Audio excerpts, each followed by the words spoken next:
Alright, everybody. If there's anyone out there, probably not. Everyone's probably still playing bingo. Where'd everybody go? Bingo? Eh, it's fine. Anyway, well, oh, crap. I knew I forgot to do something. This won't take long. I forgot to plug in my SSD drive, my portable SSD, because that would have been silly. Because I would have been all like, why isn't it installed? No, it's okay, because the save is stored to the cloud. All right, I'll just plug this sucker in and it's all good. Man, technology's awesome. All right, all set, all plugged in. There it is. All right. Mm, Let me place this over here. All nice and flat. Oh, and look, everybody. Look who's back. My assistant, Boosh. He's been missing in action for a good while, but he decided, hey, you're comfortable again, Master Gog Zero. Now pet me. Okay, fine, I pet you. All right. Okay. All right. Let me do a little this, a little that, and here we go. We are all set. Make sure it's all captured like as always.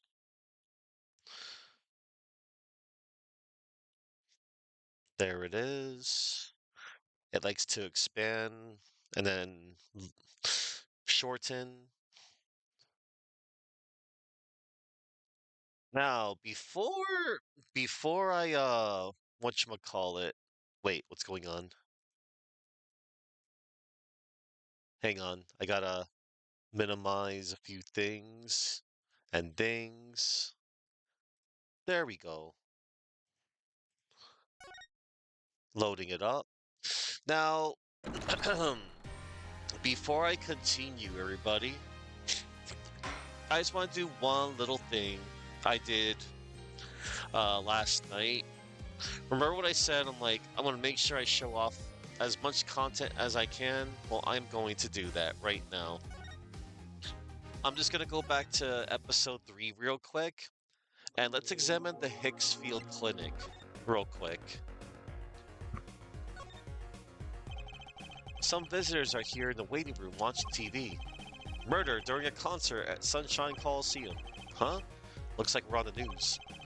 With his current hit song Guilty Love, is in the courtroom as prosecutor, singing the defendant all the way to death row. Prosecutor Gavin this, Prosecutor Gavin that. Where's my 15 minutes? The guitar serenade on sale now. That's messed up. That must be a recovering patient. He keeps staring at us. What's so unusual about an attorney and a magician? I mean...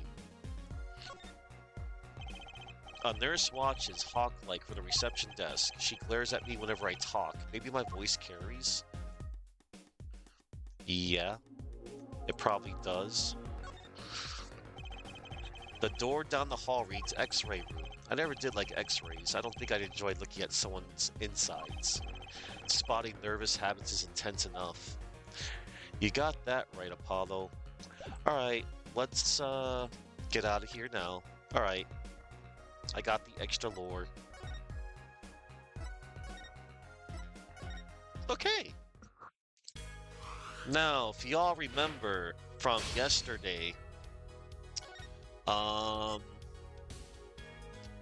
so Apollo is in a simulated case right now that was made by Phoenix Wright. while he's on his secret mission. We're trying to solve the case of who murdered Drew Mission. No way. Way, Master Kappa. Hello. I'm glad you're here because I'm about to play a really good part of the case, if you could call it good. I mean, there's a lot of emotions that are about to happen right now. Nah, but so yeah, Apollo's on the case of who murdered Drew Mission. So apparently his daughter Vera Mission was arrested upon suspicion of killing her own father. We found out that, in the autopsy report that he was poisoned somehow. Some believed that he got poisoned by the cup of coffee that he drank. But there was no poison in the coffee. However, there was some poisonous residue of something called atraquinin that was left on the coffee mug, like at the lip of it. And we found out that it is believed that he may have got it poisoned from the stamp that he had licked on a letter that he was to mail out to one of his clients. We also found out that Drew Mission is a forger. He forges art. He's not really an artist. However, his daughter, Vera Mission, is the true artist. Well, she's also the true forger as well. Like, she can make not only really good art, but she can also make almost anything with the right materials, including forged evidence. And yeah, both Drew and Vera, they're like shut-ins, hidden from the eyes of the world. And he did everything by mail. There was that one time they went to that one magic show. And yeah, a lot of stuff is piling up right now. And so we last left off at a good stopping point yesterday where Vera was on the witness stand. And, we were finding out that Vera, like we were trying to get some more information regarding the whole, poisoned like stuff that like happened. And as we were trying to get like more information out of Vera about when she was asked, like, who asked her to create the evidence, from the client, from her, like, orders from her father. She hesitated before answering. She kept freaking out every time she stared at Clavier Gavin. Before she was about to answer, she was like coughing and choking, and she collapsed before saying the devil. And apparently Vera, she was poisoned, but just below the lethal dosage, and she has been put into intensive care right now. So her fate is undetermined right now. So what page did she make that was forged? How did this affect Phoenix Wright? Who was this person that made her create it, and why? All the questions that point to that case 7 years ago. It looks like to solve this mystery, we're going to look a little closer towards 7 years ago. And we're about to do that right now. Get ready, everyone. because we're about to go down a really. We're going down a trip down memory lane. It's a hell of a trip. All right, here goes. Turnabout Succession, 7 years ago. Trial from 7 years ago.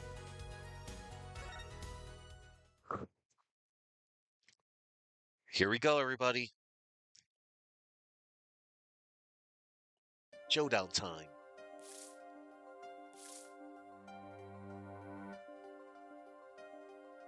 I I lost. It's only a game of poker. A game I've played for a long time and only lost twice. Who was the first? The man I killed, of course. Oh, snap. Well, it seems I found the partner I've been looking for all along. Over a game of cards? Why, yes, over a game of cards.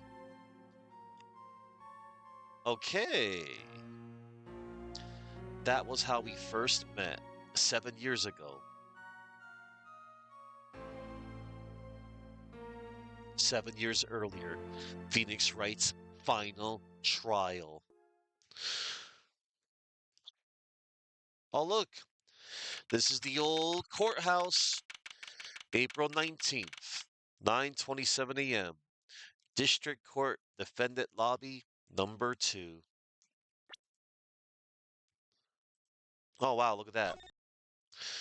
Let's check out our stuff real quick. Each attorney's badge has a number engraved on the back. No two numbers are the same.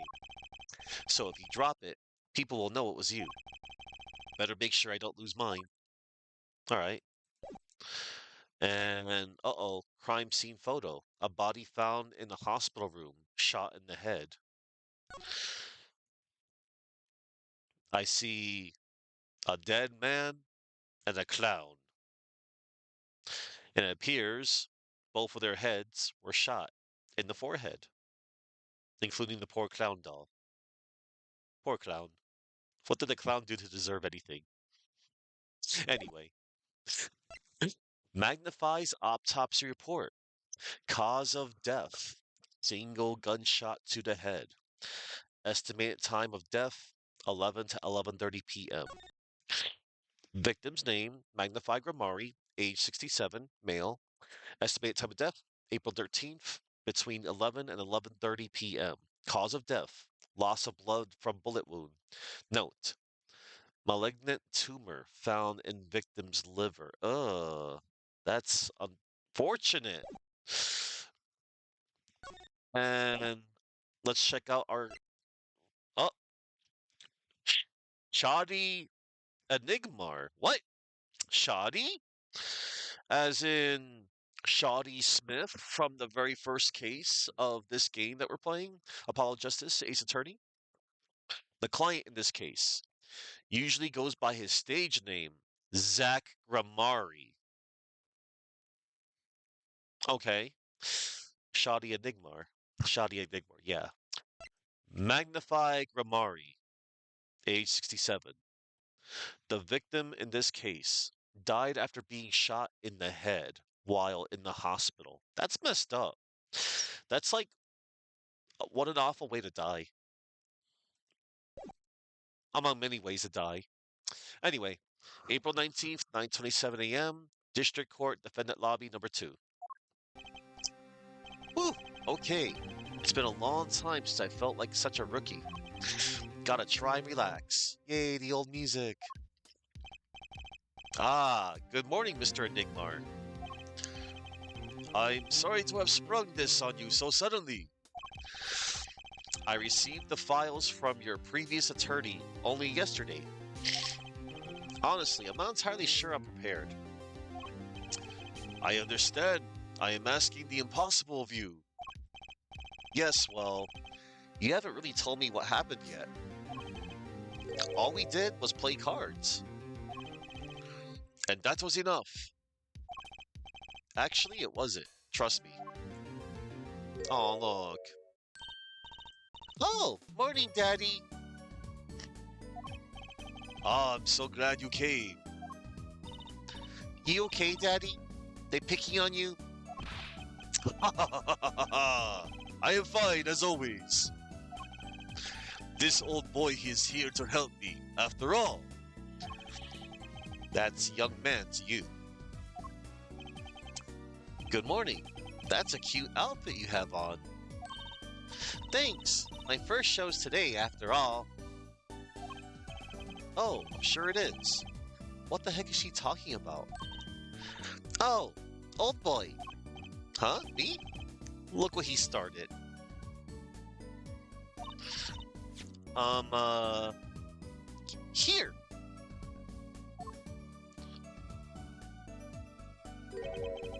What's this? I don't know.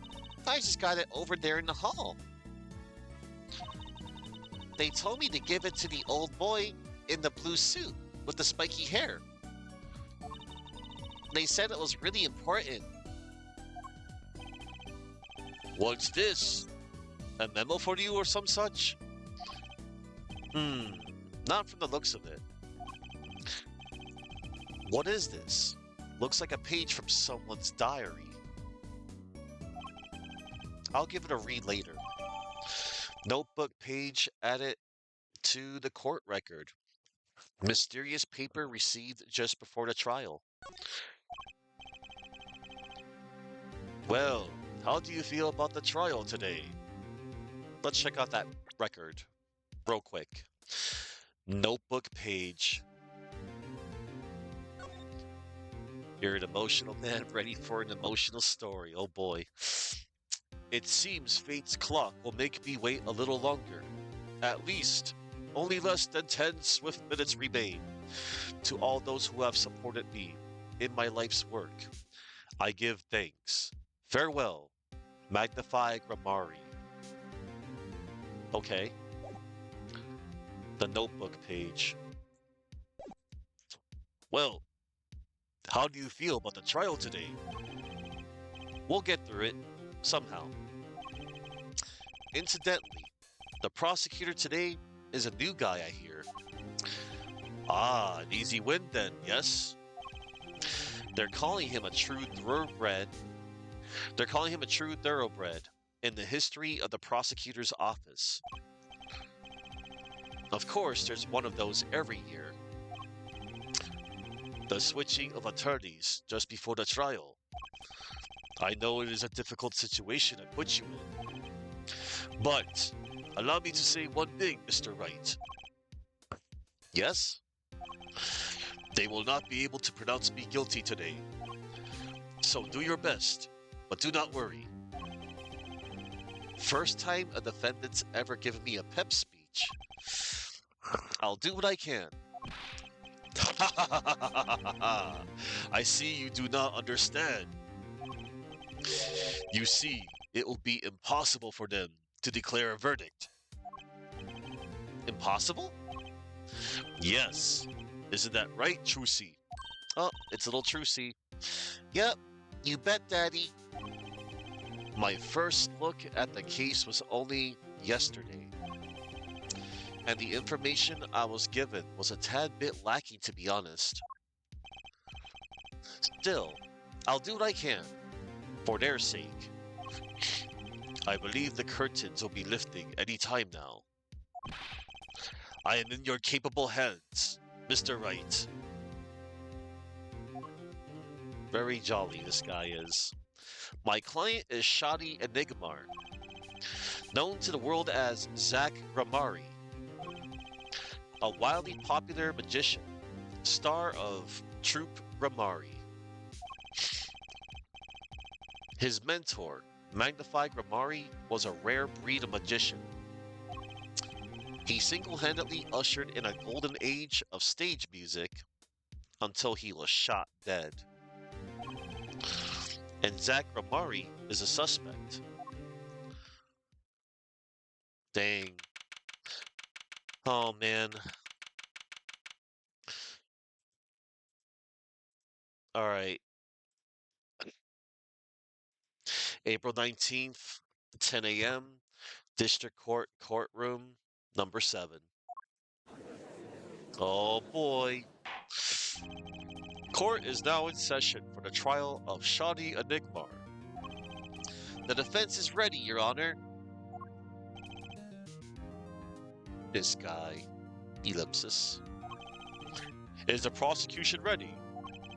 I was just thinking, is this what all the fuss is about? Bit of a buzzkill, really. Buzzkill? Is this some new kind of crime? One of the worst.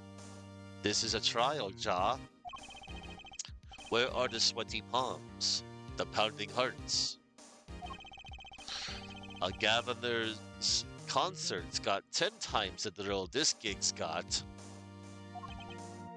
Who were you again? Clavier. Clavier Gavin.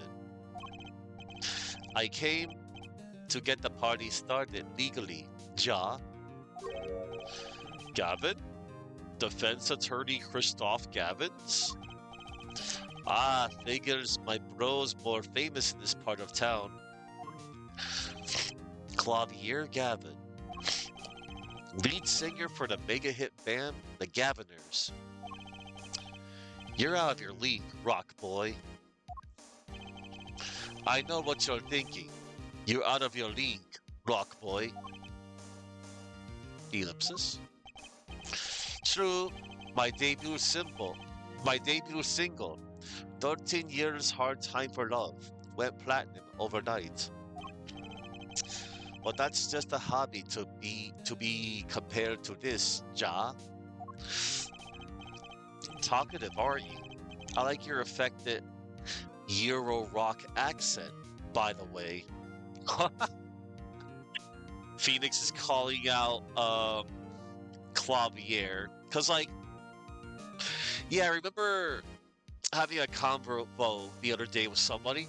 It was with Moon, where like, is Clavier Gavin really German? Not really. It's just he studied abroad over in Europe for a period of time and performed over in Europe for a good while.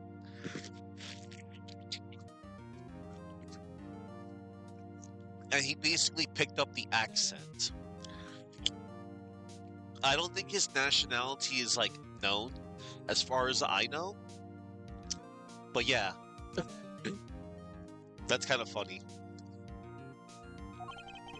I'm just getting warmed up. Attorney Wright.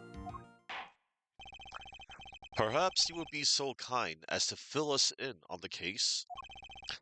Action, baby. Time to call in the opening act. Trucy Enigmar, Zachary Murray's daughter, already dresses the part of a magician to the hilt. Clavier Gavin, star prosecutor and leader vocalist for the rock group The Gaviners, and he's 17 years old here. Action, baby. Time to call in the opening act. What was his name again? Ah, yes, Detective Gumshoe. Hit it!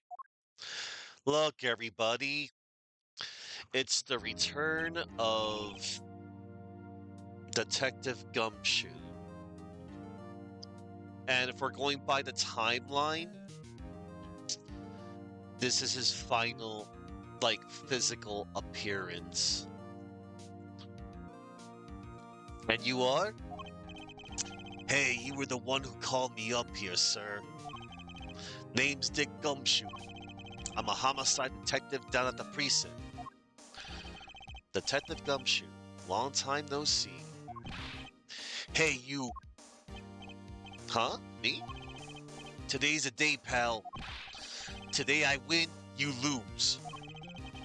I got confidence in my testimony today, see? What? You normally lack confidence in your testimony? And detective, this is my stage. Candy antics. Huh? All this hey youing and such. And I could care less about your history together. Erk. Very well, Detective Gumshoe. If you would, please tell us about the case at hand. It happened 6 days back. in a room at the General Hospital. The facts are as simple as they come. Here's the crime scene. The victim was a patient, asleep in a hospital bed.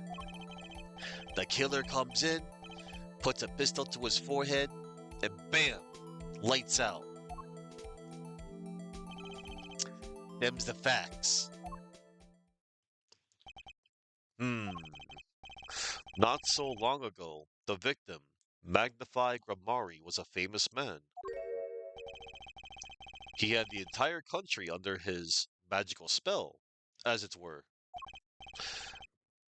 Ah, yes, the great magician. He retired years ago, though. Say the name, Magnify, to one of my generation, and you'd be lucky to get a blank stare. Yes, though I'm sure the youngsters today know his disciples even better. I dare say, Troop Grammari has made quite a name for themselves. Yeah. Anyhow, the retired Magnify's been in the hospital for the last year. What was it? A male, a a mall ignorant tutor or something. Doing something to his liver, I think. Yeah. Malignant tumor, perhaps. Yeah. In other words, he had liver cancer. Damn. He had already 3 months left to live, in fact. Magnify's chart was added to the court record. Diagnosed with a malignant tumor. Given 3 months. That's sad.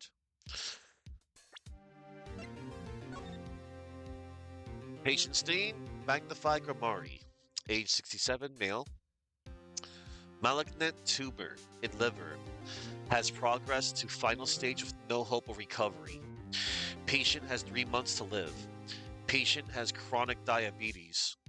Requires regular insulin. That's sad. That's the worst. Hmm. The facts do seem simple enough, but something's not right. The victim was already climbing a 3 month stairway to heaven. Why not wait for him to knock, knock, knock on heaven's door? Why shoot him? I wouldn't have put it quite so lyrically, but it's true. Knock, knock, knocking on heaven's door. Why make the effort to commit murder when the victim was about to die? Incidentally, the victim had a serious case of diabetes. Diabetes? In fact, he was about to shoot up with insulin. When he was shot with a pistol, the syringe was found at the crime scene. Chronic diabetes and cancer. As much as it pains me to say it, the victim was clearly at the end of his life. Small syringe added to the courtroom. Small syringe added to the court record. Used for the small syringe was used for administering insulin shots. Has been washed and shows no signs of use. I believe the question before us is cleared then. Let's check out the syringe.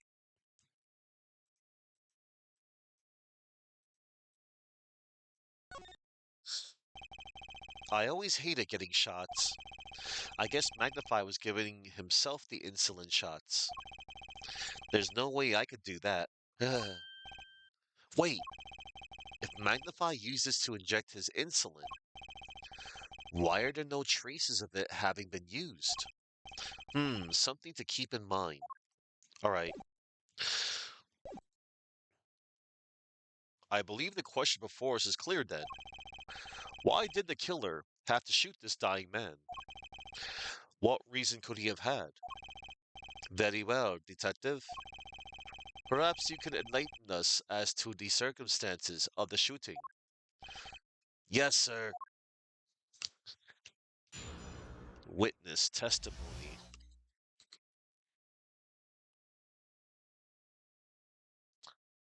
The circumstances. Oh boy, oh boy. The circumstances, huh? All right. So here goes. Actually, the victim kind of ordered the defendant to do him in. A few days before it happened, the victim sent a letter ordering his own murder. The defendant did what was asked of him and shot the old man in the forehead. The bullet was fired from the pistol found at the scene, no doubt about it. And the pistol definitely belonged to the old man, sir. What? You're saying the victim ordered his own shooting? Those are the facts. I have here the letter in question.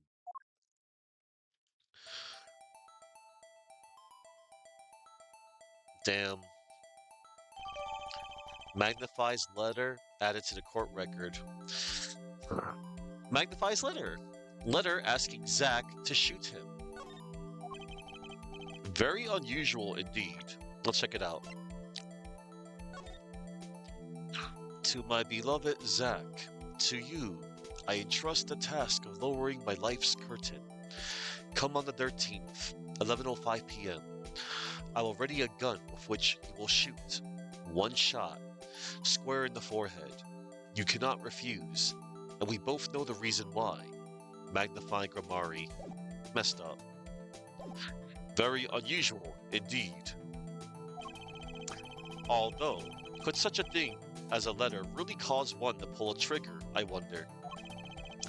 I believe the answer to that question can be found at the end of the letter. Ah, you cannot refuse, and we both know the reason why. Detective Gumshoe, can you explain this to the court? Unfortunately, even the defendant won't say a peep about that bit, sir. One thing bothers me about this. Why didn't he just say 11? Why have him come at 11:05 without some specific reason? The devil is in the details, Herr Attorney. Well, was there some reason? As it turns out, there was. Every night for a half hour, starting at 11. The victim, Magnified Ramari, was given an IV. An IV? There it is in the picture, off to the side of the bed. At 11, a doctor would come to set up the IV. 30 minutes later, he would come back for the empty bag. This happened every night, without... Hold on.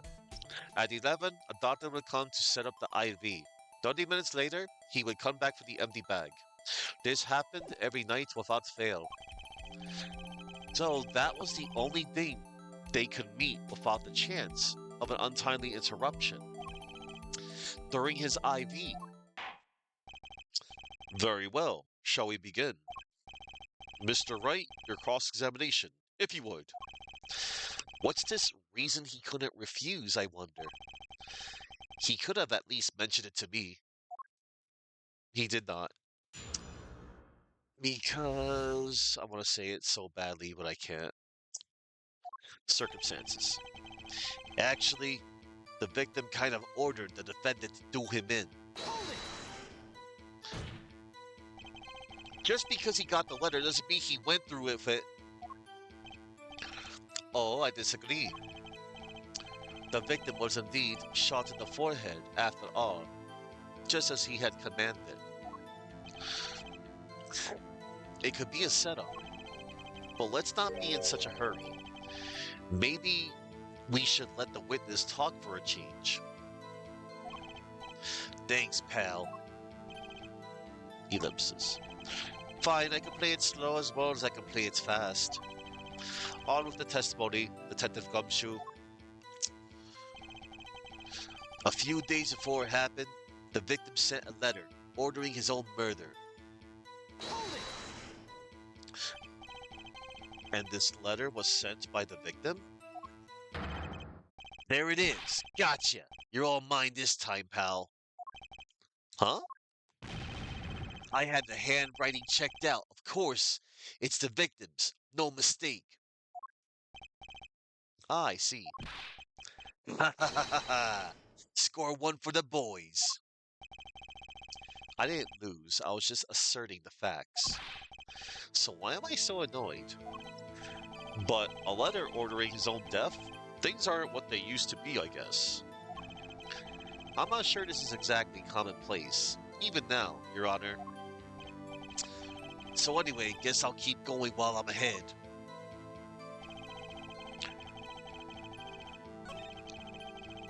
The bullet was fired from the pistol found at the scene, no doubt about it.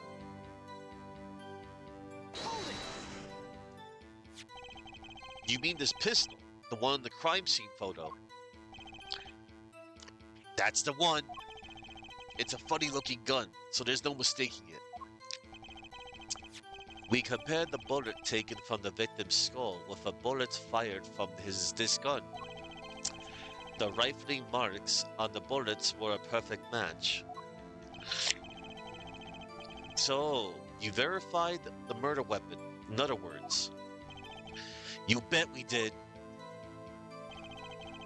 And the pistol definitely belonged to the old man, sir. Why are you so certain? What pile of sand has your head been stuck in all this time, pal? You never heard of Zack and Valen's quick draw shoot 'em? Huh? What's that? One of the defendant's specialties. Zack and Valen stand on either side of a girl. Then they shoot. But the bullets don't hit her. Instead, they hit everything else on stage. Dangerous. This was one of the pistols they used in their show. Got a great design, huh? The kids love it. Many boys and girls joined the police because of that pistol, I hear. You know, that would explain a lot about the police force. True Gamari stopped doing that act a while ago.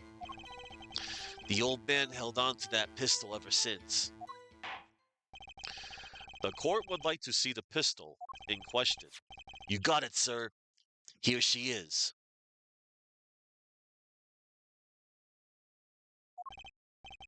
Well, this truly is a blast from the past. It's a stage pistol for magic shows, see? But it can fire real bullets. It looks so much bigger in real life than on TV. Yeah, but it can only hold one ram. By the way, the pistol's firing chamber is empty. And it shows traces of having been fired recently. So were any fingerprints found in the gun? Unfortunately, no. Of course, the defendant is known for wearing gloves. You might say that a lack of fingerprints is, in fact, a fingerprint of its own. Aha, intriguing point. Well made. Whoa, whoa, whoa, not well made, not intriguing. In any case, the court accepts this evidence. Stage pistol added to the court record. My grandchild would get a kick out of seeing this. But now it's not time to now it's time to return to our testimony. I didn't have time to gather all the details before coming in here. This testimony might be my only source of information. Better pay attention and read this letter carefully. Oh yeah. Oh, hold up.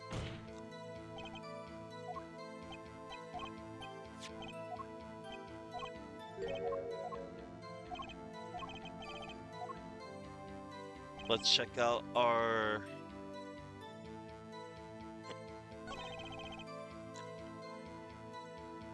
Oh yeah, I need to press a statement real quick.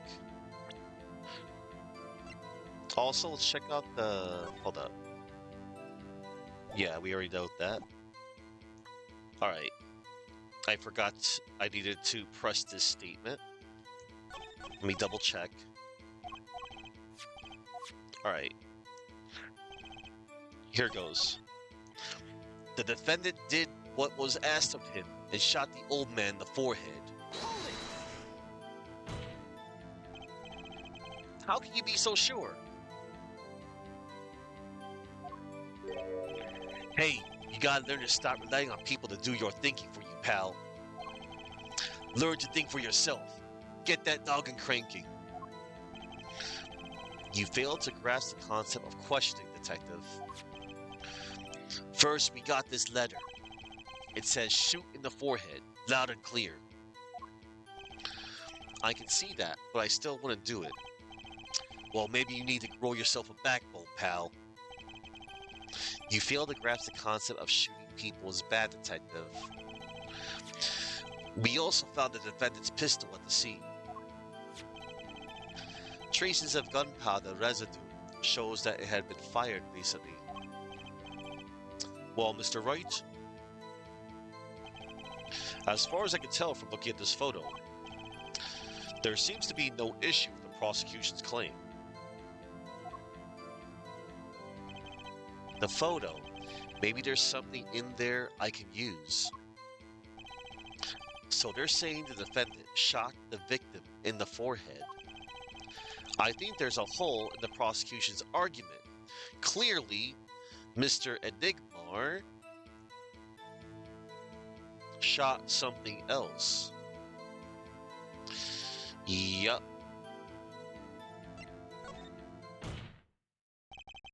Looking at this photo, another possibility occurs to me. Yes? What does the letter tell us? That the defendant had a reason he couldn't refuse his teacher's wishes. Bingo, pal. That's why the defendant popped him one in the forehead. Oh, the defense disagrees. You see, the defendant had another choice he could make. Objection! What? And you can prove that with this photo? I can prove he had a choice, yes.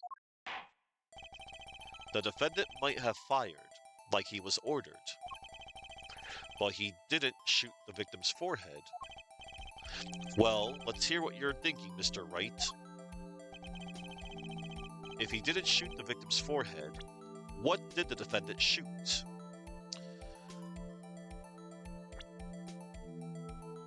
Why, Your Honor, he shot the clown. Clown?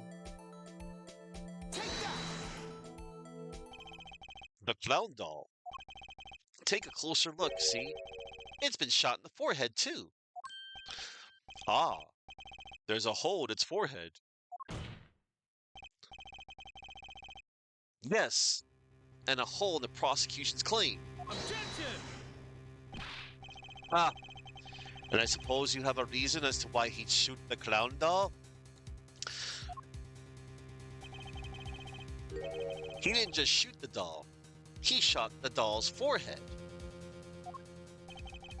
His forehead. Ah.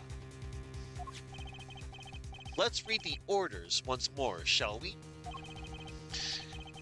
You will shoot one shot square in the forehead. Which is exactly what he did. He shot the clown doll square in the forehead. The defense has raised an intriguing possibility. That hole in the clown's forehead. It definitely looks like it was shot. Poor clown doll. Bailiff, send someone to investigate this matter. Objection! I admit it, I'm impressed, but I expected nothing less. Still, this doesn't mean he didn't shoot the victim. Objection! Perhaps he did have to shoot a forehead, as ordered. But the letter says nothing about whose forehead. This was the only way he had to follow his orders without taking a life. The bullet hole in the clown doll's forehead does demand an explanation. It might very well be a clue, yet Prosecutor Gavin is right. It alone does not prove the defendant's innocence. You cannot say for sure the defendant didn't shoot the victim. So sorry, Mr. Wright. How sad it is to see the mighty fall. How sad it is to see the novice's overconfidence. He doesn't realize just how big this little hole is going to get. Detective Gumshoe, please take this newfound fact into account as you continue your testimony. So what if he shot the clown? He still shot the victim, pal. Alright. Let's take out... Well, wait. Alright. I want to check the stage pistol. Fires one real bullet. Barrel marks match bullet found in victim. No, excuse me. No fingerprints found.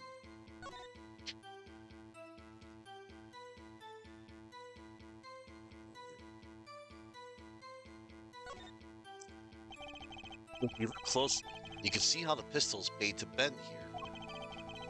It's a one-shot only model, and I guess this bend is where you load it. So this is the famous Gramari golden gun. They say kids used to love pretending they had one of these. I wonder if they pretended to miss their targets too.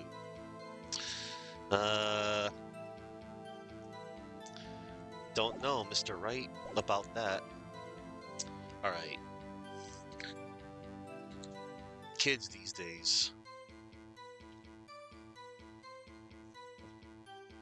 Oh, excuse me. I need to fix something.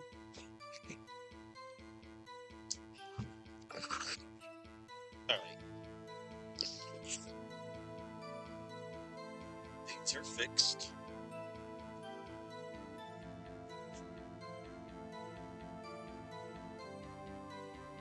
Alright. So.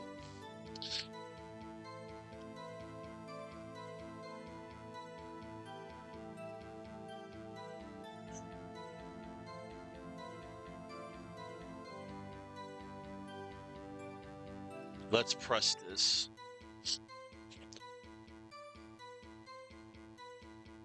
So what if he shot the clown? He still shot the victim, pal. Hold it! So let me get this straight. You're saying my client first shot the clown, then shot the victim? Hey, not a bad summary, pal. More of a confirmation than a summary, but whatever. That was really more of a confirmation than a summary. But our defense attorney seems pleased enough with himself.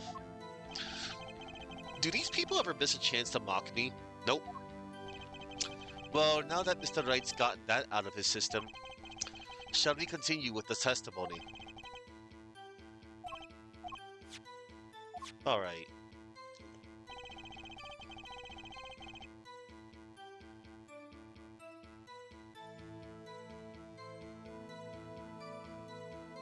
Let me make a quick save real quick.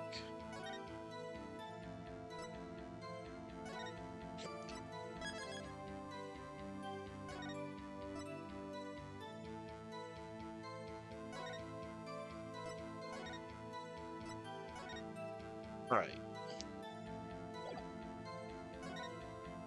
Okay.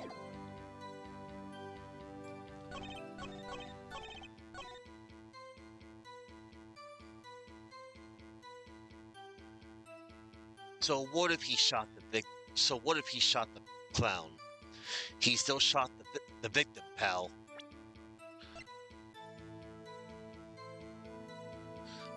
But you see, Mr. Detective Gumshoe, who is so totally out of character.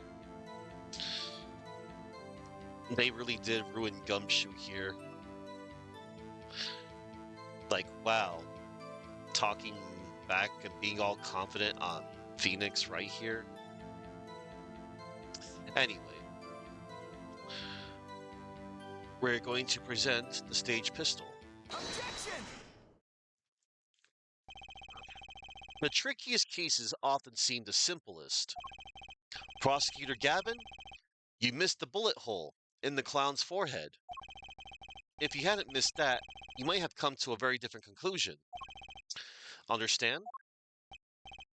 Yeah, but like I just said, pal, after he shot the clown in the forehead, he went and Objection! did nothing of the sort to the victim. The pistol proves he could not. The murder weapon? How? It's quite simple, Your Honor. This pistol only holds one bullet at a time. Ah, if he had shot the clown in the forehead, he couldn't have shot the victim too. Yeah, Objection! that's not a contradiction. Not even close. All he had to do was reload the pistol after the first shot. Objection! Oh, where did he get the extra bullet? They're not so easy to come by, you know. If you claim the defendant had one ready, then prove to us how he got it.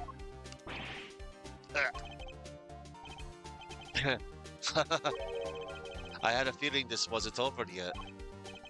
No, this party's just getting started. And I haven't proven anything yet, beyond my good looks, and startling record sales. An utter lack of humility.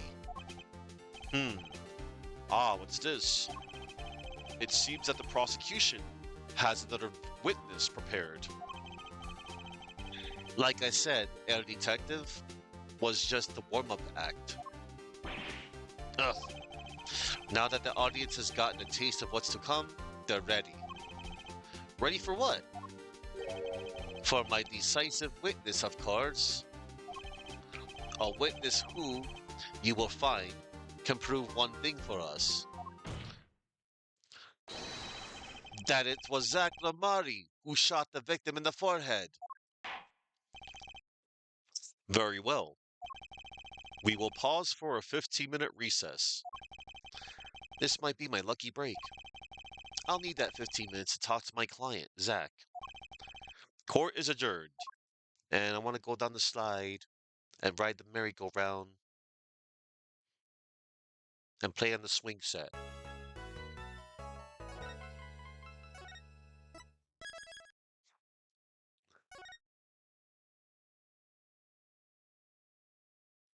All right.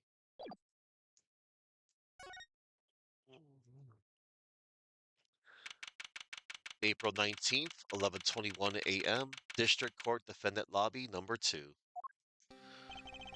Very impressive, Mr. Wright. I have to say, I expected nothing less.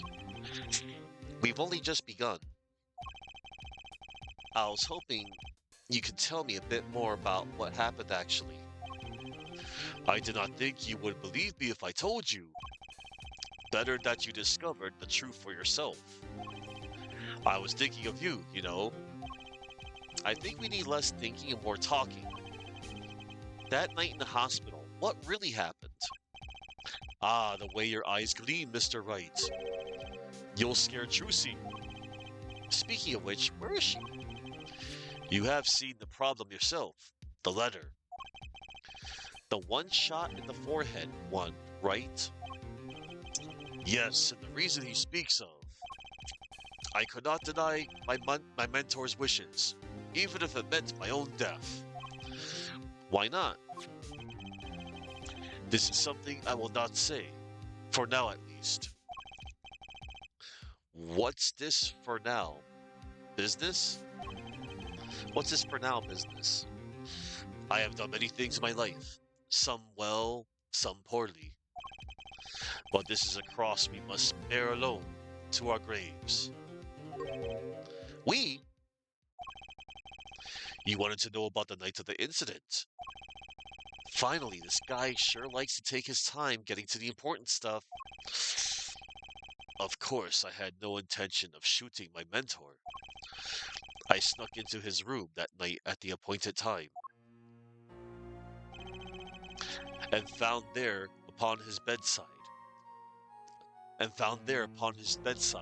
table, two pistols. Two,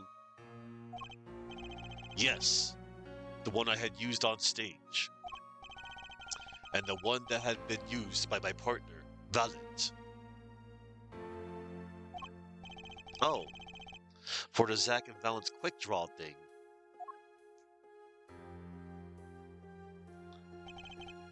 My mentor had the look of one sleeping. I stood by his bedside, hearing only the light sound of his breathing. Then I took the pistol into my hand. I cannot deny that my resolve faltered then, for a moment. You faltered? You mean you thought about shooting him? Recall, there was a reason I could not refuse his request. His last such request, though not his first. So, there were other requests you couldn't refuse before? To be honest, I've not always been steadfast, and I fear I've brought pain upon Trucy. Was Magnify coursing his disciples somehow? Just what was going on in Troop Grimari? A lot of messed up things. Yet, in the end, I did not shoot him. Instead, I turned and shot the clown. I took the pistol I had fired and placed it in my pocket. In your pocket? I believe if you examine the bullet in the clown's head, you will find it to be different than the one of my mentor.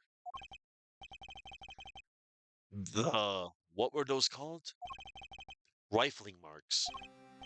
Yes, well, that is all I have to tell you concerning the case. Concerning the case? You mean there's something else you can tell me? You are a fascinating man, Mr. Wright. Thanks? Yes, there is something. My mentor, his eyes opened. What? Magnify Grimari? The old devil? He was not asleep, you see. Of course, the gunshot would have woken him anyway. And there we had our last discussion as mentor and pupil. He has little spades on his hat. Teehee.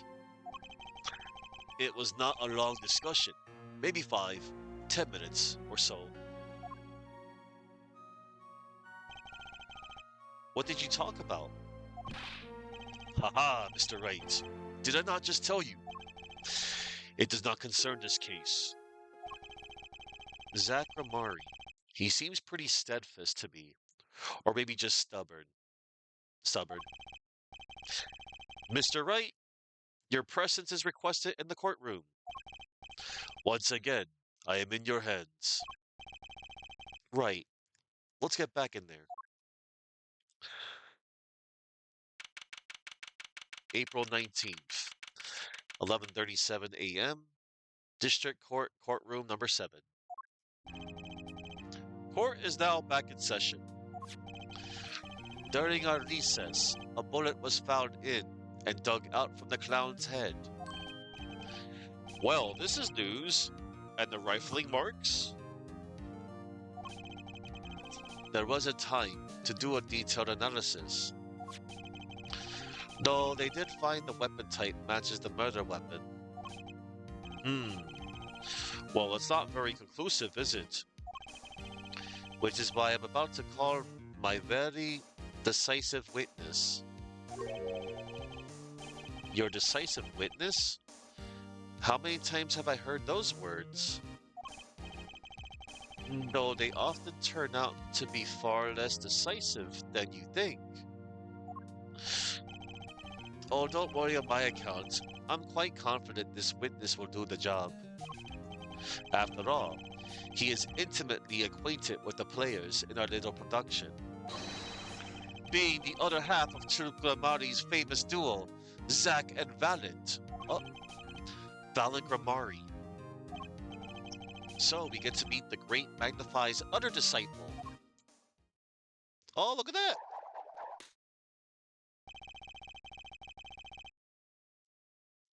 We have a very young Valet Gramari. I'm gonna have to switch up my voice for him in a moment. Perhaps we'll start by asking your name and occupation. Valet Gramari, magician. And you're the decisive witness, are you? You can prove your fellow student, your partner's guilt. Fate, the grand illusion, filled with traps and tricks. Wait, the shooting took place in that hospital after 11 o'clock at night. If you're a witness, does that mean you were there that night? If one were to deduce this logically, the conclusion is yes. Um, okay. I always get the characters, don't I? Yes, Phoenix, you do. You've gotten many, many characters. I have an interesting fact for you. You see, several days before the crime, my witness received this. That looks very familiar. Wait, that's the same letter Zach Romari received. Yes, or perhaps I should say, ta-da! Order, order, order. And what does it say? Surely not the same thing. Perhaps you should see for yourself.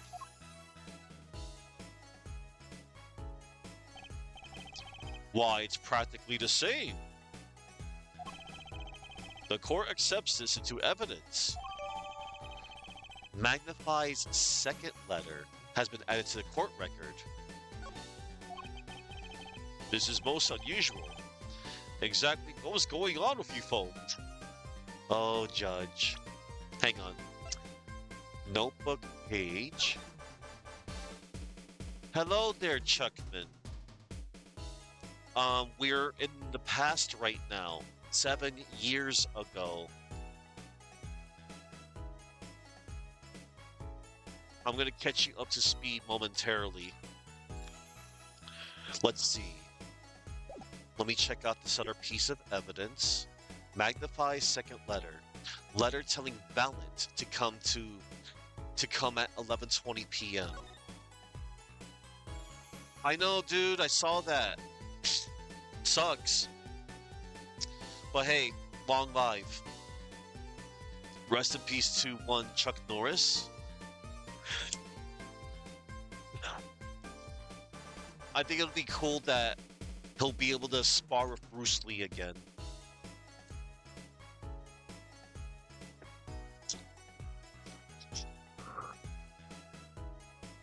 I think that's cool. I mean, as in, I'm sorry. I meant to say, like, that's like one positive thing that I see, like, in my head. And of course, the Chuck Norris memes. But memes aside, Chuck Norris was pretty much good at, like, everything. In every, like, movie and TV show and other appearances he made over the years. To my beloved student, Valent, to you I entrust the task of lowering my life's curtain. Come on the 13th, 11:20 p.m. I will ready a gun with which you will shoot. One shot, square in the forehead. You cannot refuse, and we both know the reason why. Magnify Gramari. Okay, so he sent the exact same letter to one Zach Gramari. Hold up.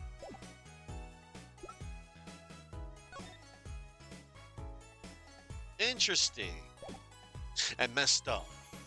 Okay, so Chuck, right now, I'm going to catch you up to speed right now. So this is the defendant, Shoddy Enigmar.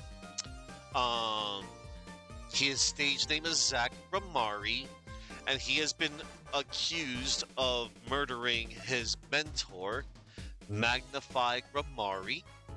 He was found dead at the hospital. Oh, and this is little Trucy Enigmar, Zach Gramari's daughter. Oh, and she gave me, hold on, let me give you a little bit more information.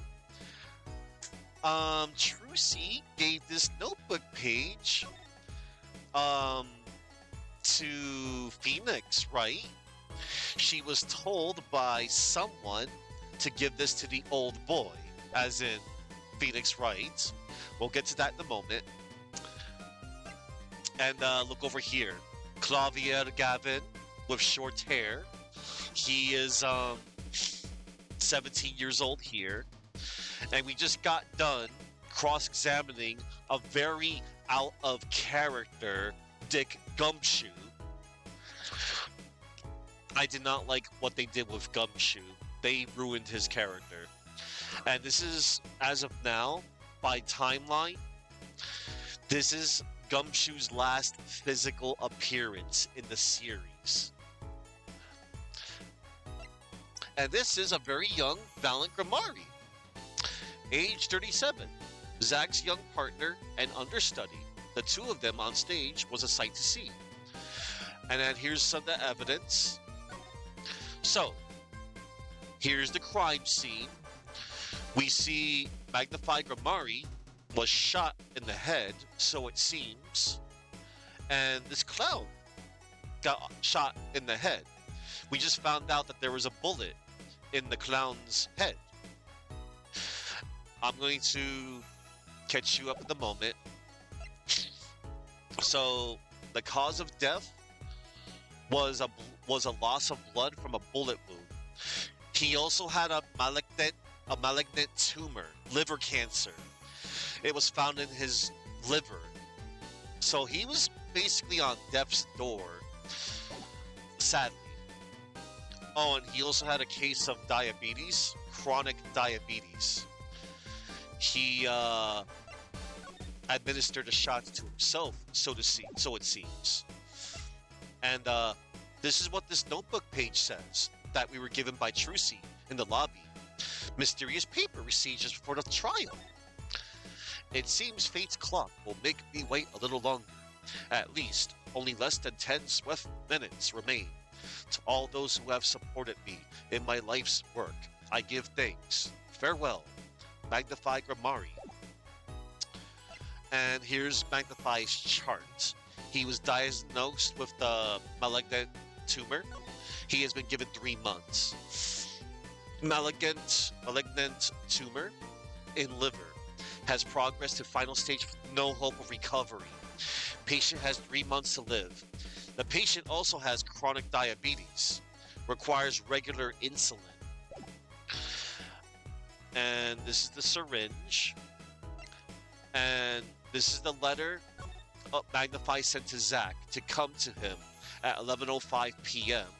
He requested that he shoot him in the head with this gun right here. It only fires 1 bullet. And Magnify made a second letter to Valiant Grimari to come to the hospital room at 11:20 p.m. to shoot him in the head.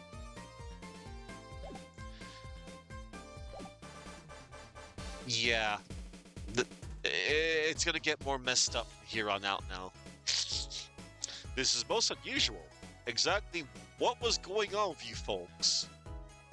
Judge, a lot of things. What exactly was your troop Grimari up to? By which you mean? I'm just having trouble envisioning a man who would ask his students to kill him. Both of them, no less. It's just my opinion, Herr Judge. But from these letters, I'd say he was courting them, not asking them. We walked the magician's path together, and in so doing, shared much of our lives. When people are so close, there is strain, a warping of relations, you might say. Yet, this has nothing to do with the case at hand. By which you mean you're not going to tell us. Which makes me wonder even more about this reason they couldn't refuse. Well, let's get on with the testimony for starters. The defendant, Zach Grimari, stands accused. Tell us why. Oh, I'll do more than that. For where he walks, the red roses rise, ringing hymns to the miracle that is magic. Fascinating. Though I hardly need to remind you that the evidence could just as clearly point to you as a suspect. The letter, the murder weapon, and now the 2 bullets found at the scene. In fact, the only difference seems to be the designated time. As every magician knows, timing is everything. Yes, and now it's time to get this party fired up. Oh my god. Valiant Grammari, the night of the crime. That night, I visited the hospital room at the time Magnify requested. The smell of gunpowder hung in the room, and my mentor had taken his final bow. I did not imagine my fellow student might have received the same instructions. Yet a deal with the dead is still a deal. Death's sweet kiss I gave to the clown. Then I informed the doctor and the police. Poor clown. So you were the one who reported the crime? Indeed, I would think. This fact alone would clear my name of suspicion. Let's not jump to any conclusions. Yes, the cross-examination generally comes before the conclusions in this court. But if your testimony proves to be true, then the defendant, Zach Ramari, is guilty. And if it wasn't Zach Ramari, then the killer was you, Valiant. And no disappearing act will get you out of that. Oh, one little detail I want to point out. So if you remember meeting when we met old Valiant in the current timeline, he doesn't spin his cane that much due to his old age. Since he's younger here, he likes to spin his cane around a little bit longer. Because he's young. The night of the crime.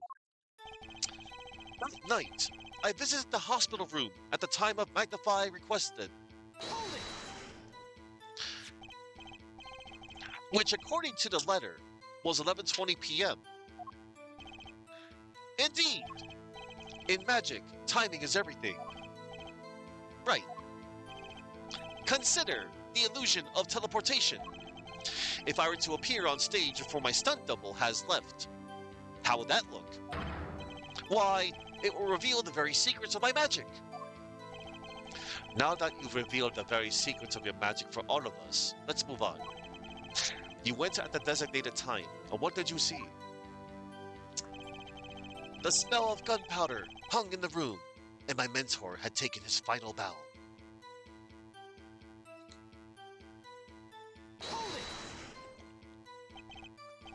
No, you weren't worried for your own safety at all?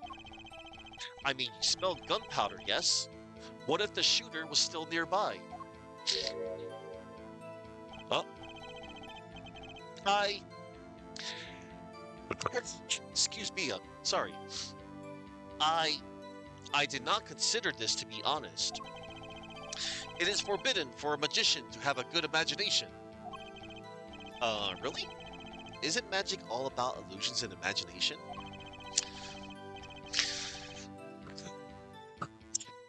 Sorry, buddy. I'm a little sneezy today. How about this? You were the shooter, which is why you weren't afraid?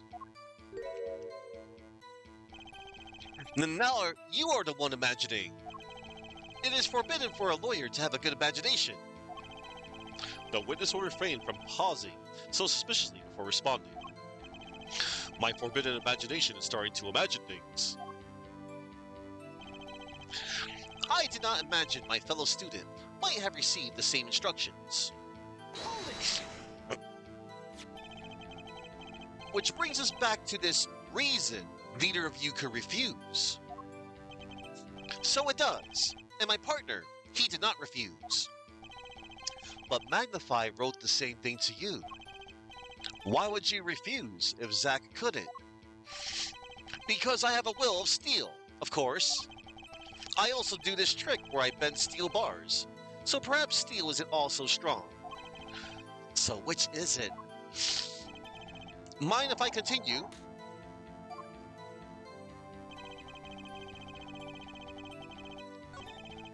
Then I informed the doctor and the police. Hold it! So you informed the police. What did you do then? What do you suppose I did? Used my magic to levitate my mentor's corpse, perhaps? I don't know. That's why I'm asking. Now please answer the question and skip the sarcasm.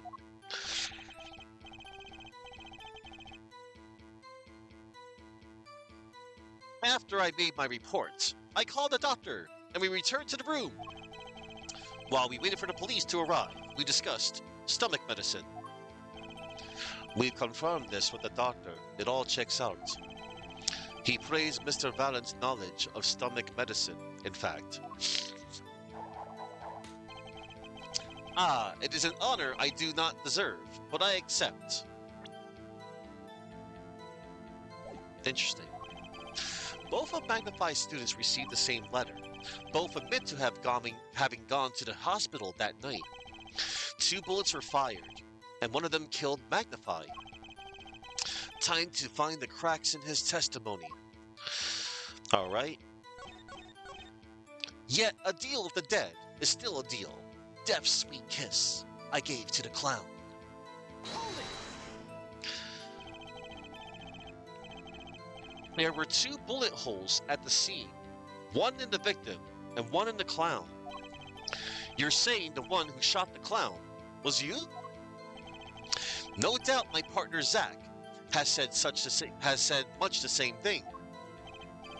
Yeah, because whoever didn't shoot the clown committed the murder. I better dig around here a bit more and see what I turned up. Mr. Vallon, let me ask about something else concerning the crime scene. Namely, so back in the lobby, Zach Romari told us that Magnify had 2 pistols. We're going to ask about the number of pistols. How many pistols were there when you entered the room? By which you mean what precisely? 2 pistols were used in the Zach and Valiant quick draw shoot-'em, correct? 1 for each of you. You are well informed, yet only one of my old friends sat in the hospital room that night. What did Zach tell me back in the lobby? Of course, I had no intention of shooting my mentor. I snuck into his room that night at the appointed time and found there upon his bedside table 2 pistols. I took the pistol I had fired and placed it in my pocket. I see no problem with that statement. Only 1 pistol is visible in the photograph of the crime scene after all. So you picked up that pistol and fired it? Indeed I did. Alakazam, Alakazing, Alakaboom.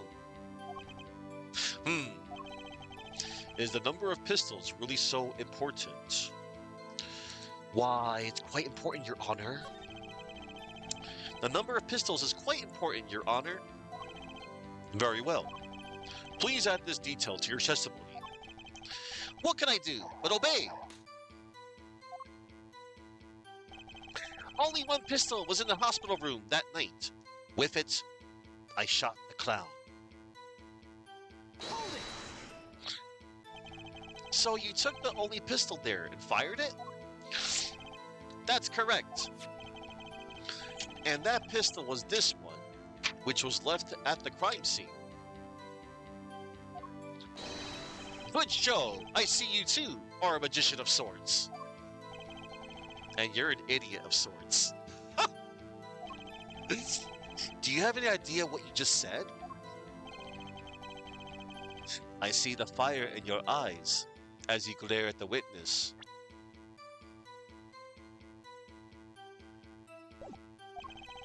So how about heating up this trial a bit? These slow ballots bore me. I've got a hunch, but maybe that's all it is. Maybe I should ask about something else.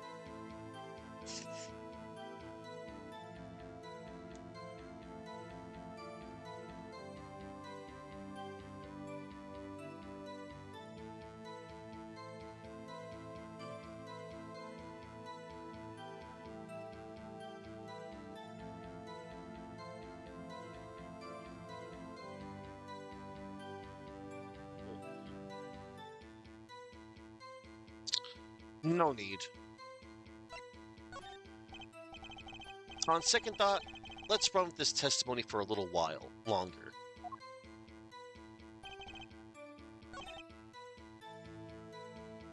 Only one pistol was in the hospital room that night. With it, I shot the clown.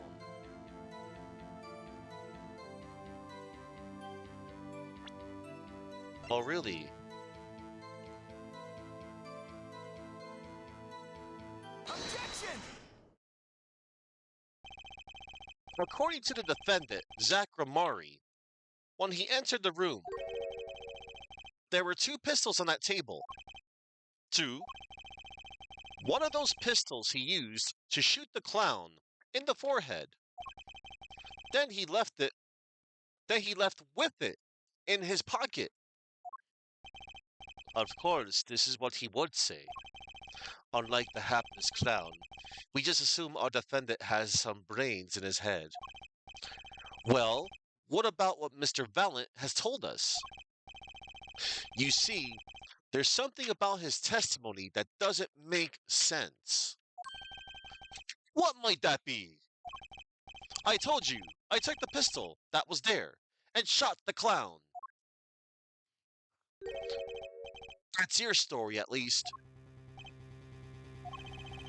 But the rifling marks tell a very different story, Mr. Valent. Recall what Prosecutor Gavin told us. We compared the bullet taken from the victim's skull with a bullet fired from this gun. The rifling marks on the bullets were a perfect match. Ah. Mr. Valent, if you fired this pistol, then you shot the victim in the forehead.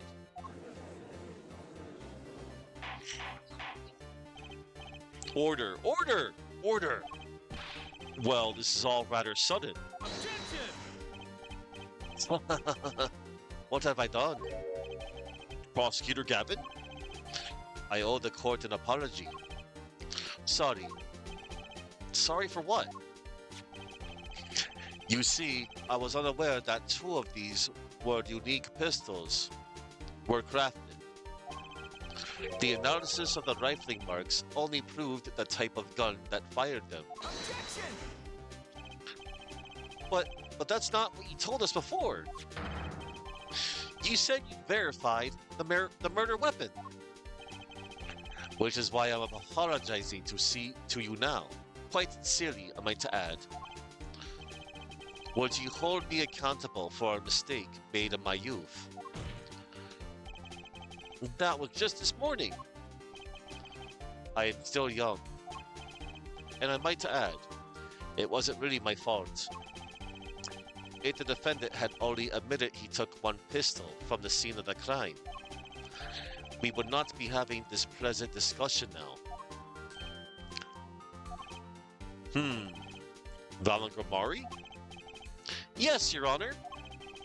You were presented to this court as a decisive witness, but you've proven to be more divisive than decisive. Objection! You'll see in time.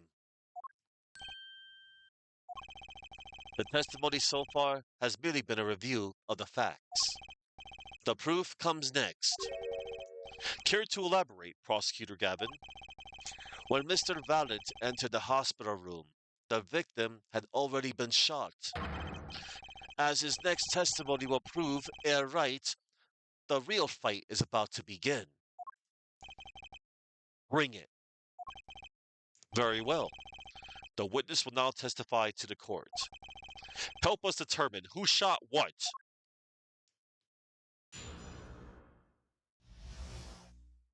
Who shot what? Music. I arrived in the hospital room at the appointed time, which is to say 11:20 p.m. After discovering the body, I fulfilled my obligation, then called in the doctor. The doctor examined the body before the police arrived. He was quite clear about the time of death, 11:10 p.m. And the one in the room at that time was my partner, not me. Hmm, those times are rather close. You have to admit it. You're talking about an alibi established over a matter of minutes. To use a 10-minute discrepancy as the basis of your alibi is easy to explain in this situation, Air Judge. For example, take our debut hit single, 13 Years Hard Time for Love. Cue to the song. Press the play button, and it will play for 2 minutes 15 seconds. Do it 100 times, the result is the same. Their debut single was only 2 minutes and 15 seconds long? What a ripoff. Magic is a world of utmost precision. Hocus pocus requires admirable focus. And in the time of death determined by the doctor there is an incontrovertible truth. Very well.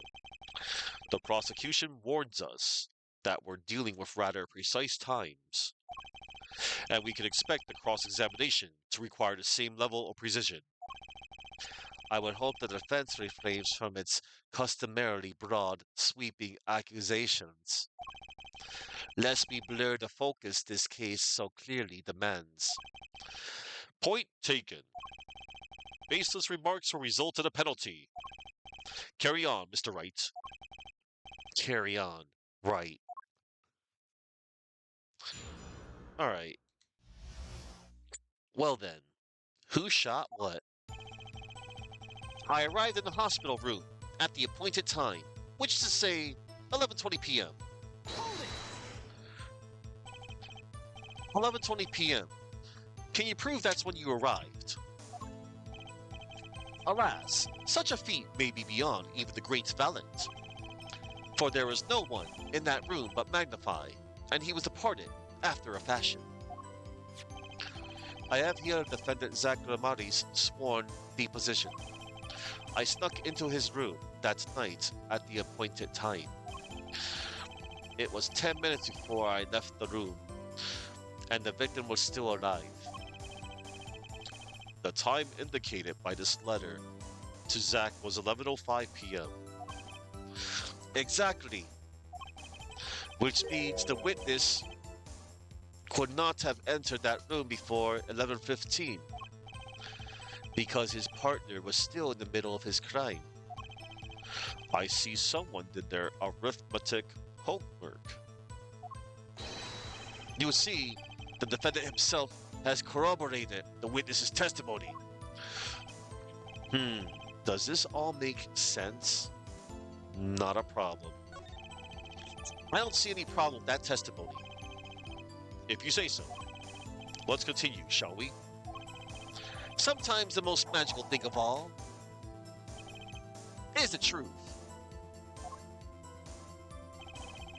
After discovering the body, I fulfilled my obligation, then called in the doctor. Hold it! You walk in on a murder, and the first thing you do is shoot the clown? The disciple does what the disciple must.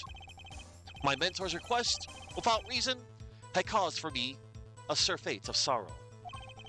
For what would I, valiant, be now without him?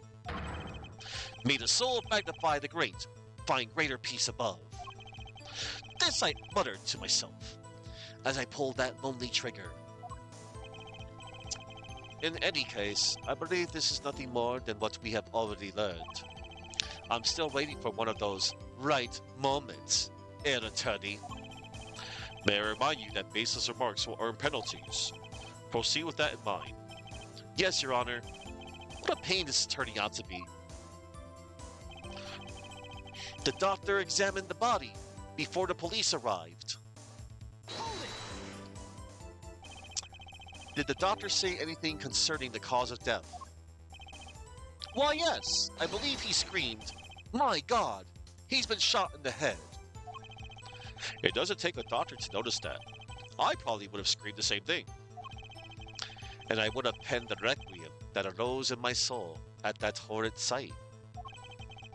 Whatever happened to good old-fashioned investigation? In any case, I believe this is nothing more than what we have already learned. I'm still waiting for one of those right moments, Air Attorney. May I remind you that baseless remarks will earn penalties. Proceed with that in mind. Yes, Your Honor. Alright. And the one in the room at that time was my partner, not me. Hold it. You entered that hospital room at 11:20 p.m. The time given by the defendant, Zach Ramari, was 11:05 p.m. You didn't run into him at the hospital that night? This is why I never perform with amateurs. With amateurs, you see. Huh? Picture, if you will, the nighttime hospital. Outside, only the pale light of the moon. If two dressed as we were to meet in such circumstances, I dare say that would ruin the mood completely. The mood isn't in question here. I believe the witness is saying they didn't meet Ja. For what is magic if not the study of beauty? Us meeting was not only out of the question, it was an impossibility. For what is magic if not the study of how to make absolutely no sense at all? That said, was there a contradiction in there? Not a problem. I don't see any problem with that testimony. If you say so. Let's continue, shall we? Sometimes the most magical thing of all is the truth. An alibi over a matter of minutes, precise is right. Impressing with impunity will earn me a nice penalty too. Better focus on one thing, this time of death. We got it, Phoenix, don't worry. We gotta go to the fourth statement. He was quite clear about the time of death, 11:10 p.m. Hold it. I don't think I'm stepping out on a limb to say I have some doubts about this. How could the doctor be so precise with the time? We do usually only get an estimated time of death, true. I'm not sure I've heard of a verified time of death. Magic revels in making the complex appear simple, but reality is the opposite. What appears complex in this case is a simple matter of subtraction. I see another person has done their arithmetic homework. The point here is the IV the victim was taking. It's quite visible in the photograph of the scene. Recall what we heard earlier about the victim, Magnify Gramari's schedule. Every night at 11 o'clock, Magnify took an IV drip for 30 minutes. I can see the IV bag right there, yes. Now look a little closer. Follow the tube down from the bag to the end. Ah, the needle's been removed. Doubtlessly, it fell out when he was shot. That would seem to be the case. When the needle comes out, the IV no longer drips. Ah, you could just measure the remaining IV liquid. Precisely. The IV liquid functions for our purpose as an hourglass of sorts. This is how the doctor determined the time of death. From the amount remaining in the bag, it was determined that the IV had stopped 10 minutes after administration began. IV report added to the court record. Approximately 10 minutes had passed since the IV began. And so it was when I, Valent, entered that room. 30 minutes required to administer full IV. From the amount remaining, IV stopped 10 minutes after administration began. And so it was when I, Valent, entered that room. 10 minutes had passed since that horrible crime was committed. And this is proof. Well, Mr. Wright, Hmm, did that seem important? Why, that's very important. Well, seeing how it is the biggest clue we have to the time of death, I'd say it's very important. Hmm, agreed. It will be hard to imagine a more precise way to determine the time. Behold the power of arithmetic. Very well. The witness will add this detail to his testimony. Sometimes the most magical thing of all is the truth. The water of life springs not eternal. The remaining IV liquid proves my innocence. We're going to press that. Oh, yeah, we're going to press that. Did you notice the IV yourself by any chance? When first I entered that room, the stench of gunpowder assailed me. Next, the mark of death upon my mentor's forehead. And then, his left arm did, I spy, a rose, drooping and wilted.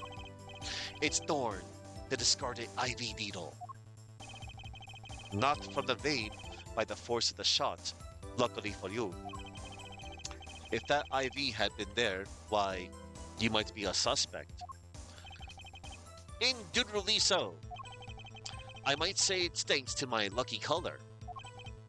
Your lucky color? Indeed, even today I wear it proudly upon my suspect self. For it always, without fail, brings me luck. Why, when Zack and Valen won their first Magician's Grand Prix. Yes, the very one held by the Association of International Magicians. I was adorned in this attire then, too, and our trophy, a bust. Ah, what a day that was. This is one trip down memory lane no one needs. Phoenix is saying what everybody else is saying.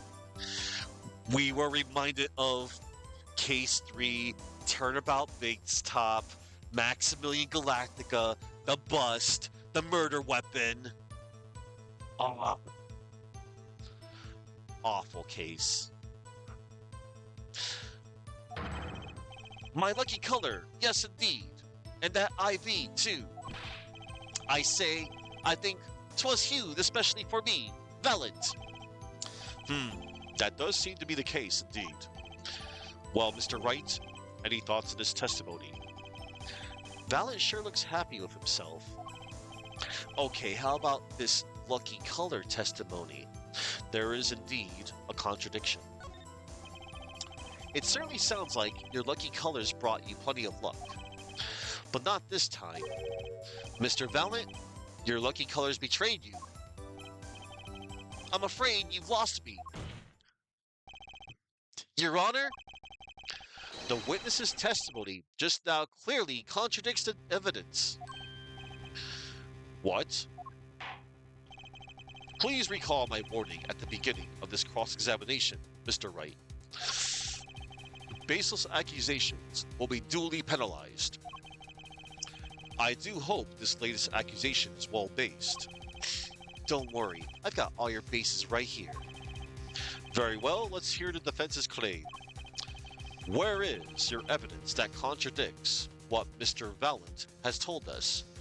Why, the crime scene photo, Your Honor.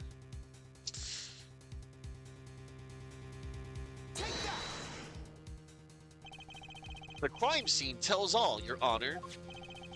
The photo of the crime scene. All this talk of color has me yearning for black and white, clear-cut simplicity. Tell us, Wright, just where's the contradiction in this photo? My pleasure, and I assure you it's quite simple. But I can't promise anything in black and white. Let's hear what Mr. Wright has to say. What in this photo contradicts the witness's testimony? Why, the IV bag, Your Honor.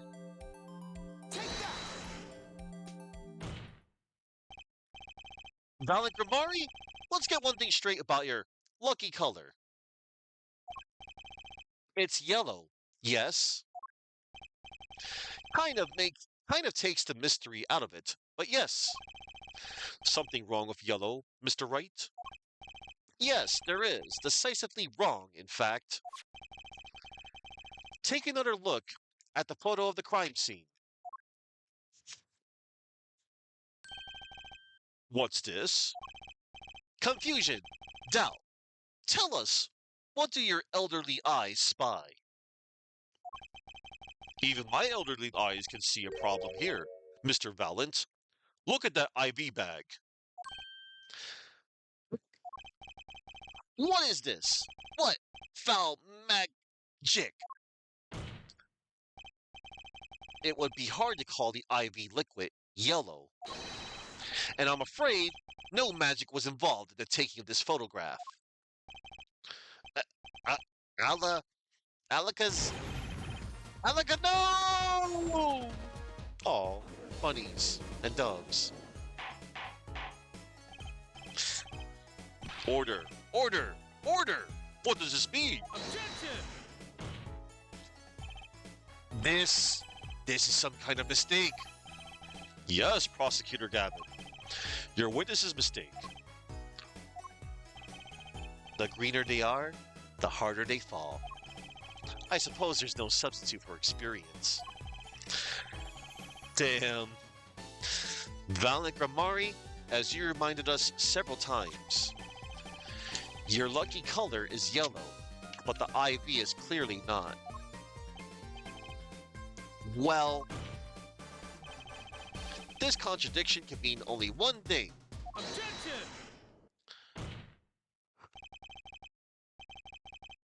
And to think, you almost had me.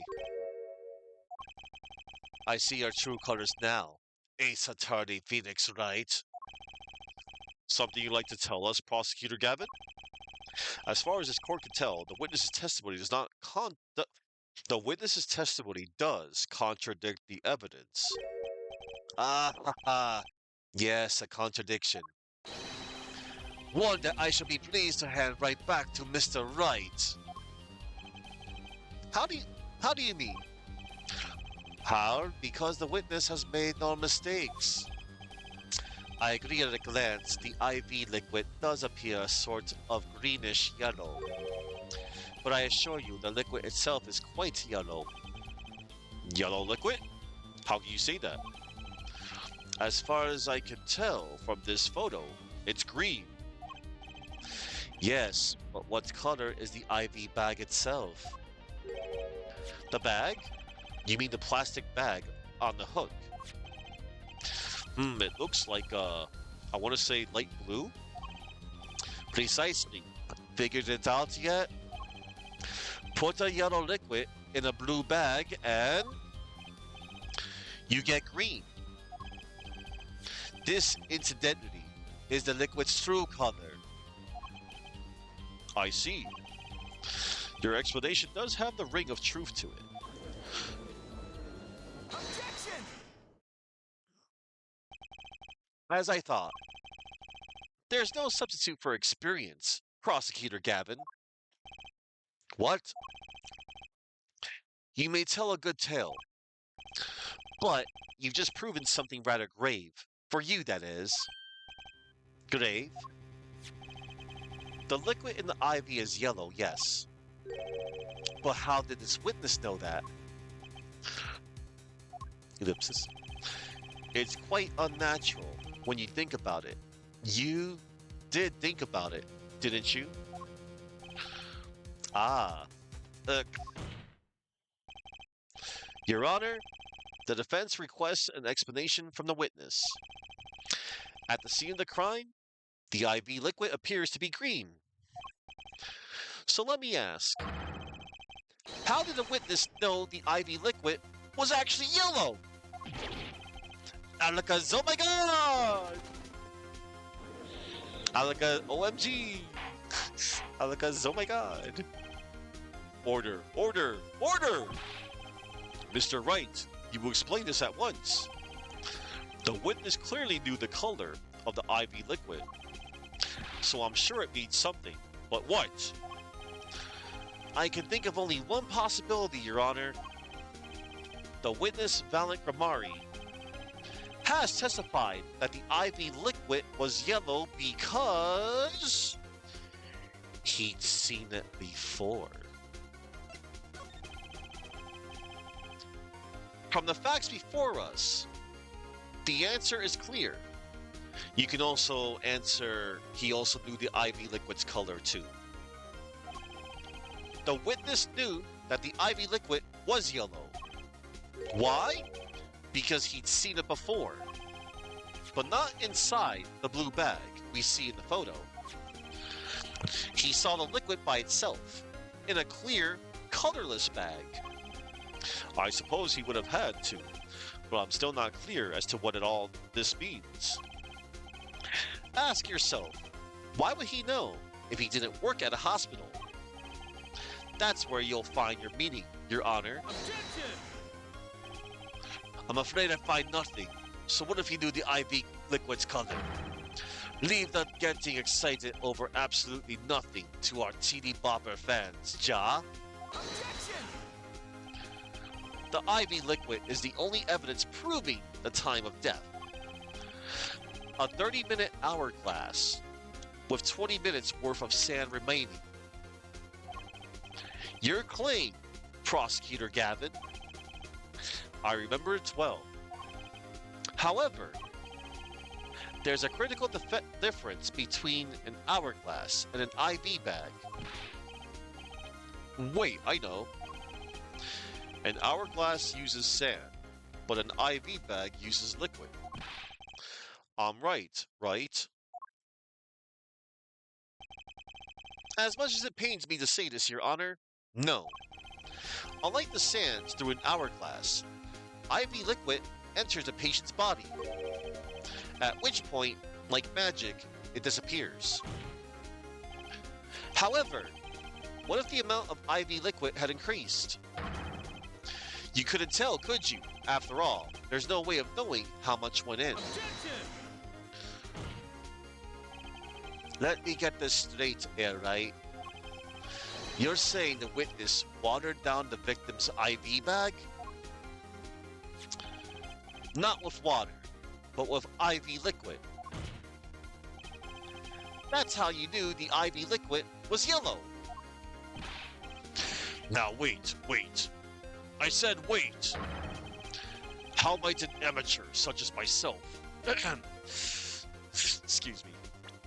Now wait. I said wait. How might an amateur such as myself essay to perform such a task? Objection! I'm an amateur too, but I can pour water into a cup. Objection! I'm afraid there's quite a big difference between a cup and an IV bag. Quite. Can you prove our witness is capable of such a feat? He has a point, amateurs. I, at least, would have some difficulty pouring IV liquid into that bag. You don't need to be an expert to see the look on the witness's face. He added liquid to that IV to throw off the time of death. I tire of these fairy tales lacking evidence. Well, Mr. Wright, any solid evidence to bring us back down to earth? Valiant Gramari? I'm afraid your magic won't serve you well in a life of crime. Might I ask what you're strongly suggesting? Magic relies on props, and props become evidence. Our witness was certainly able to increase the amount of IV liquid in the bag. All he had to do was work a little magic, and the prop was the small syringe. Take that! The victim's syringe. It's the perfect prop for the magically increasing IV trick, and easy enough for an amateur to use. Objection! What kind of evidence is that? The syringe was clean, not a trace of liquid in it. Objection! And don't you find that odd, Prosecutor Gavin? What? The victim had the syringe to administer his insulin shots. there should have been traces of insulin left inside. Well, Valiant Grimari, as you pointed out yourself, the IV liquid makes the perfect clock. One that you could manipulate at will. Alec, Aleca, oh, bunnies. I love the bunnies. Damn. I do believe, well, if this being his first, that the burden of this trial has been a bit too much to bear for Prosecutor Gavin. Ellipsis. I'm afraid that while there is a doubt as to the amount of IV liquid in that bag, the time of death cannot be proven. And that brings our trial to a close for today. Well, maybe I could squeeze an extra day out of this. I can do a little much-needed investigation work. I see there are no objections.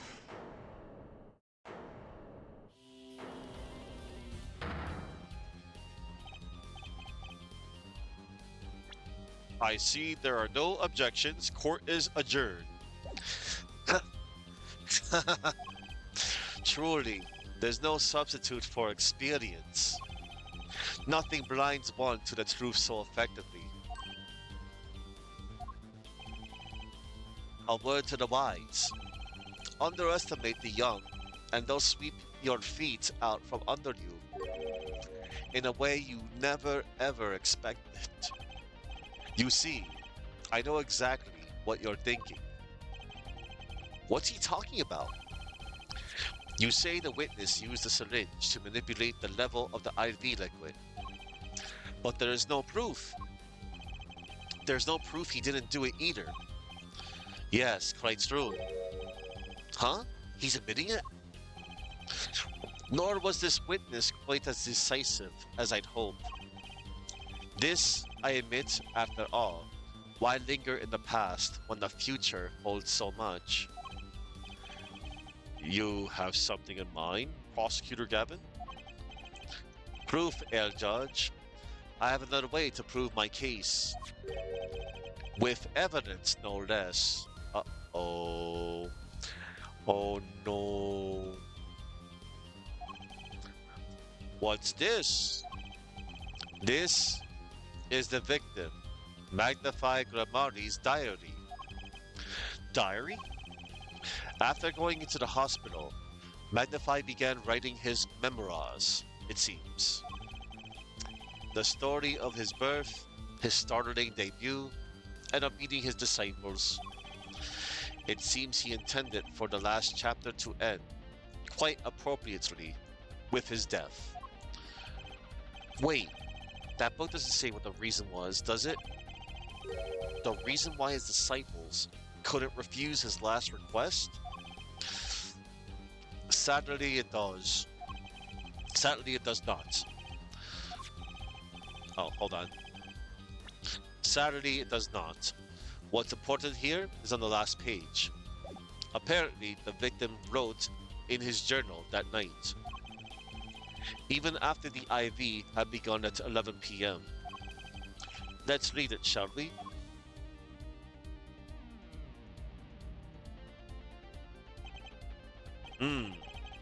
This does appear to have been written just before his death. The court accepts this into evidence. Magnify's diary, a memoir of sorts, written up to just before he died.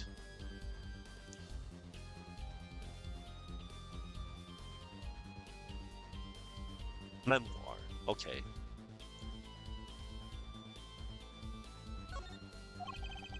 Read the very last part with particular care. Alright, one moment.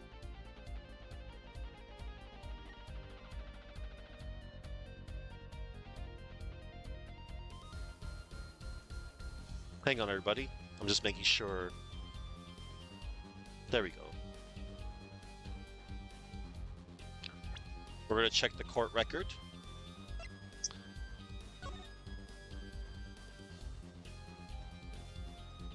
Let's open...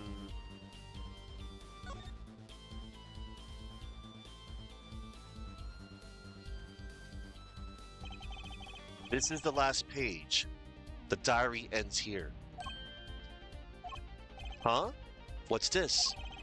It looks like a page is ripped out. Well now, isn't that interesting? I kind of wanted to read the... Hang on. Tonight's IV is in, maybe the last. I leave the rest to them. The first should come... The first should come soon. The journal may end here, or it may go on, but not long. Hang on. I gotta... The text box is in the way. I always find that a little annoying. But that depends on his hand. All that is left to mine is to lay down this pen. Alright. Okay. Continuing with the court. Read the very last part with particular care. His journal may end here, or it may go on, but not long.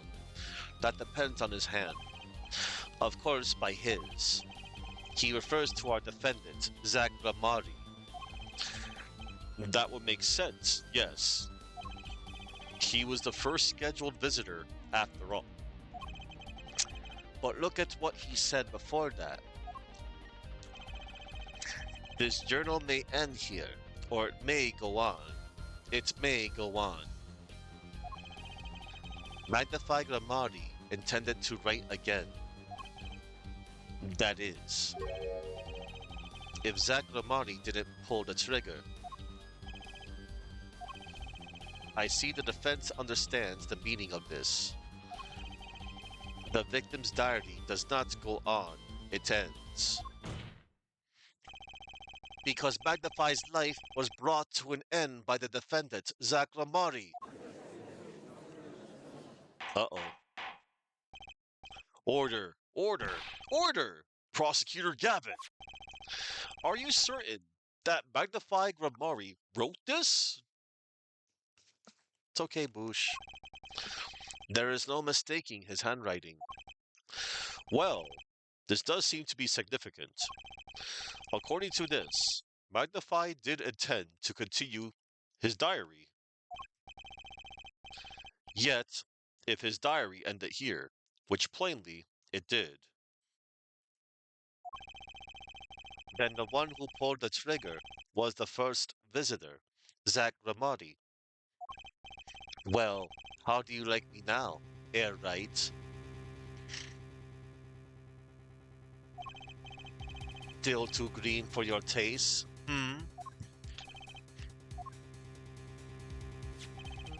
He's right about the diary being pretty clear. Still, I find it hard to believe that he'd overlook such an obvious problem with his precious evidence. Well, Mr. Wright, the witness's testimony we heard was lacking. But put together with this evidence, it seems quite sufficient for our case. If the diary is accepted like this, the trial's over. Maybe it's time for me to show them something. Oh no. It's time, everybody. Here goes. It's time to show evidence.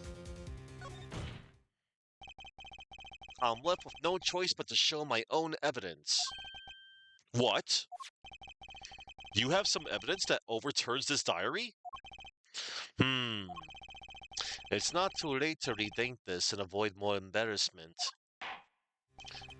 Very well. Please show us your evidence, Mr. Wright. Incidentally, don't even think of showing us this diary. I've just shown the court. Now that we've come this far, I hope you have something a little more decisive. Show us evidence that proves the victim continued writing his diary. All right, I'd be happy to. The decisive evidence proving that the diary didn't end with this page is...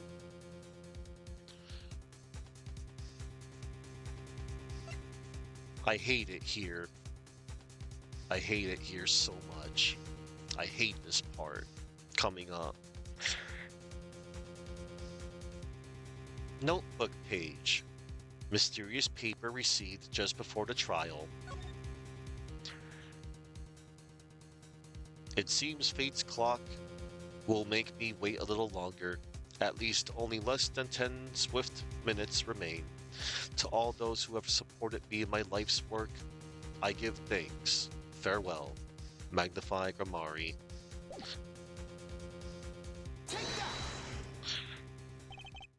First, take a close look at this diary.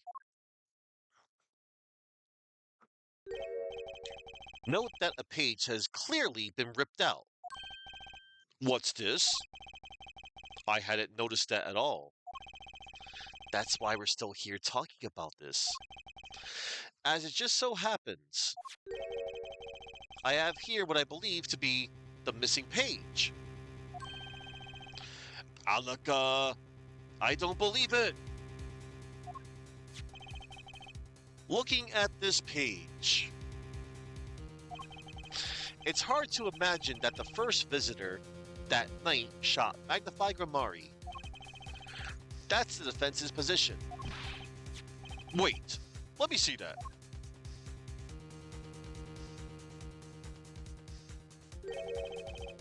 What in Sam Hill?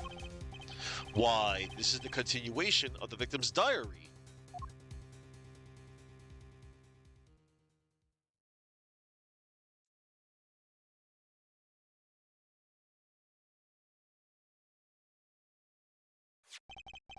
Note the torn edge of the page. It's a perfect match with the torn remains of the last page in Magnify's diary. Quite remarkable. Would you care to explain what all this means, Herr Attorney? The diary continued after his first visitor came, which means that the victim was still alive after Zach Grammari left, leaving no one to take his life but the second visitor. Valiant Grammari! No. No! Oh. The handwriting, too, matches that on the other pages.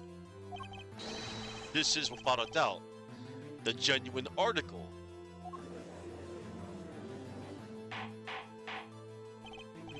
Order, order, order! But wait! That's impossible! That old man couldn't have written that. Objection!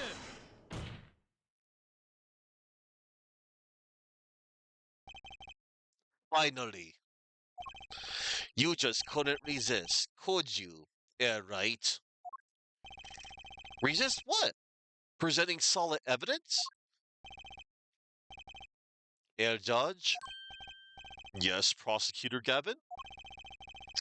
Might I request we put the current cross-examination on hold? The prosecution would like to call a nude witness. But, Prosecutor Gavin, this evidence overturns the current witnesses. I ask only to put it on hold. Please, my new witness has a very, very important piece of testimony to give. 5 minutes, no more. I promise, Your Honor. Well, if you put it that way, Mr. Wright, what's your take on this?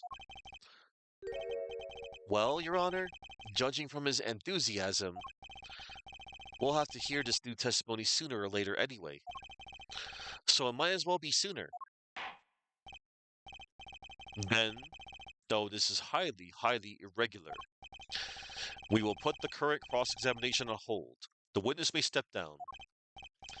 Now, Prosecutor Gavin, Please bring this surprise witness to the courtroom.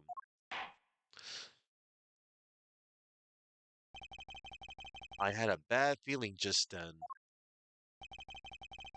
That ripped out page was too obvious. He must have known. And I should have known it was a bad sign all around. But you didn't, Mr. Wright. Oh no. Holding trial with no audience is a first, even for me, Prosecutor Gavin. I beg the court's understanding. But I had to make a judiciary deal with the witness to secure his testimony. A judiciary deal? The details of his testimony may have some legal ramifications, shall we say. I thought it best to contain the information to this room. Very well. And you are the witness, I gather? Ah, yes. Yes, sir. State your name and occupation for the record. My name's Drew Mission. I'm a painter. A painter? And you are somehow related to this case? No, well, not per se.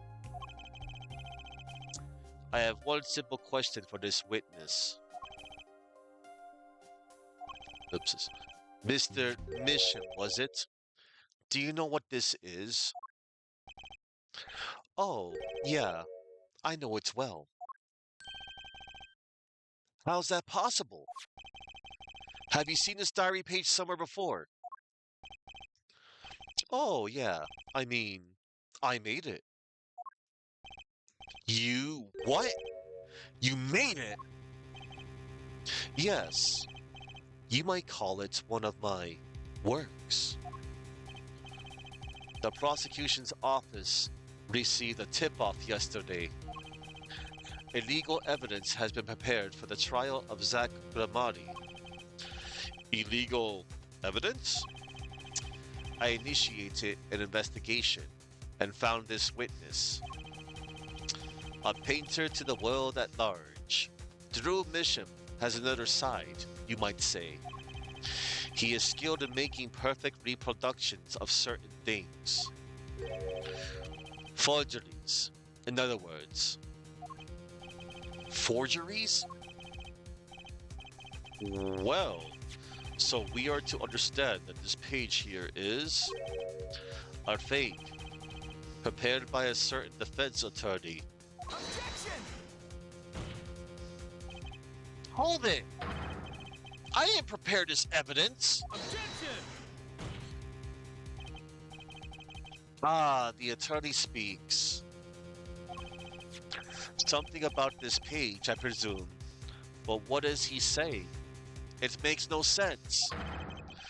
After all, it was you who presented this evidence to us. Phoenix, right?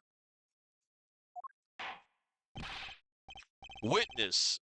Mr. Misham, was it? Drew Misham, age 45. Painter. Summoned to this trial by the authority of Prosecutor Gavin.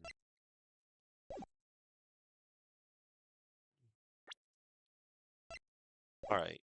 Mr. Misham, was it? Who requested this forgery? Who was your client? That? I don't know. What? Most of my clients prefer to remain anonymous. Even to me. I make the items they want and receive my payment.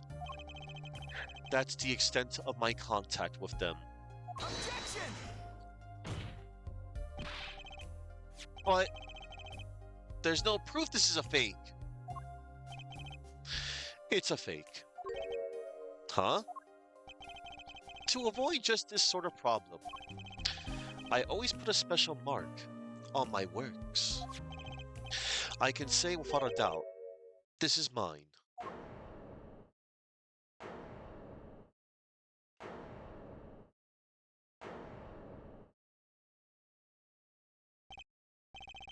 Mr. Wright, you have just presented illegal evidence to this court. My court. It was careless of me. That's all I can say. Oh, old boy. Here. Uh,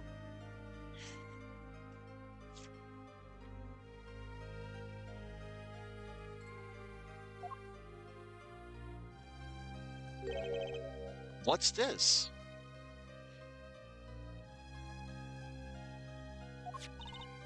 I don't know. I just got it over there in the hall. They told me to give it to the old boy in the blue suit with the spiky hair. They said it was really important. This is messed up. It was all a trap. A fatal trap. Mr. Wright? Yes? Do you have an explanation for yourself? If I did, will the court hear it? Probably not. Forging evidence is a serious crime, and presenting it in court, a serious mistake. A fatal mistake for an attorney. Fatal too, perhaps for your client, I fear. Tell me, what kind of defendant relies on forged evidence? The answer is quite clear. A guilty one. Objection! Your Honor, wait. I understand that presenting forged evidence in court is a serious crime, but you cannot hold my client responsible for actions I undertook as an individual. I am sorry, Mr. Wright. Your Honor? Another close call, I dare say. If the prosecutor's office hadn't received that hot tip, everything would have gone the way you wanted it to, Ja. Ellipsis. I even gave you a chance. Too bad you decided not to think about embarrassing yourself. I see no need for further discussion on this matter. Special witness dismissed. Damn you, Drew Mijam. Mr. Attorney? Yes? Could I ask your name? Phoenix Wright. Mr. Wright. I have seen and studied many people, but none like you. I'll remember you, Mr. Wright.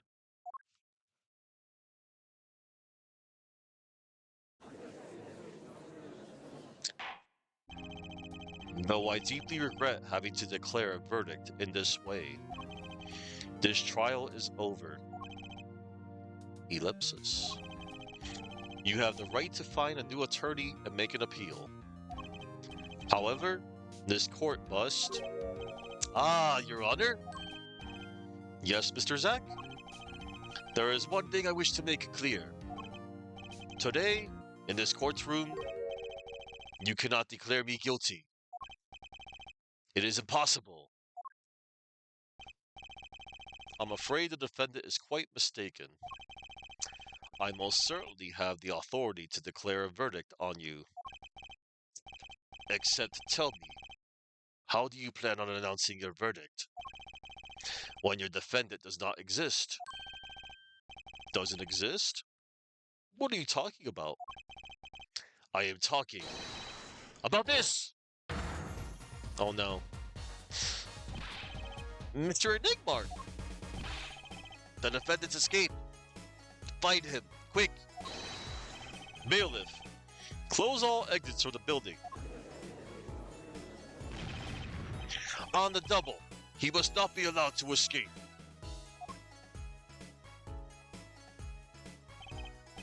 That day in that courtroom, a miracle occurred.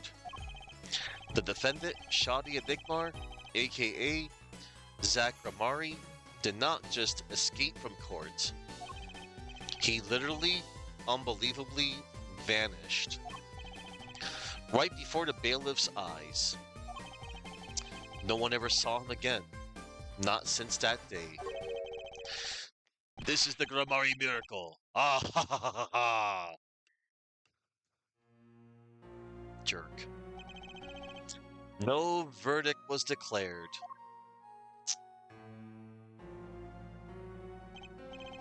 After all, the defendant didn't exist.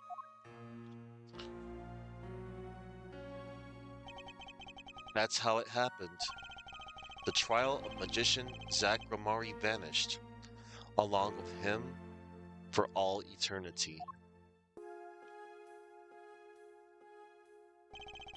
The mysteries that remained behind were all solved, however, but not until 7 years later. To be continued. Yeah. And that's how Phoenix Wright lost his badge, everybody. And now for something different. Oh boy. Oh boy, everybody. Oh boy. Time for one of the most controversial sections in the game. Probably the entire series, too. That trial 7 years ago was the beginning of it all. This I know beyond a doubt. The mysteries of the past work their magic on the present. But you'll soon be finding all of this out for yourself. Which of Magnify Gramari's disciples pulled that trigger? Where did the vanishing defendant, Zach Gramari, go? What dark truth lurks behind the forged diary page? And what about the girl who was left behind?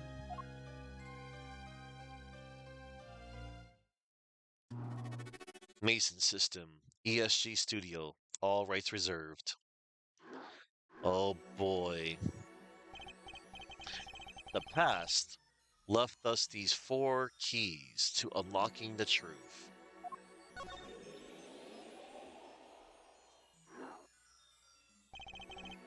But that's not all. There are 4 keys in the present as well. And when all the questions have found their answers, the final trial will begin. But first, you must chase the truth through then and now. Think of it as a game. So, oh boy, I, Phoenix Wright, will be your guide through this game. He's talking to me, the player. He's breaking the fourth wall. That terrible trial saw me present forged evidence. It ended half finished when the defendant vanished. What became of me after that? As your investigation proceeds, the answer will become clear. Oh, and one more thing. There is something I must tell you. As Apollo Justice has his bracelet, so you too do I have my own weapon of sorts. My Magatama. What does it do, you ask? That I would have that I would have you see for yourself. Well now, shall we begin? Use Q and E to jump between the past and present. But let's begin 7 years ago, in the past. It is right after my last trial came to an abrupt end. Now that you know the game, let's play. Uh, don't you just love this thing that came out of nowhere, that totally, you know, arrived unannounced, unexplained? Let me tell you how this whole thing works. I'm going to try and make this sound as less confusing as possible. Okay, So, the Mason system appears as a chapter in Turnabout Succession in which the player takes on the role of Phoenix Wright as he attempts to piece together events in both the past and the present. It's very similar to the investigation chapters, with the exception that it has an end search option, which takes the player back to the main Mason system interface. So instead of a move option, which brings up a list of locations, this is also the only part of Apollo Justice Ace Attorney in which Phoenix Wright's Magatama can be used, as Apollo Justice never uses it in the game. And at the conclusion of the trial of Vera Misham, it's revealed that the player actually represents the jury who played Phoenix Wright's game to come to the truth behind the case. So, and another thing I can say about this is like the Mason system is supposed to be some sort of evidence database that the juror has access to, allowing them to draw their own conclusions. Everything that you are doing during those segments is what the jurors will be doing while they are deliberating away from the courtroom. And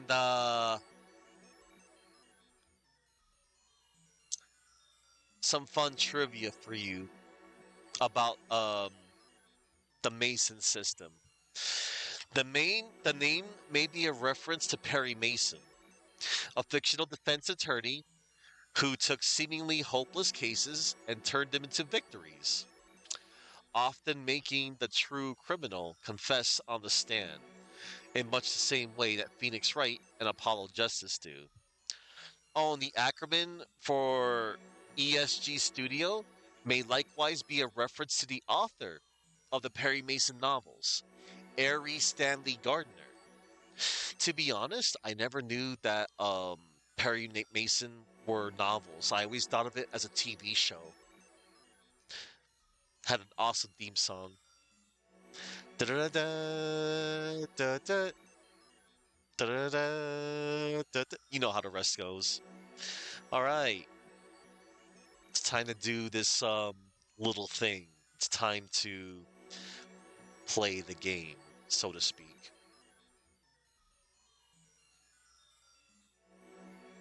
All right, one moment, everybody. I'm just making sure I get rid of a few notifications.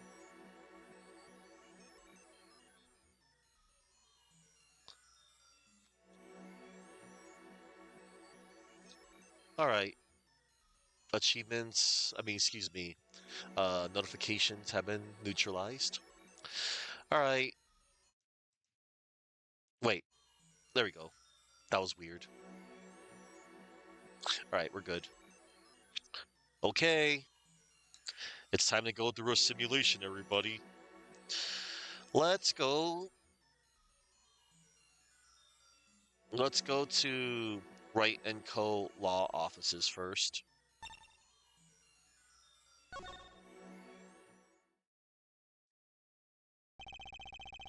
The nightmare trial was over, and the new nightmare of figuring out what had happened had just begun. I wanted to make up. I wanted to wake up, to walk away. But I figured I'm the one who could do this, probably. And besides, I had plenty of time, thanks to the Bar Association Review Board's decision. It's hard to work when your attorney's badge has been taken away. 7 years ago, Wright and Co. law offices.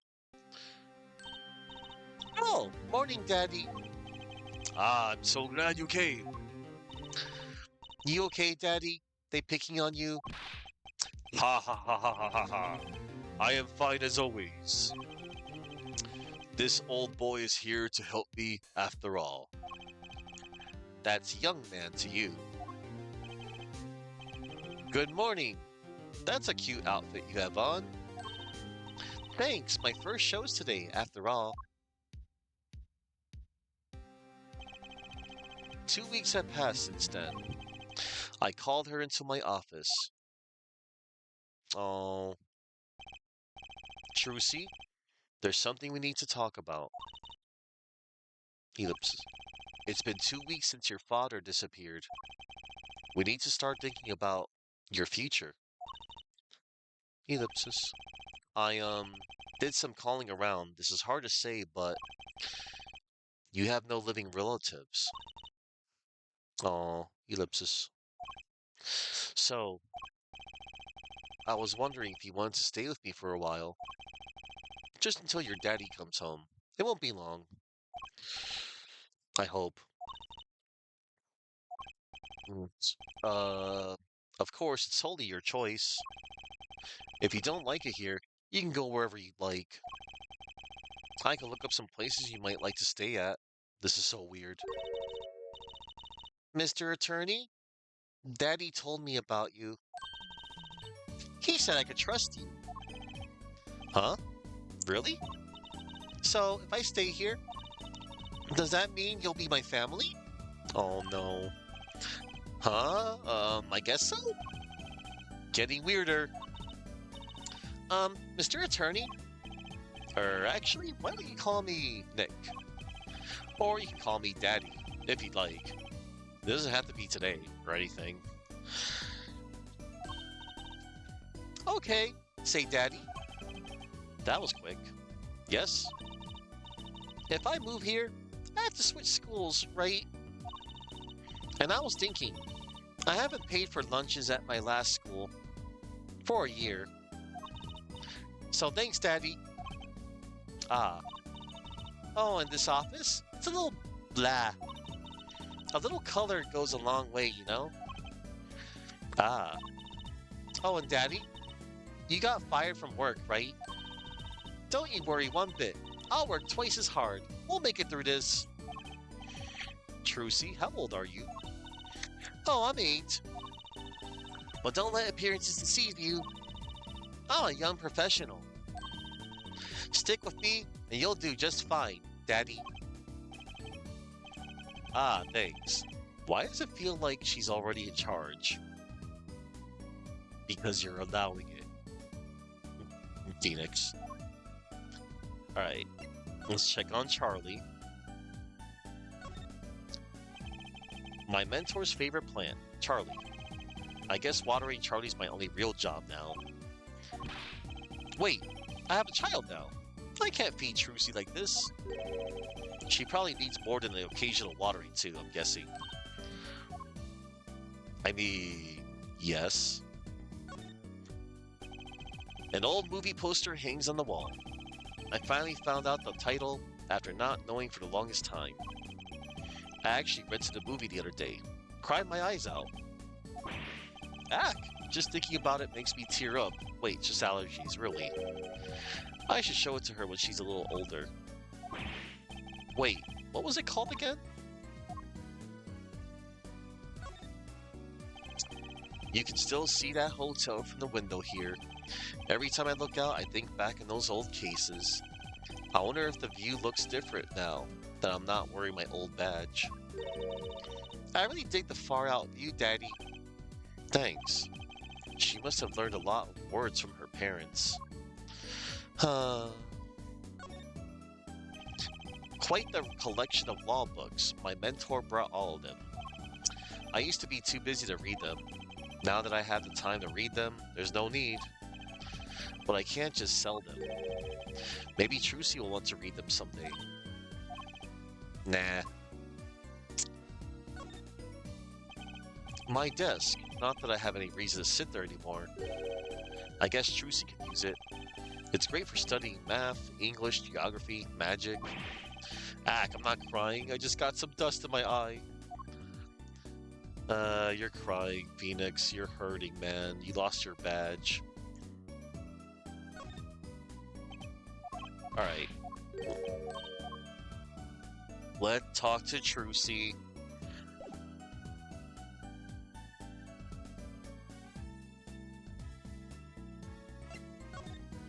Oh. Hey, Trucy, see this? I'm sorry. Huh? I'm still just training to be a magician. I can't make things disappear yet. What? Wait one more year.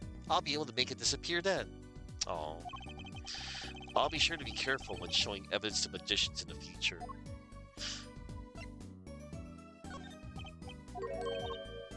Alright, I think, of course, she's not going to know any of this except for maybe this. Hey, Trucy. Oh.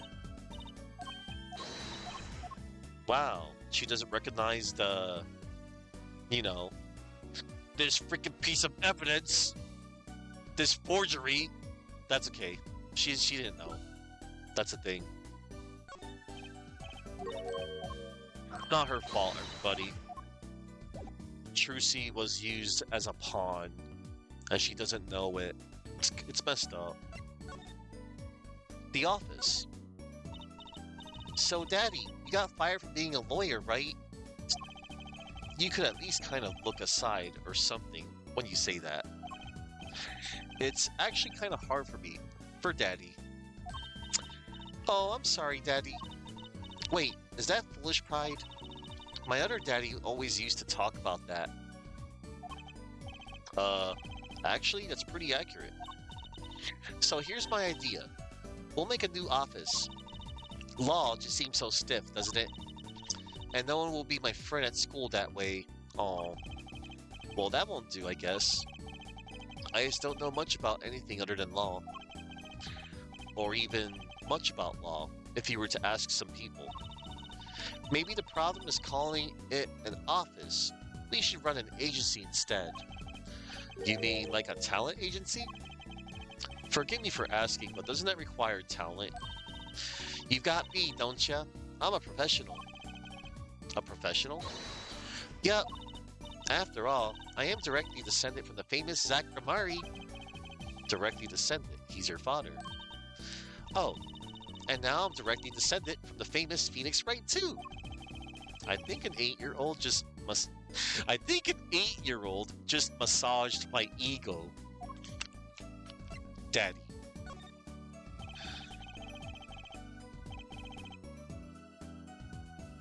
Could you tell me a bit more about your daddy, or Zach Ramari? Daddy? Sure thing, Daddy. Which daddy was that again? Daddy's so amazing. The biggest star of Troop Gamari, and they're big. The Gamaris. They were on television a lot. Haven't seen them on much recently. Come to think of it. Big magic happens when you put Zack and Valiant Gamari together, you know? Once they made a giant waterfall right there on the stage. And this giant trout swam up the giant waterfall. Let me guess, there was a giant fisherman waiting for him at the top? I wish I could have seen more of Daddy's magic. Ack, I should have brought it up so soon. I wonder what'll happen to me with Daddy and Mommy both gone. Mommy? Yeah, what about Mommy? I haven't heard anything about Trucy's mother. But I have my magic and a great daddy, even if he is unemployed. You know, I think things are going to be okay. I wonder if she'll talk about her mother. The professional. So, Trucy, you're a professional? Yes, it's like that thing they say. Baby frogs grow up to be frogs? They say that? I always thought it was funny though. What was? Aren't baby frogs called tadpoles? Maybe they thought it would be easier to understand that way for kids. How stupid. Right. So in conclusion, you're a professional magician. You're a professional magician, Trucy? That's right. Well, want to see a trick? You're going to do a magic trick?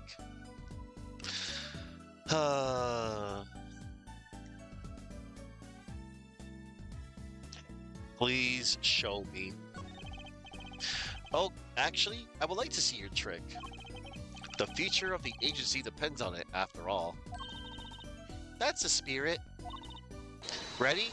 Here goes. Ta-da! Hey, folks, it's Mr. Hat. I gotta say, it's good to be seen. No. Yeah! Whoa, that was startling. The amazing Mr. Hat. Isn't he great? No, because he's modeled after your father, who's a jerk. Your friendly neighborhood, Mr. Hat, at your service. Look, he's even got the mustache and the eyes and the color. He certainly makes an impression. Doesn't he? I'm so glad you like him, Daddy. Though my routines do get a bit petty at times. Ah, get it? Petty. No. My friendly neighborhood, Mr. Hat, nearly gave me a heart attack. The amazing Mr. Hat has been added to the court record. Oh no, he's evidence. The amazing Mr. Hat, Trucy's favorite trick, startlingly realistic.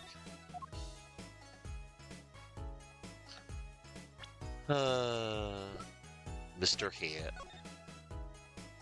Yay, it's Mr. Hat. Hang on. Can we present Mr. Hat to Trucy? Alright. Let's talk about Mommy. Could you tell me about your mommy, if it's okay? Mommy was so pretty. She was like an angel up on stage. On stage? You mean with your daddy? Yep. She was always there with Zach and Valet, smiling. But then she went away. Went away? It was a grand illusion, but she made a mistake. She vanished, and I guess she didn't know how to get back. Maybe so. I cried then, a lot. That's when Daddy gave me this. Here. Oh. Look, everybody, it's a locket. Oh, look at her. This is your mother? She's beautiful. Oh. Yeah, she is pretty. Her name's Thalassa. Thalassa Gramari. Poor girl. I didn't know her mommy had gone missing. And now her daddy's vanished too, right before her eyes. Hey, Daddy, you won't... Don't worry, I won't vanish, I promise. Right, you can't even do magic. You're like a backup plan. Daddy always said to have a backup plan. I guess all I rate as is a backup plan. That's messed up.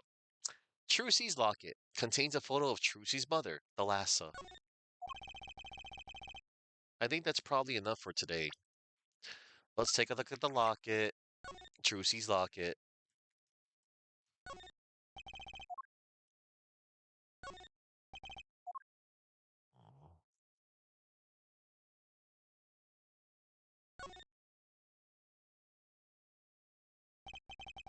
So this is Trucy's mother, Thalassa.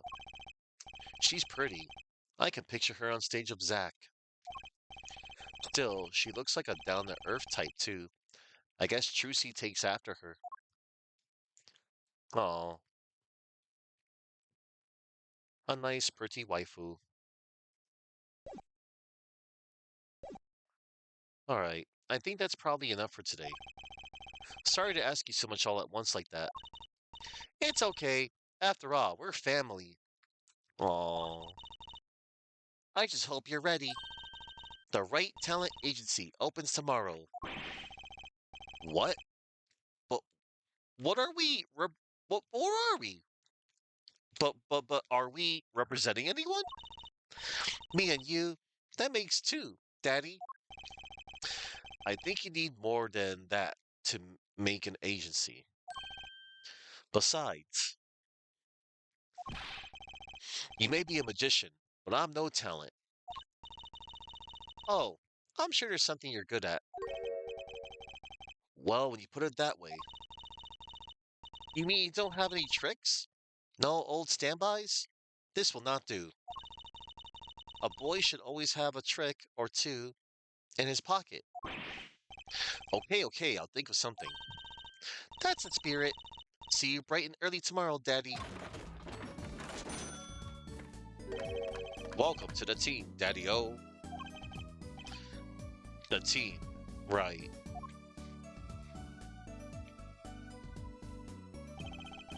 Sometimes when the magicians vanish, they leave something behind.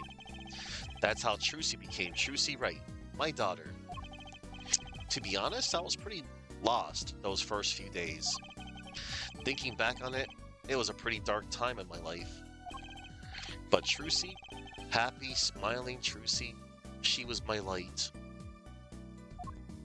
Oh, she really was. Okay, we're done with Wright and Co. law offices.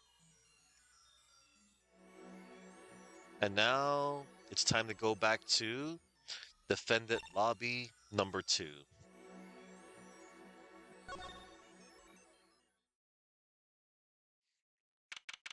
7 years ago, district court, defendant lobby number 2. Didn't think I'd be back here for a while.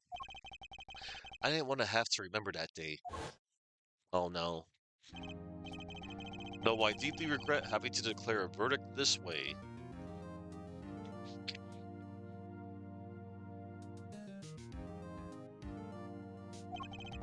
This trial is over. Ah, Your Honor. Yes, Mr. Zack. There is one thing I wish to make clear. Today in this courtroom, you cannot declare me guilty. What are you talking about? I am talking about this. Mr. Edgemar. The defendant escaped. Find him, quick. Bailiff, close all exits from the building.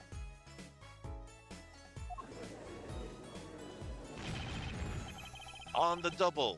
He must not be allowed to escape.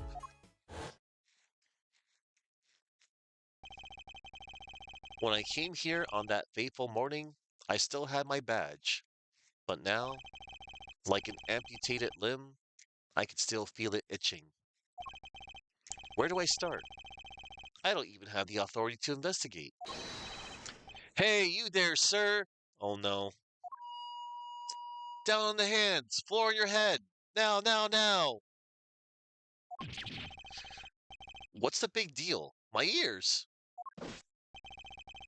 No unauthorized personnel aren't allowed in here.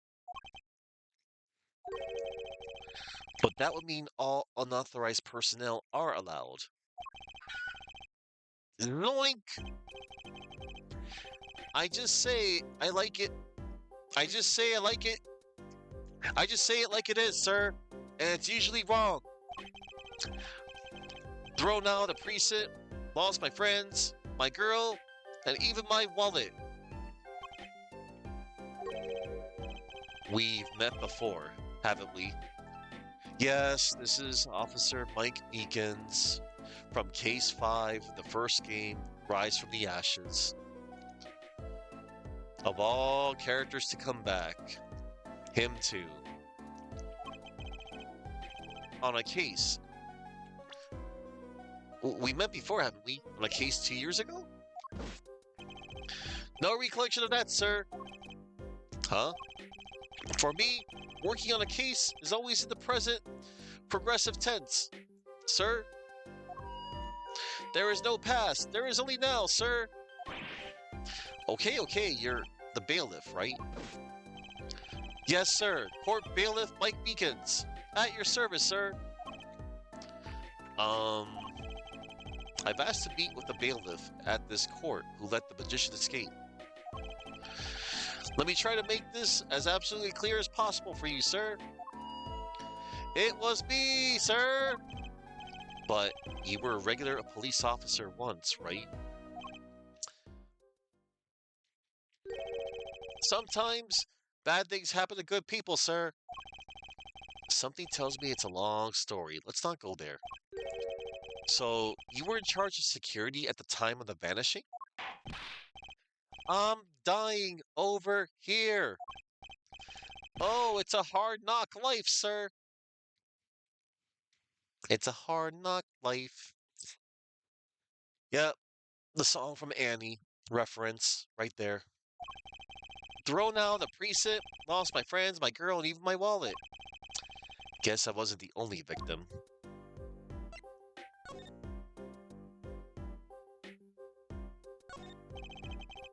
Any thoughts on this, Mr. Meekins? This? This is an honor. Sir, I've offered my opinions on plenty of things, even things I knew nothing about.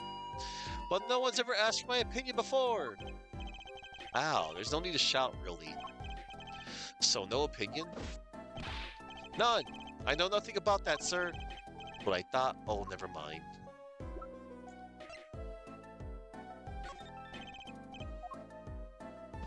Alright. Alright, that's all the extra text I'm gonna get from him, right there.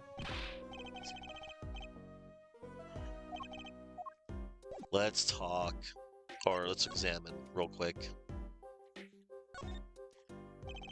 You know, I think this was the lobby I used for my very first case.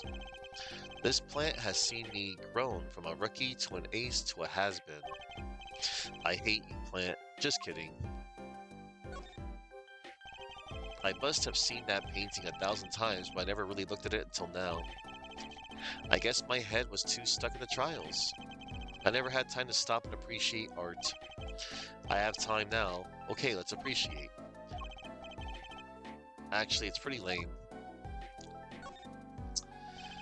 I actually took a nap on that couch once when I was still practicing law. Boy, was that a mistake. I never even sit on the lobby sofas now. I never let my clients sit on them either. It's bad luck. That's a reference to Phoenix Wright, Justice for All, the second game. Turnabout Memories, where Richard Wellington hit him on the head with a fire extinguisher when he was checking a cell phone. Faramir, thank you for the raid. Let me give you a shout out. Let me click. Hello again. You must tell me, what have you been up to? Boosh, be careful. Boosh. Alright.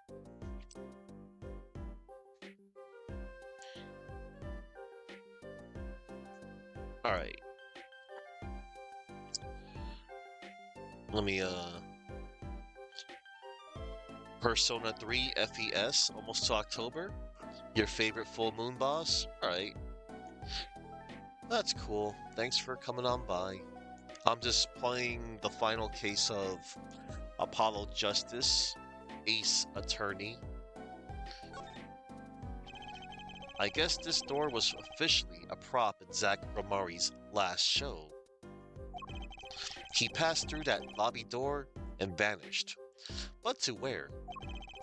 He choreographed that entire fateful trial according to his grand scenario. I hate magicians. Damn. Poor Phoenix. He is bitter. Alright, let's talk to Meekins. Oh boy. The last time we met, you were a police officer, right? In fact, you're still wearing your uniform. Sir, I wish I didn't have to tell you this, but last year, tragedy struck a rising star at the precinct. I lost my case files 4 times in 3 days. They fired me. That takes real talent, actually. They don't know what they're missing. So here I am, sir, forced to start from square one. A lowly bailiff. But your uniform. I took it with me as a souvenir the day I was fired. That can't be legal. So, you were the one who let the magician get away that day. Dying over here. I'm dying over here. A star rises among the court bailiffs, full of hope. Then tragedy strikes. Is there anything you can tell me about it? About Zach Romari's disappearance? Oh, the humanity! That's enough of that. The magician's disappearance. Why, yes. I'd say it was around 2 p.m. when I heard a commotion in court. I opened the door to see what might be amiss. The door slams open. Slam. And some guy's face is right there in front of it. Me. And some guy's face is right there in front of me. Face. So you saw someone suspicious coming your way. Yes, and I, being a bailiff of little standing, I gave chase. I chased that silk hat all the way down the hall, sir. I have a diagram. The court building here. Okay. Aha! There's courtroom number 7. That's where I was, sir.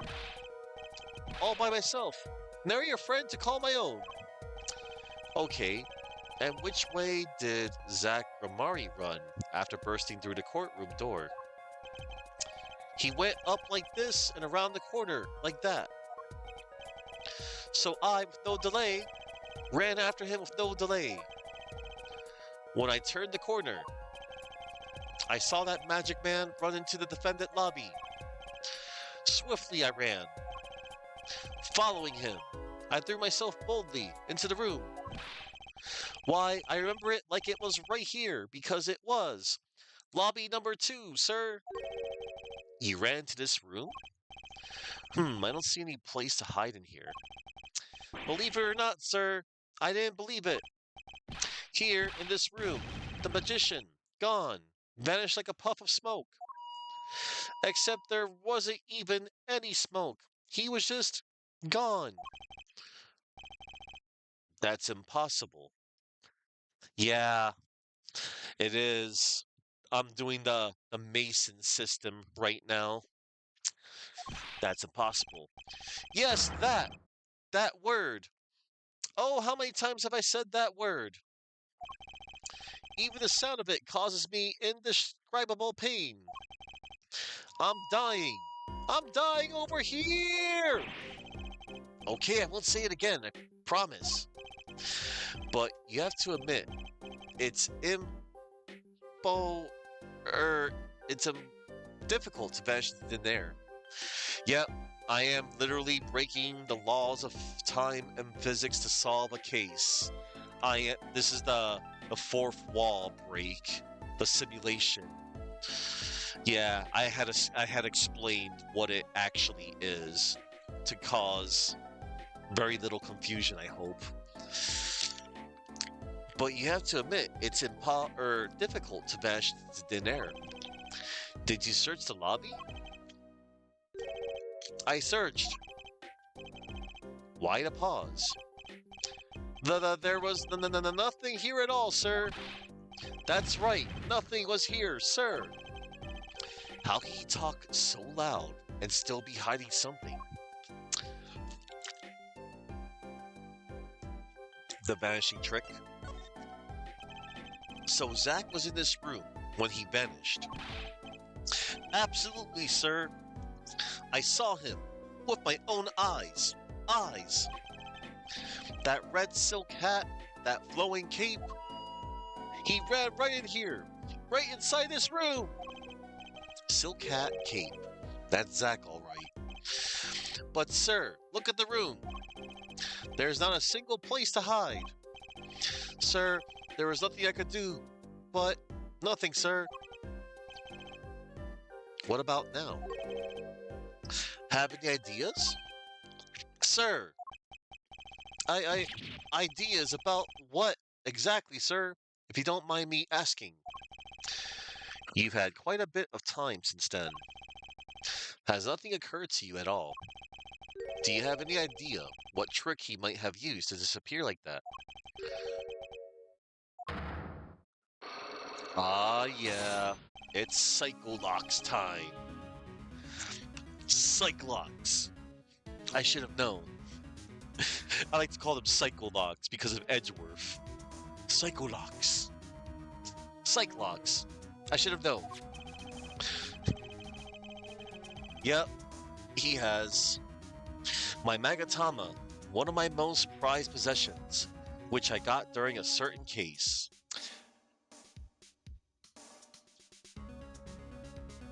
Phoenix Wright, Justice for All, Case 2. It can show me the locks on people's hearts.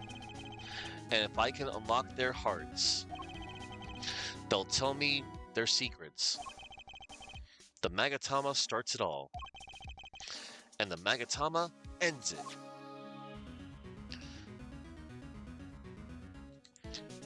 It's time to break those Cyclocks. Here goes. Oh, before I do, let me check my court record.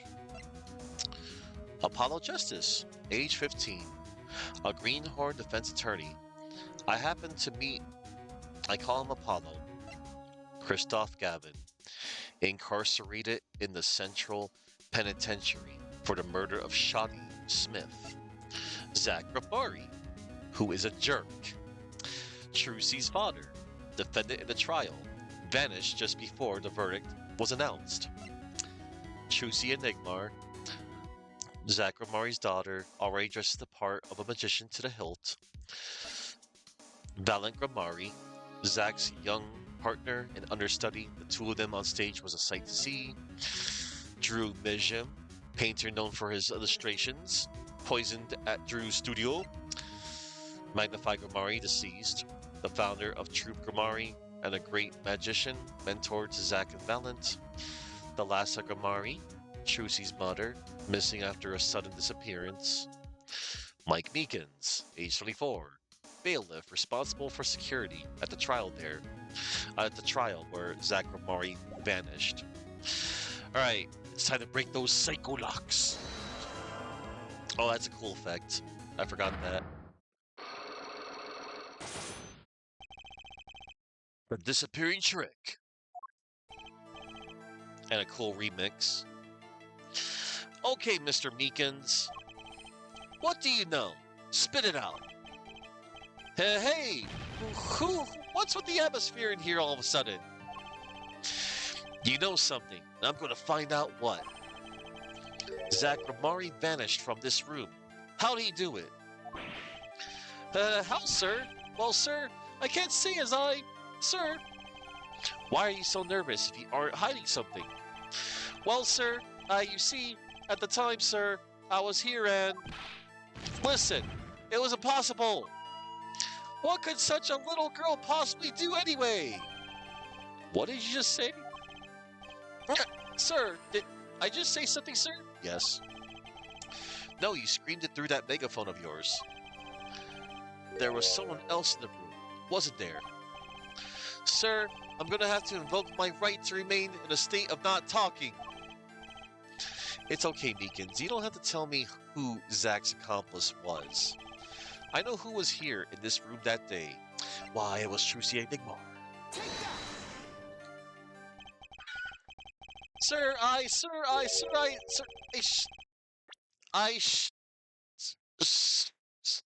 Circle. I never seen that girl until just the other day. Ellipsis. Mr. Meekins, I'm not buying it. Ellipsis. Sir! Sir, that day, she was here. In the room, sir. But he wasn't. You mean you chased her into this room, not him? Sir, in my days as a police officer, literally days, I learned a thing or two. Okay, just one thing. But it was how not to mistake a girl for a 7-foot-tall magician. 7 feet? Zach isn't that tall, is he? You have a point. I find it hard to imagine that anyone would mistake a little girl for Zach Ramari. But you saw something. And therein lies the trick. I think you know what it was. Mr. Meekins, tell me, Does this trick look familiar? Why, it was none other than the amazing Mr. Hat. Take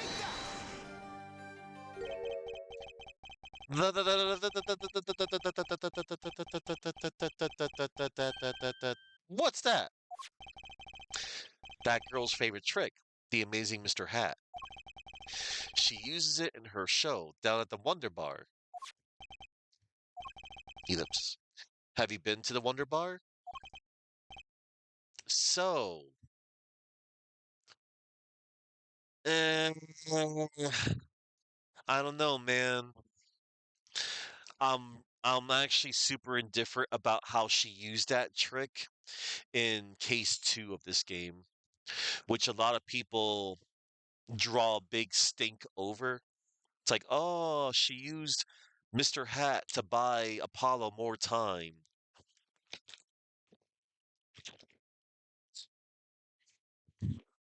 But I'll let this part slide. So, it wasn't a waking dream, was it, sir? Come again? You got a point there. I mean, Maya bailing out Phoenix with spirit channeling Mia. I guess a few times where, and then that one time where she objected during when Phoenix was up against Von Karma, and then she had got removed from the courtroom. I think I remember. Eh, but I don't really complain about little things like that. I go with the flow. Because, man, do people in this series love to not only talk about all the cases, they like to overanalyze every single little thing. Anyway, that night on stage, I saw a vision. Except it wasn't a vision. It was a hat. An amazing Mr. Hat. He really exists. Unlock successful. The vanishing trick.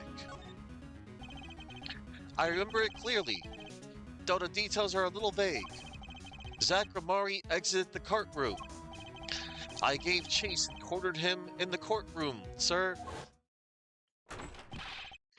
Zach Ramari, don't even think you can escape beacons. Down on your hands, floor your head. Hello? Something the matter, mister?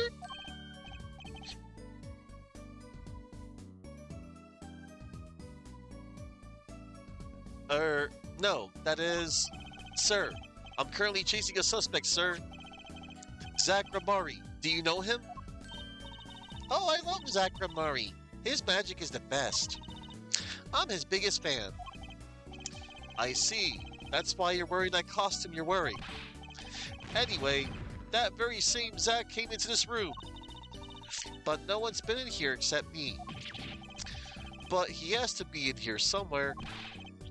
Under the sofa, in the trash can, behind the painting, under the rug. So, Trucy was his accomplice. Imagine my astonished surprise when, 1 week later, I just happened to walk into a bar and see him, Mr. Hat. I couldn't believe my own eyes. For a while, I thought it had all been a long dream. A dream that lasted a week? But it wasn't the magician who disappeared. It was Mr. Hat. The trick vanishes. Though it seems complex, what really happened that day was quite simple. You were standing by the door, and out came Zach. But that wasn't all. Another person got in on the act, and she was standing in front of lobby number 2. Oh, along with Mr. Hat. Ah, and that's the beauty of it, isn't it? So, while you are standing in shock and amazement, the magician rounds the corner, and most likely runs through the closest door into lobby number 1. Both can't be true beacons, it's either clear or vague. This is where you come in. You turn the corner in rather lukewarm pursuit. And at that very moment, Trucy runs into lobby number 2. Then all she has to do is tuck away the amazing Mr. Hat. Yeah. Sir, I only lost sight of him for the briefest of moments. Then I saw that cape, Zachramori's red cape, fluttering like a cape. Ellipsis. Astounding, sir. All my days of posting, all my days of posing queries and making inquiries and chasing quarries wasted. It was as if I could see them melting away like an ice cream cone left by the side of the road to die. Oh. Or the scattered remains of a messily eaten chocolate parfait. Such sweet sorrows. I'm sorry. I had no idea how much you'd suffered on account of this case. It's an honor, sir. I've apologized to people many, many times, sometimes more than once. But this is the first time anyone's ever apologized to me. Actually, about that girl. I'm sort of her guardian now. Is that so? Ellipsis, ellipsis. Sir, you should know that I harbor no ill feelings whatsoever in my harbor. Okay. I let the defendant escape. That's the stone cold truth. Just another step on my way from singing the blues to wearing the blues. Someday, sir, I'll be standing side by side with the great Detective Gumshoe. Mr. Meekins, this is a free ticket to the show at the Wonder Bar. If you want. It, it's an honor, sir. Sir, I can't count the number of things I've had taken from me, sir. But no one's ever given me anything for free. No one's ever given me anything for free. Right, I'll see you in the court next time then, sir. I look forward to it. That was a nice little exchange. All eyes were on Zach Ramari that day in court until his mysterious disappearance. Now, part of the mystery's been revealed, but the magician remained out of sight. It will be 7 years before I met him again.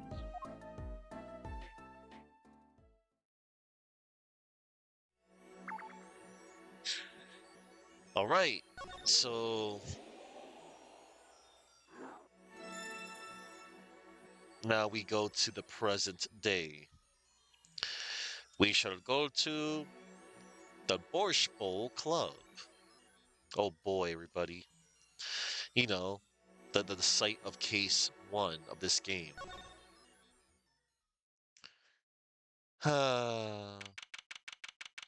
Present day Borscht Bowl Club.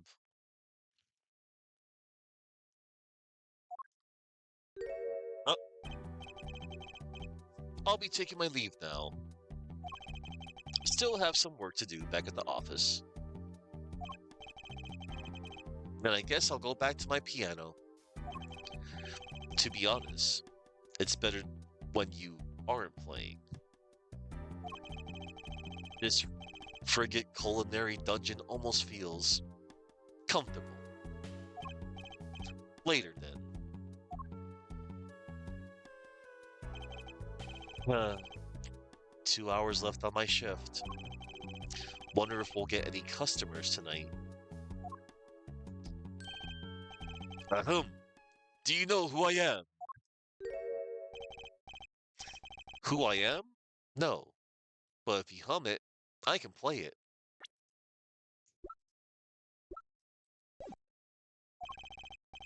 Just kidding. I don't do requests. How about a different sort of request? You see, I play cards. Oh, a customer. I was just hoping someone would come in and save me from a night at the keys. I seek a true competition. I have heard the Borscht Bowl Club is the place for this. Now I see the rumor is true. And this is a friend of yours? Oh boy. Ah, don't mind me. I'm just your friendly neighborhood newsman. Ah, he will not be playing tonight. When his business is finished, I shall send him home. This competition will be between us, no others. The Right Talent Agency represents two artists, and I'm number two. I play piano. Well, sort of. It's actually just a front for my real talent, which is playing poker. Don't ask me how I got started. I don't remember. But I'm good. Real good. It didn't take long for the rumors to get around. Go to the Borscht Bowl Club if you want a real game. That guy's never lost. People don't come to hear me tickle the ivory. They come to watch me play cards.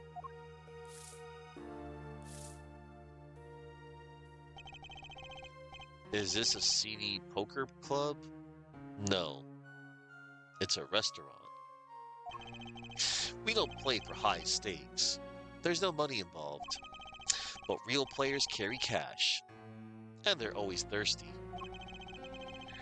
It's a handy source of income for the club owner.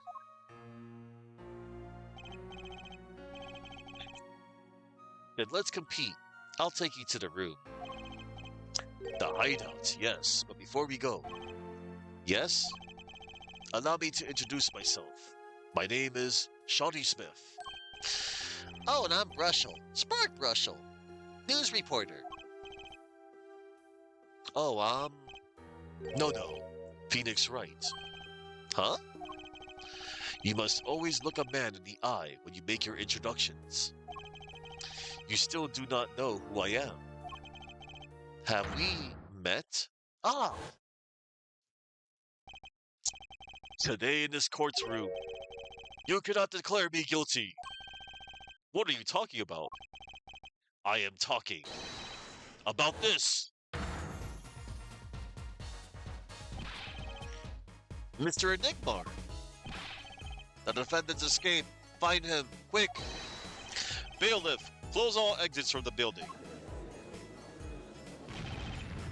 On the double. He must not be allowed to escape.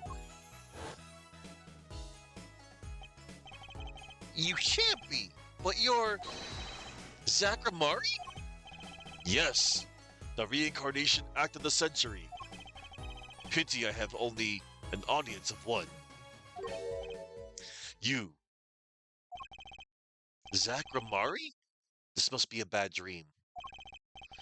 In a sense, this guy ruined my life. Yep, Zachramari is a jerk. I can't wait to show you all that when I'm done with this case. You there. Da. We will play soon. Ready the room. Da. I will be preparing the hideouts for you.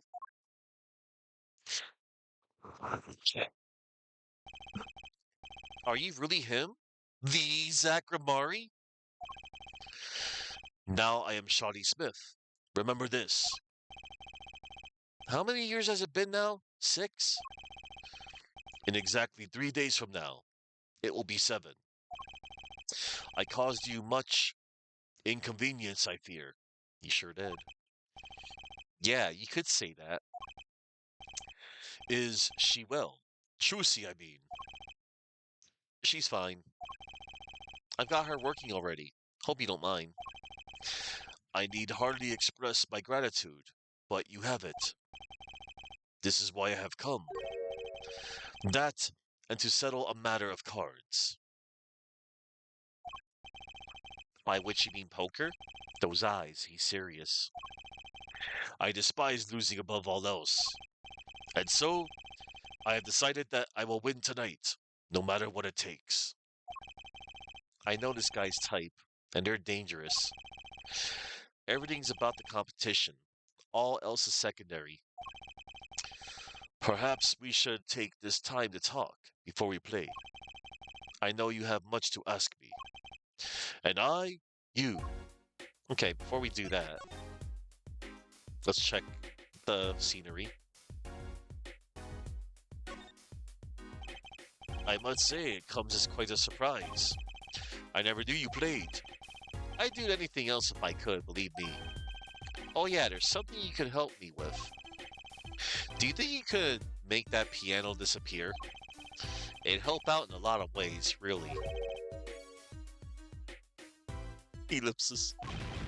Wow! You say the funniest things with the straightest face.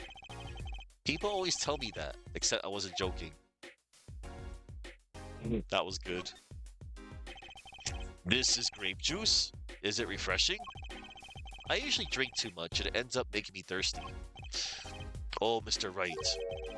There is something inside that bottle. Huh? It's my business card. Ellipse.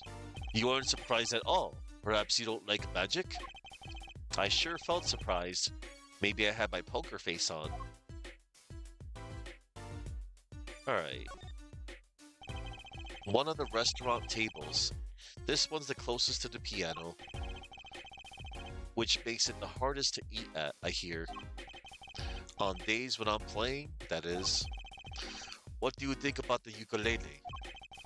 The sound is slight, the annoyance curtailed. A ukulele in a Russian restaurant? Then you must go to a Hawaiian restaurant. Hawaiian shirts don't go with my complexion. Wow, I give up. Alright. Alright, we're done looking at stuff here, I think. We got all the extra text.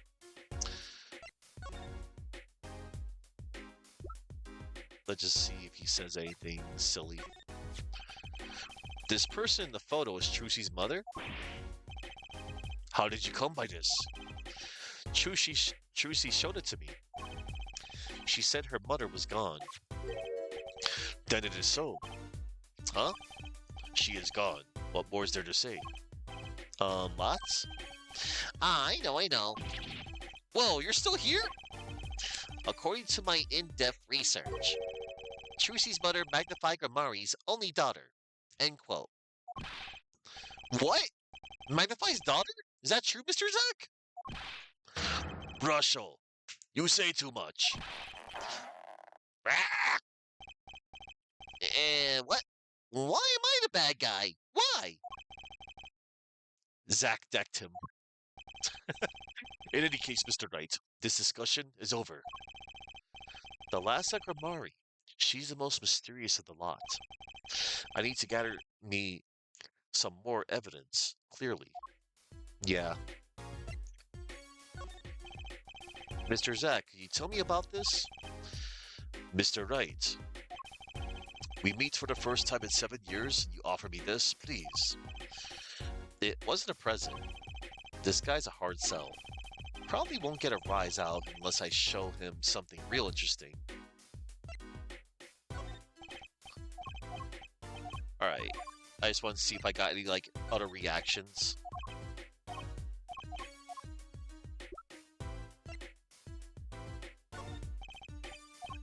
Alright. Okay. Let's finally talk to him. The meaning of competition. We competed that day 7 years ago, too. Ah, yes, you must have been surprised. Called to the detention center out of the blue. 2, 1.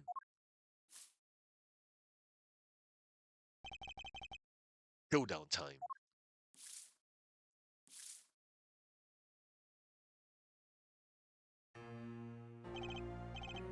I lost.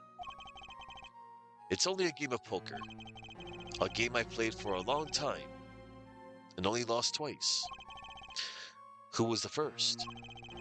The man I killed, of course. You chose your defense attorneys by playing poker. Some are hired, others fired. –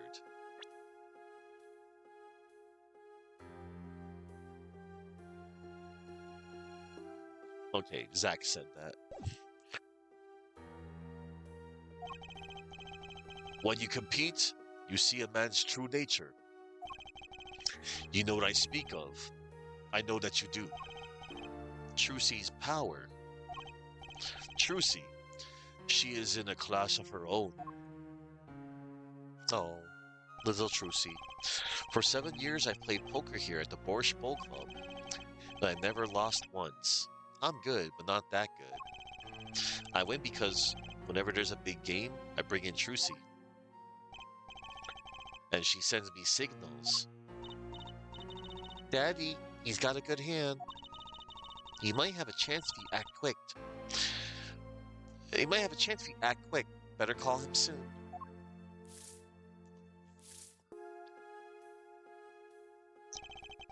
Can you tell me what her power is?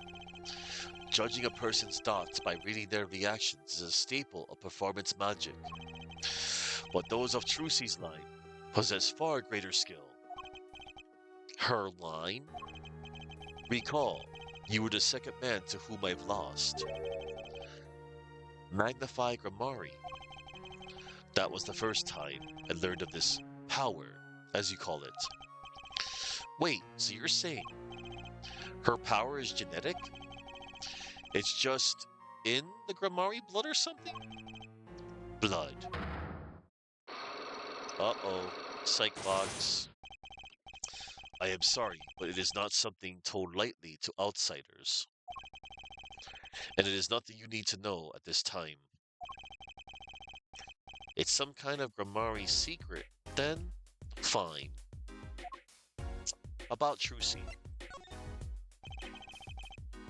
She's 15 this year. She's still trying her best to follow in your footsteps, you know.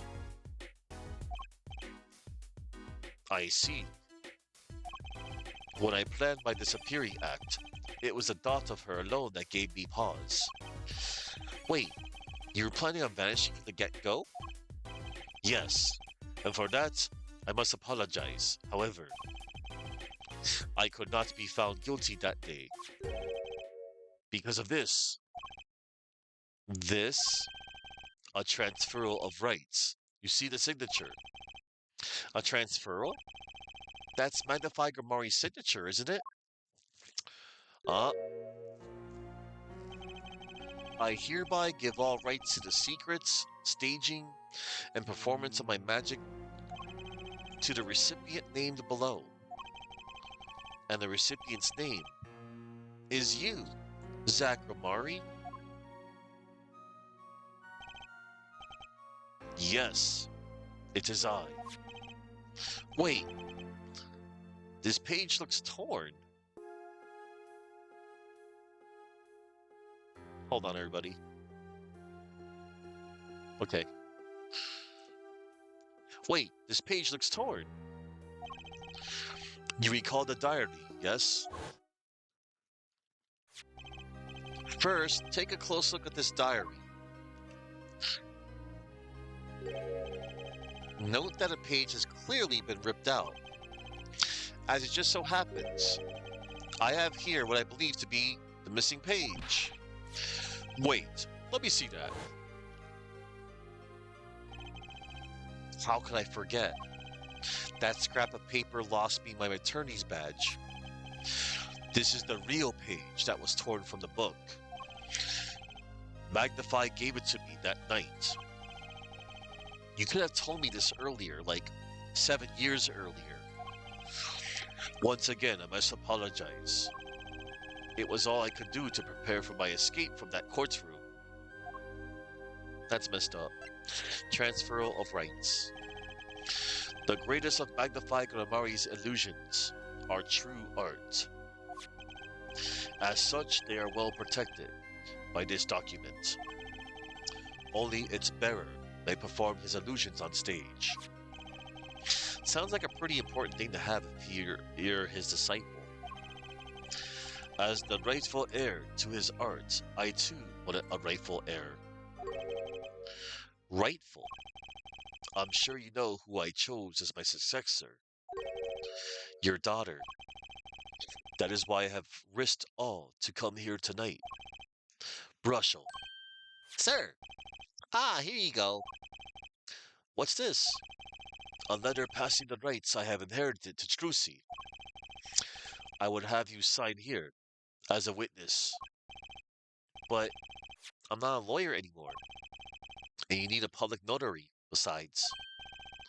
Ah, I may not look it, but I'm a certified notary. You are? By day, I wear a notary's glasses and hunt for news. Also by day, I wear reporter's glasses and notarize. When I take off the glasses, I can't see very well. Your signature, please.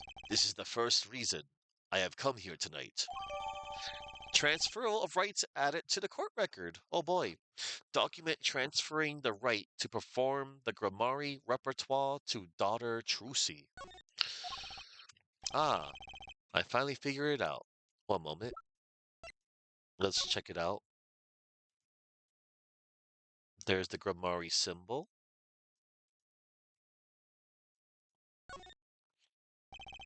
Zach's signature. I'm sure he's written it many times, being an ex-star and all. I bet there's plenty of people out there who'd kill for a Zach Grammari autograph. Yay. The symbol of a jerk. Ah, I finally figured it out. Now I know why you've come out of hiding only now. It's been 7 years, you said? Precisely. 7 years. This music. There's a law that covers your situation. After 7 years, missing persons are considered to be legally deceased. So if someone was to vanish from the face of the earth 7 years ago, they would lose all rights as a living person after 7 years from that day, not to mention all their possessions. Exactly, which is why I am here. I risk showing my face in public for the sake of this document before my 7 years are up. You might say I am securing my daughter's inheritance. But do you really need this document? Wouldn't Trucy inherit your estate automatically? Not in this case, I am afraid. This case? Yes, I received the performance rights from Magnify Gramari. However, this was done in secret, without witness. Before Magnify died, 2 potential successors to his repertoire were named. Myself, Zach Gramari, and Valent Gramari. Not Trucy. I see. So you do need this document. I have known Brushel since before I vanished. He is a man I trust. Now only 3 know of my rebirth.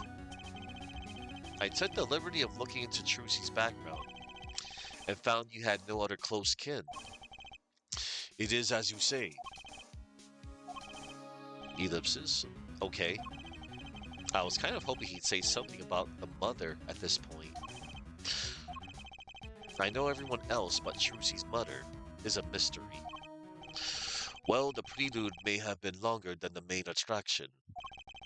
Shall we begin our game? My final competition. Final? Why? As you said, I have come out of hiding today to make this document legally binding. Once that is done, I shall slip once more underground. Without seeing your daughter? Ellipsis. It would be best if I did not. 7 years ago, we played. 7 years ago, I lost. I already lost to Magnify. I did not care to lose to another. And I have heard that you never lose. It's just a rumor. Yes, for it is impossible to never lose, unless one has an ace up one's sleeve.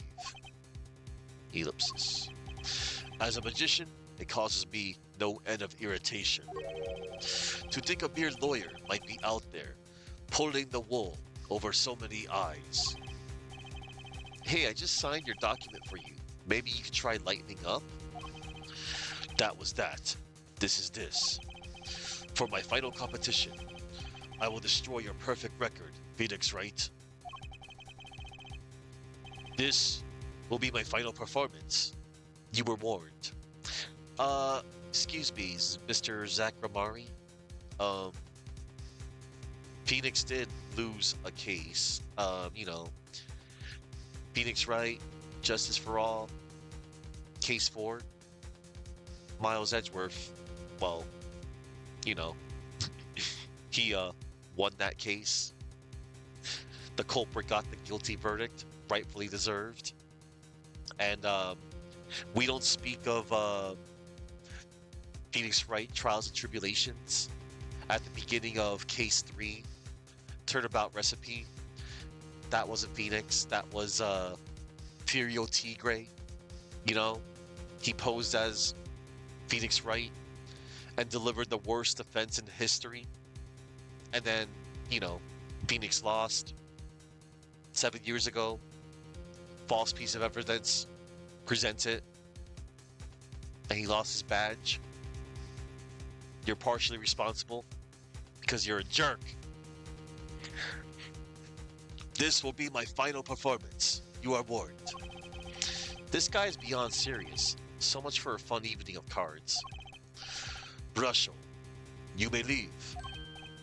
Ah, but it's your last game. I mean, what a scoop. Phoenix was having an off day in Turnabout Recipe with the mother of all sunburns. Yeah, sure. I punch and I punch, but still, it is not enough. I just remembered a future, prior engagement. Toodles, gentlemen. Oh, and nice meeting you, Piano Man. Then let us begin. Dealer! Da? You will be witness to our competition. Da, it is an honor for me. Why haven't I seen her around here before? Ah, that reminds me. I saw a familiar face as I entered this restaurant. He did not seem to notice me, however. Gavin, I believe was his name. You know him? After a fashion. Listen, Phoenix Wright. One can learn much from a true competition. Remember this. The Grammari power. I was close to understanding it, but I needed more. And I know where to get it. Trucy's mother. I need to meet that reporter again. That was clear. And one other thing. From the moment my final competition with Zach began that night, a name was running through my head. The name of a man now in prison. A name Zach Ramari knew, but how and why?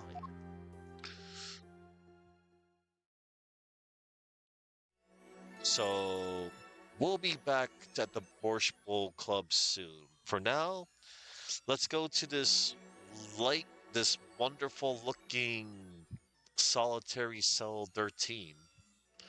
Oh boy. Hey Boosh. What's up, boy? Present day, Central Prison. Solitary cell number 13. Oh boy.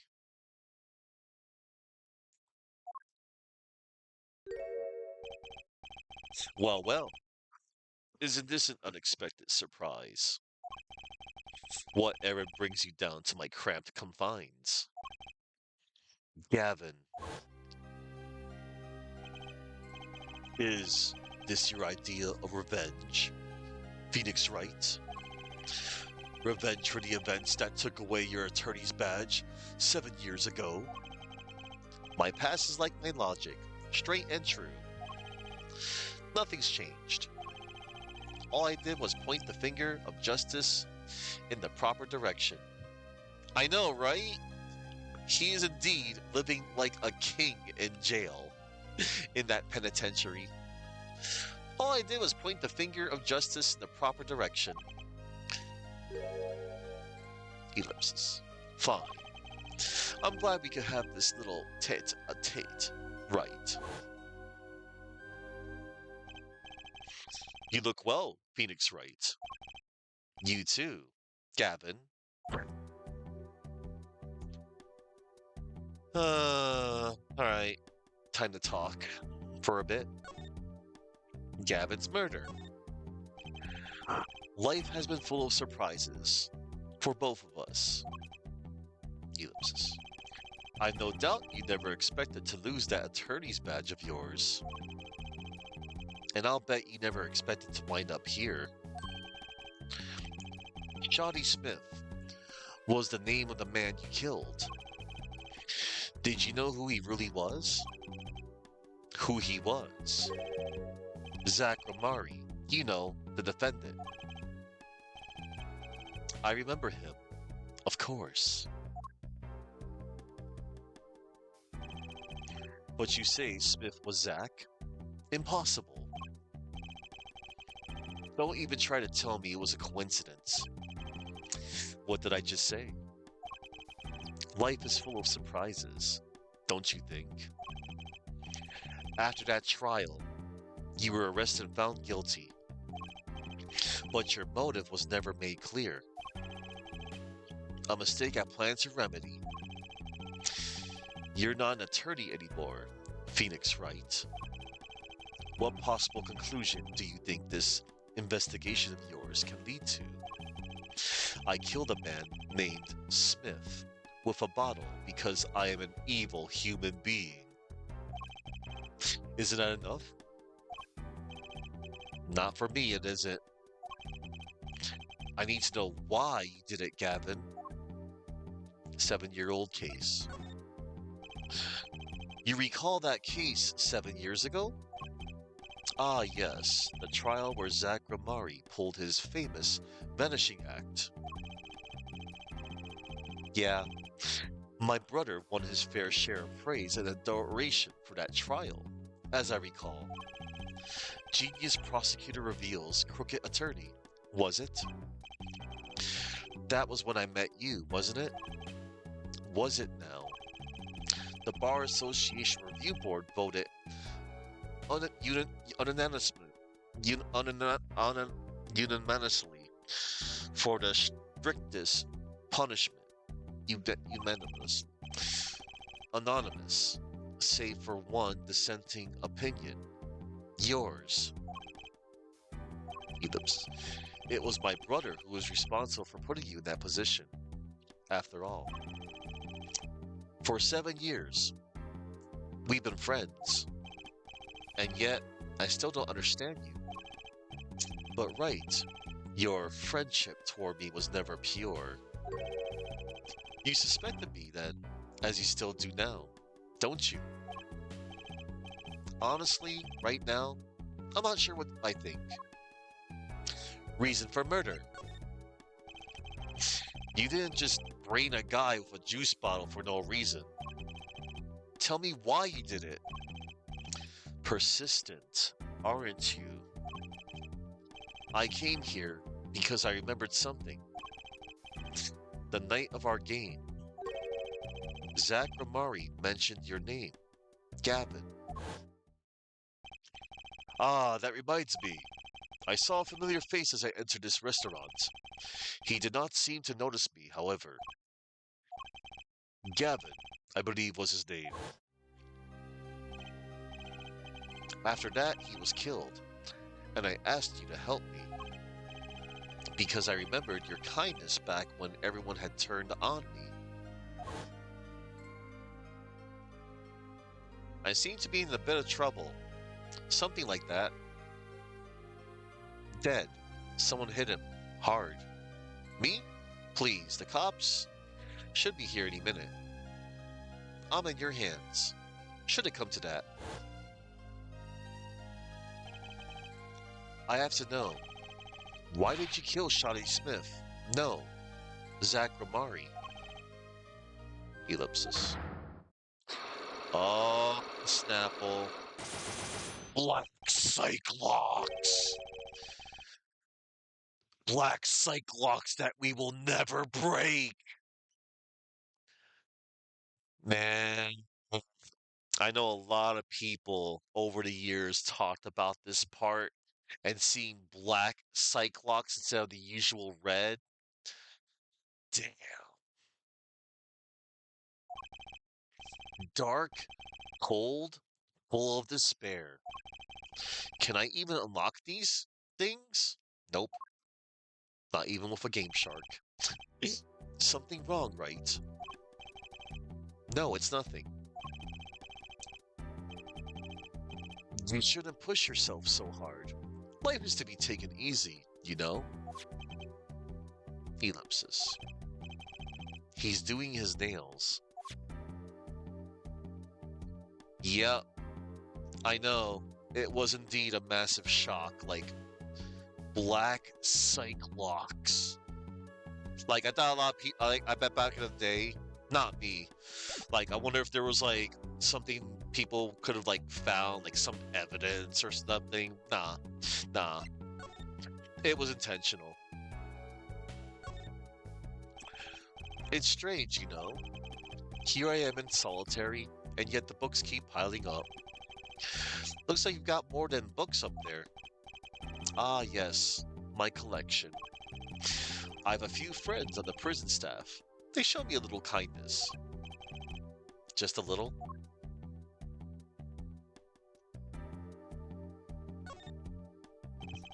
That's some chair. Just looking at it makes me want to take a seat. Yeah, he was indeed on another level of hiding. You're right. You put it in much simpler words. It was just people, like, wanting to know, what are those behind those black Cyclops? That's all. Like, that was a pretty good, like, impression. Yeah.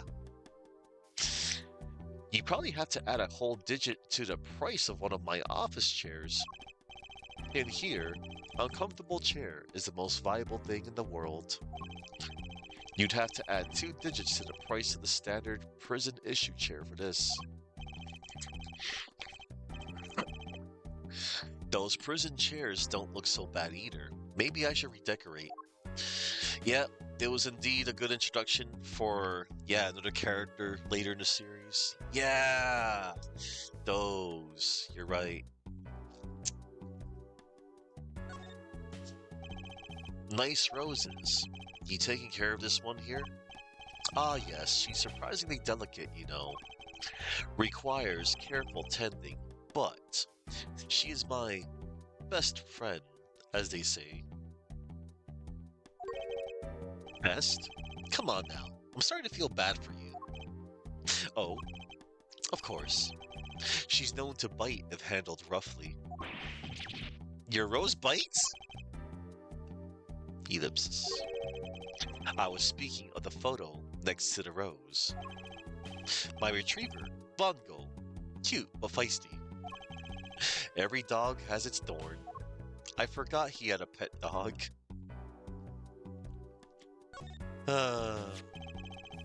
You're thinking, what self-respecting man would use nail polish? Not really. I know appearances are a big thing with you. You know what I say? One cannot live a beautiful life without beautiful nails. First rate in all things. Accept nothing less. That certainly does look like first-rate nail polish. I like the sparkly bottle. It's crystal. If you're so drawn to it, please, have one. It's on me. Nail polish slipped into pocket. Found in Christophe Gavin's cell.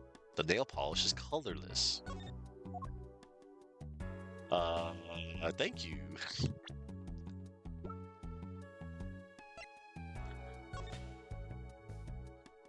This was the thing that Vera also had by the looks of it. Here it is. Ariadoni. I've heard of that brand. And this must be the brand symbol. It's supposed to be some kind of flower. Wait, no. Maybe it's a hand. Wait, on second thought, is that an eagle? Ellipse. Who makes these things up anyway? You'd think they tried for a clearer symbol at least. Alright. We.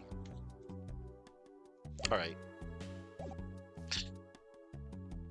Oh yeah, before I check one last thing, I want some more flavor text. What do you think about this, Gavin? I hardly need remind you that I am not a free man.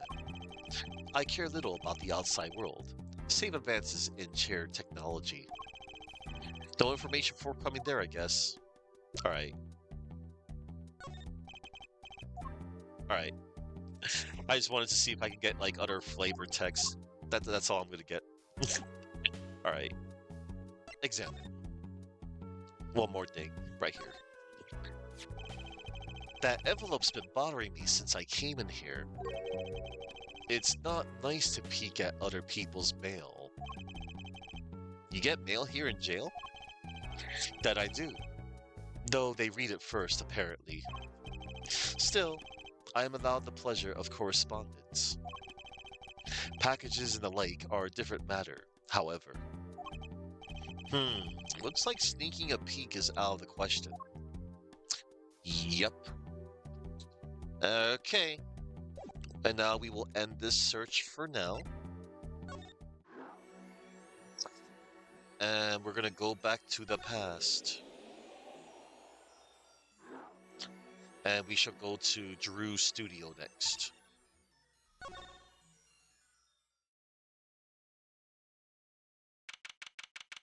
"7 years ago, Drew's studio. Oh boy. I figured you'd come here sooner or later. Oh, this guy. I decided on sooner. Drew Mijam, was it? Ellipsis. I haven't done anything illegal. And I didn't come here to whine about past events. I wanted to ask you some questions. I suppose you have that right.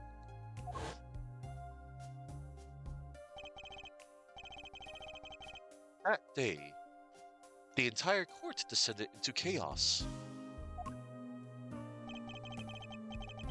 Only you stood still, your eyes calmly watching. I admit, you made quite an impression on me.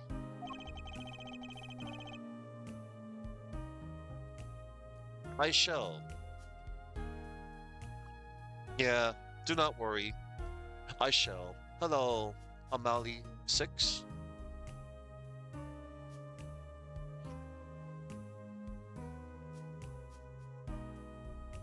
Yeah. Yeah, that was a shocking thing to wake up to. Chuck Norris. I'm used to finding myself in outrageous situations. Phoenix Wright, was it? I'll answer what I can. I'm not sure, but it feels like I'm being watched. Intensely. Oh, it's little Vera. Ellipse. Ah, this is my daughter. Vera, say hello. Ellipse. Oh, he's gone. Shall we begin then? Sure, after I look around your place. Ah, going home by any chance? No, I was just checking out the door.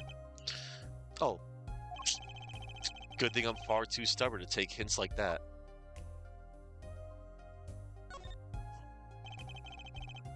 What's this painting here? Ah, that's one of mine. It's an illustration for a book. It's not on sale yet. Of course, but I thought it might be a good business. As a father, I like to be able to put food on my daughter's table. Not a feeling I know nothing about, at least not yet.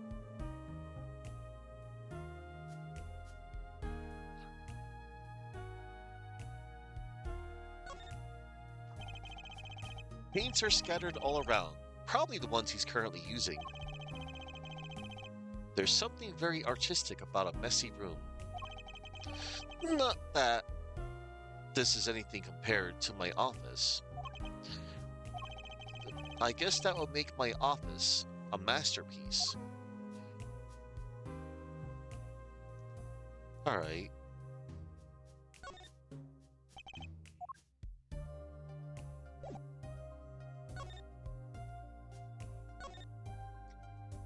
Okay.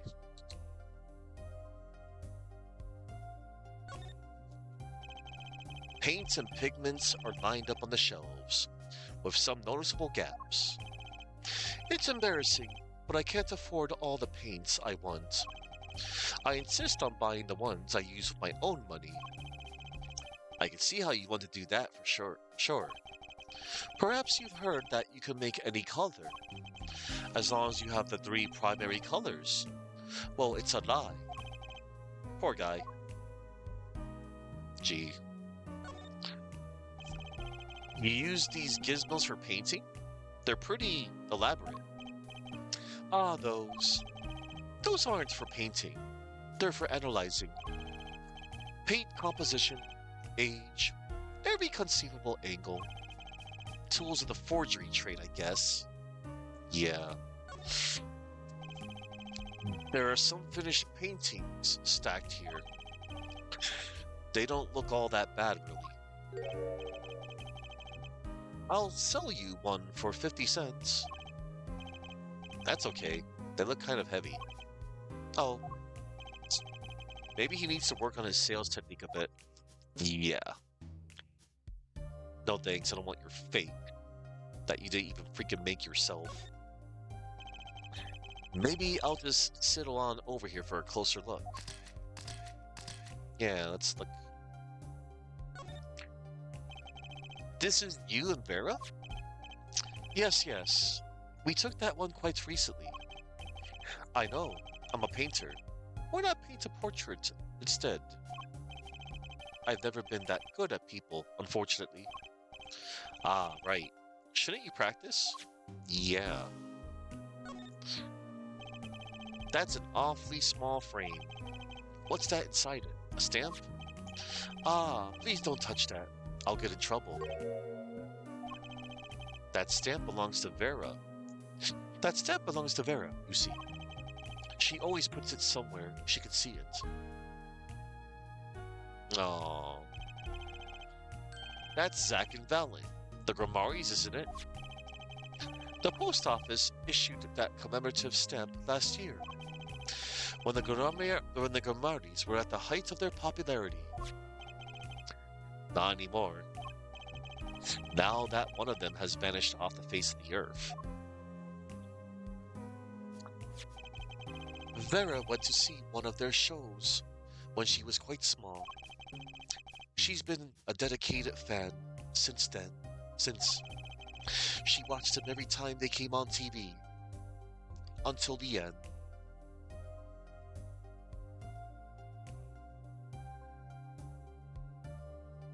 Right. I see.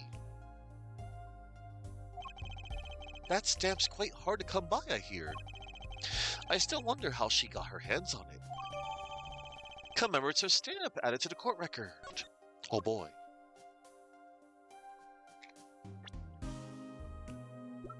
Take a look. This guy is a jerk. On the right. Anyway. I am going to show that comic at the end of the stream. I love that comic. That's a pretty bottle. Ah, don't touch that, please. I'll get in trouble. It belongs to Vera, you see. She always puts it somewhere she can see it. She looks at it often. There's a light pink fluid inside. Nail polish, I'm guessing. What's this red envelope? Ah, don't touch that. That's it's quite important. The painter's face just changed hues. Guess I better behave, though it's tempting to just grab it. Settle down, Phoenix.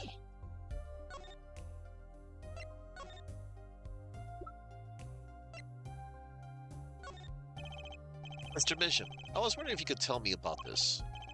I've not been in touch with the outside world for some time now. I'm sorry, but that isn't much of an inspiration to me. Oh, so now he's a sensitive artist. Alright, let's finally talk to this dude. Mr. Mission. Judging from this place, you're a painter? Not, sadly, a profitable one. I've never sold a painting. It's a source of considerable embarrassment. I wouldn't be able to get by, were it only me. Your daughter? Her mother grew weary of me and left. I forgot that detail. I don't want her to grow up needy, Mr. Wright. That is why I began my other occupation. Forgeries. You disgust me. Don't look at me with those eyes.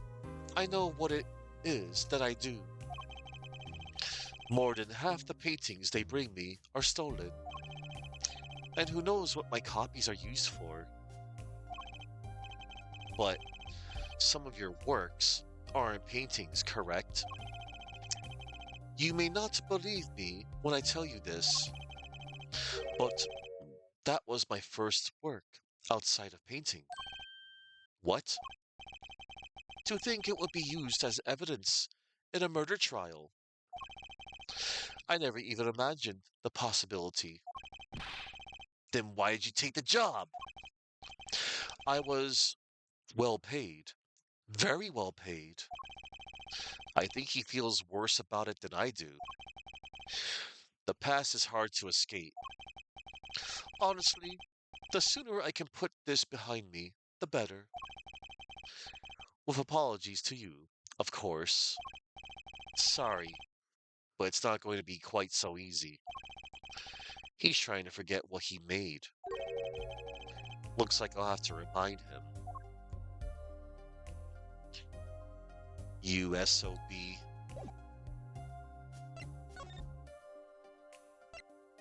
The notebook page. Forged.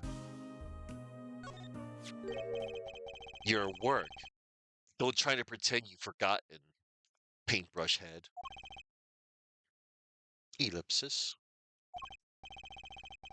Sure, all you did was make a copy, but that copy might have destroyed the life of an innocent man. Ellipsis. I'm responsible too, which is why I have to know. And you have to tell me. I knew it would be difficult to escape this. Then let's talk. Ellipsis. Alright, let's talk about Magnify's diary, good sir. Well then, ready to tell me about this work you did? It was unlike anything I had attempted before. I guess it would be a little different from paintings. That is not what I mean. In all my previous work, it sufficed to create a copy. This wasn't a copy. The client gave me two things that day. The first was a sample page as reference. The second, a printed document I can only surmise was written by my client. So you used the real writing as a reference to reproduce what the client wrote? Yes, as I said, it was my first job of that nature. So, who was your client? As I said in court, I do not know. Really? Even for such a suspicious request? If it was me, I want to know as much as... If it was me, I want to know as much as I could about the requester. I never met them. Not personally, It's Psycholock time. Ah, Psychlock. Of course. It seems like you're still hiding something. Something about this work. Oh, all right. Okay, punk. It's time to break it. I'm gonna break you.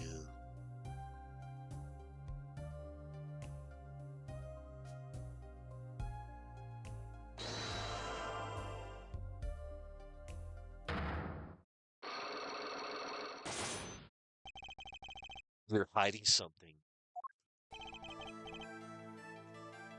Let's hear it then. What are you hiding from me, Mr. Mijam? I'm sorry, but I really don't know. I never met the client. It's true. When I asked the client's name, there were no Cyclops in sight. Regardless, you're hiding something. You have to be. Otherwise, it wouldn't make any sense. Hmm, why are you doing this to me? Well, I made my stand. No backing down now. So, what's Mijam hiding? Why, the forger. I can pretty much piece together what it is from what you've said. What is it then? You told me what you knew about the client, and I couldn't see any Cyclops. Psychodocs? Is that some sort of asylum security? Or a new hairstyle, perhaps?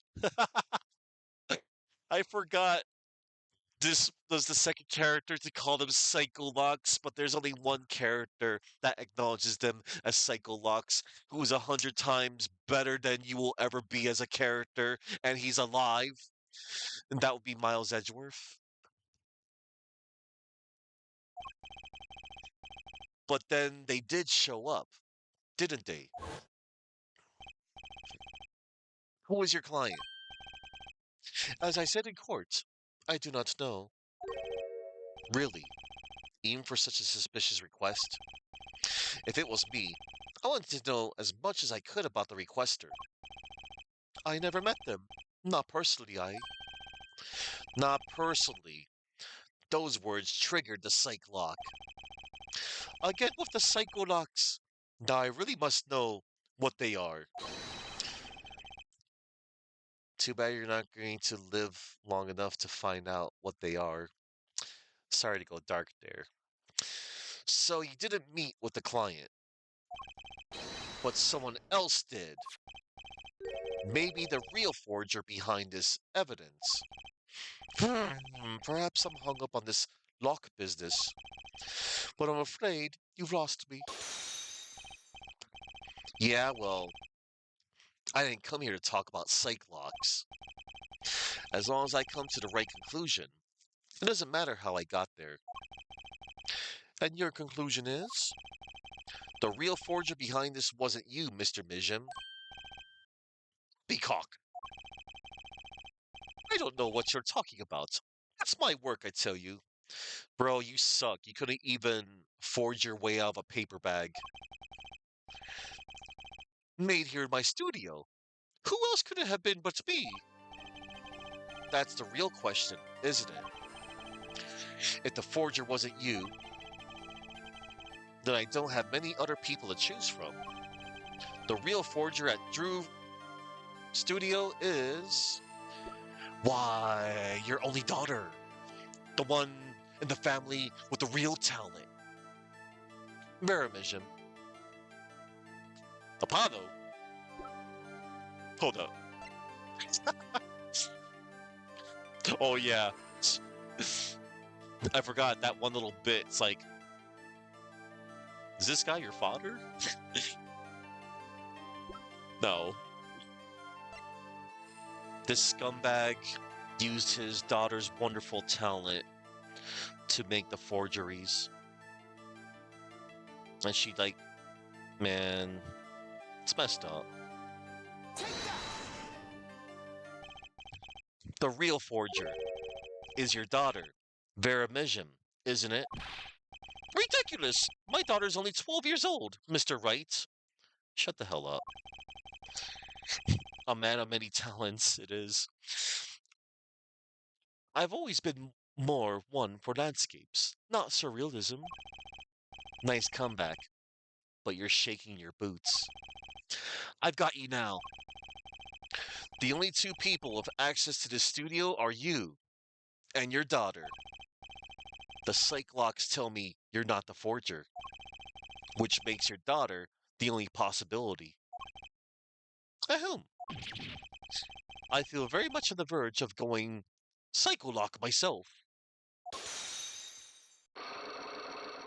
Yeah, stop talking. This man's pathetic. I don't know how you knew, but you're right. The one who made this page was my daughter, Vera, not I. She's only 12. A genius, you might call her. A precocious little girl, outshining her father. There's been a lot of that going around recently. I let her play in the studio, and she watched me. She taught herself in that way. Self-taught artist! The drafting tools and analytical devices I brought when they became necessary. They're my little girl's playthings now. Ah, do I detect do I detect a bit of fatherly pride? Self-taught prodigy. So Vera was the one who made this page. Would she know who the client was then? Actually, the client came once. Here, to the studio. What? Why didn't you say so sooner? But their face was covered, and they did not want to talk to me. So they talked to your daughter? I will speak only with the artist, the client told me. Then that little girl is the key to our mystery client's true identity. Your daughter. Okay, what do I do now? Maybe I should talk to her father a bit more. Or is it time to turn my attention to Vera? I believe at this point I shall talk to your daughter. Mr. Minjim, I have a request. Let me guess. You'd like to speak with my daughter? Can I? My daughter has never been one to talk to strangers. She's quite shy. Extremely so, actually. With only one exception. Which was, oddly enough, it was that client. I left the studio while they talked. Wow, leaving your daughter with a complete stranger. I returned when they had finished, and she was laughing. It was the first time I'd seen anything of the sort. Please, let me speak with her. All right. Oh, hello. Uh-oh. This could be tough.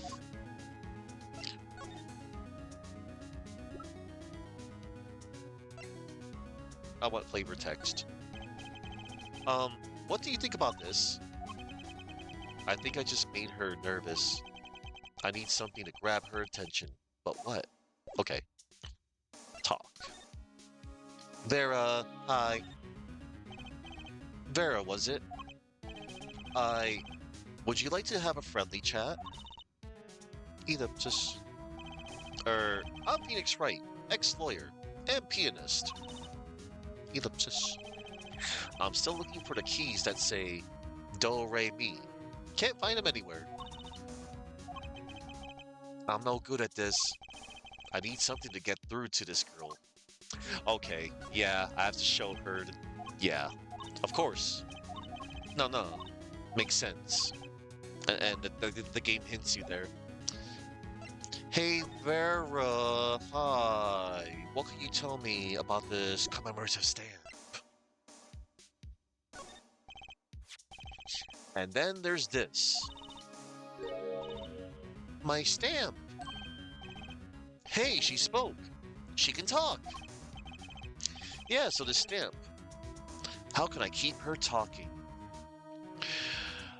Let's talk about the magicians. We'll get things just going along. Can I have it? Love the frame. I don't want to be a jerk. I mean, I can. You know what? Let's have a little fun.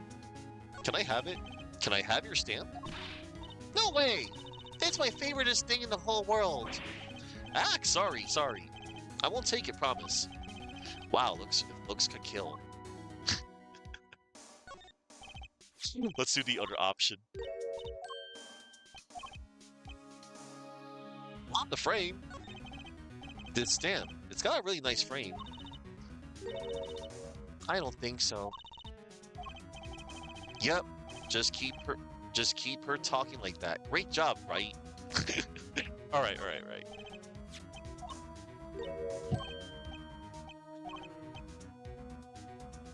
This is the correct one. Great magicians, aren't they? Isn't True Grimari amazing? Ah. Yes. Oh, I especially like those two. Zack and Valiant. I mean, they're just so magical. And one of them is a jerk. Aren't they? Aren't they? Yeah. Whenever I go to one of their shows, I'm like, whoa, magic. You know, you would think that all the time with Pearls, he would know how to talk to sheltered children. Oh my god, yeah. Whoa, magic. You know? Me too. Me too. I love them. They're so cool. It's like magic. Yeah. All right, she's talking. Not saying much, but it's a start. I went and saw them with Father the other day. The opening ceremony at the Grimari Museum of Magic. The Grimari Museum? They have one of those? I guess it makes sense now that they have their own commemorative stamp. So, have you been to one of their shows? Just once, when I was little, with Father. The Grimari's on stage, it was like a dream. Disappearing, reappearing, cutting apart, putting back together, they do it all. Yeah. Maybe you could keep telling me stuff like this? You know, about Zack and Valiant, maybe? Oh, sure. All right, better get asking before she changes her mind. I also like that her little notepad is a little, I know old Vera, she has like a cute little lion head on the front of her overalls, and I guess that's like a lion notepad, or it looks like a bear. It's cute. All right, first let's talk about herself. Vera. I don't go outside much. I like to paint here. Why don't you like the outside? There's bad people out there. Well, true, but there are lots of good people too. Actually, I should tell you. She was almost kidnapped once. Kidnapped? Since then, she's been... Well, you can see for yourself. She refuses to leave the house. I see. Wait, but that doesn't make sense. She said she went to the Grimari Museum. With you, in fact. Ah, yes, actually. She was quite insistent on it, much to my surprise. That was the first and last time she expressed such a desire to me. That person gave me a good luck charm. A good luck charm? For when I absolutely had to go outside. Yes, apparently, she received something. A gift. From that client, actually. She won't tell me what it was. Father, I told you to keep that a secret. From that client, huh? This I have to hear about. The forgeries. So, your father tells me you're good at painting all sorts of things? I really like painting a lot. Father is always very happy when I paint them exactly the same. So you did this too? Oh, yes, that was my first job. Your first? All I used to do was paint the same thing I saw. But this was totally different. The pen slips and the way the writer held the pen and the pressure on the nib. I had to use a microscope and analyze it on the computer. She seems happy. Odd. Her work was the last nail in the Grimari coffin. I guess no one told her. No. And she didn't know. That's the sad part. She was used. Troop Grimari stamp. They're the best in the world. Huh? Oh, you mean Troop Grimari? Of course. Father gave it to me. Your father? But I asked him about it. He didn't know how you got it. Oh, no, I guess I just took it. Yeah, took it. Father got a letter from that person. That person? You mean that letter was from the client? Oh, we talked about the Grimoires forever that day. I'm sure that's why I was sent that stamp. I didn't want to just send it back, so I took it.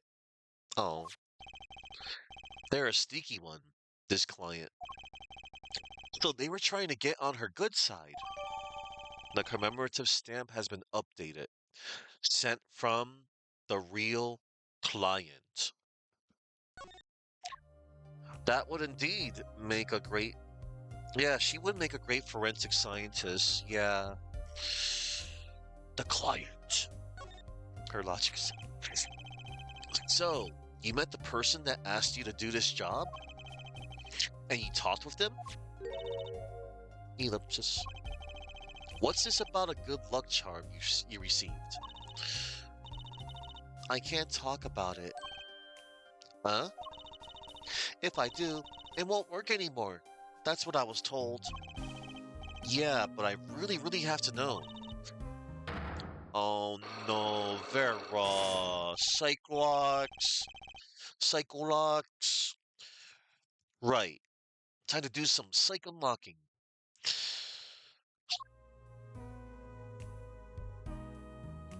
And here we go.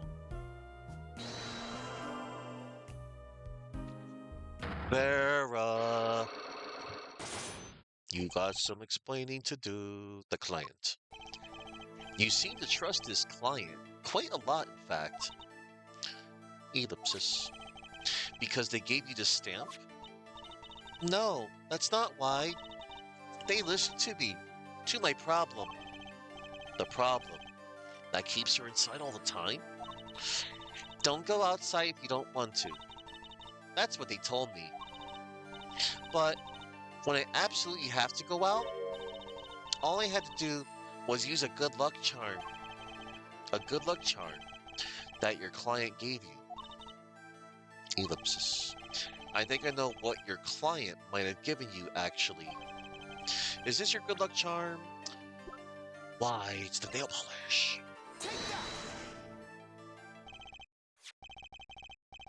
I was always told how to get out of the house for a couple of hours. This was what they gave you, wasn't it? Ah, the same bottles over there on your desk. Your good luck charm, right? I heard once cosmetics were once thought to ward off evil. This is a magic bottle. It has the power. Ah, of course it does. I'll just refrain from commenting any more on that one. I think I know who gave you that bottle, actually. The one who asked you to do this job. Was this the client? You know, this evil-looking sinister man behind glasses, Christophe Cavan? This man is a friend of mine. Know him? His name is Christophe Gavin. He's a lawyer, actually. I promised. I promised not to tell. Vera, come on. The client. I'm sorry. I can't talk about the client. I promised. And if I break my promise, the spell won't work. I don't need a name anymore. I've got my answer. You're pretty confident in this charm then? I think they might be the devil. Huh? Or maybe an angel. Hell no. Wow, that's my third bot I had to ban today. Jeez. Why, hello there. Brian 80s. Welcome to my stream. Let me see. Oh, it's a Luigi note. That's a cute emo. Yeah, Luigi is cool. I see her streams a couple times. Hey, welcome to my stream. Hi, I'm GOG Zero. I to play video games. Surprise. And I have currently beaten 573 games on my stream. I've been streaming for the past 2 years. Well, my second stream, excuse me, my second year anniversary is next Friday, and I've been having fun doing this. I play all kinds of things that's considered retro, whatever's on my Steam account, whatever's on my Nintendo Switch. Yeah. Oh, you mean after playing a lot of Shin Megami Tensei games? Yeah, both Angels and Devils are pricks, so she could be right. Yeah, you're right.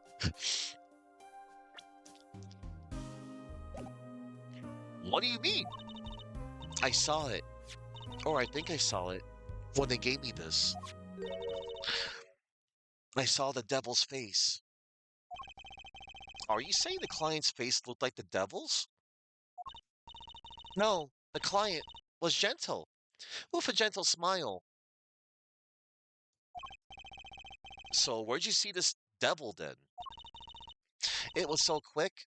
I don't remember well. But that's when I knew that person wasn't like other people. That's why I believe in my good luck charm. Yeah, probably Lucifer. I'm not sure what this devil she saw was, but it's pretty clear that Christoph Gavin has her charmed.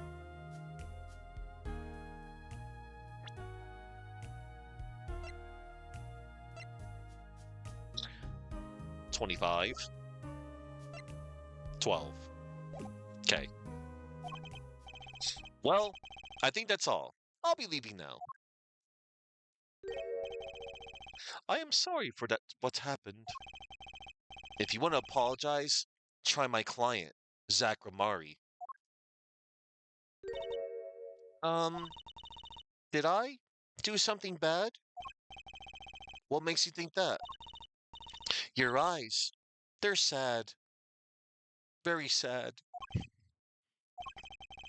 I'll put on my smile next time I come. I promise. Promise.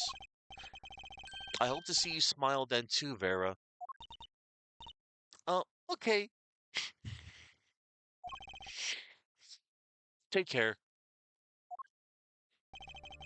Thinking back of my first encounter with the young forger, I witnessed something of vital importance that day.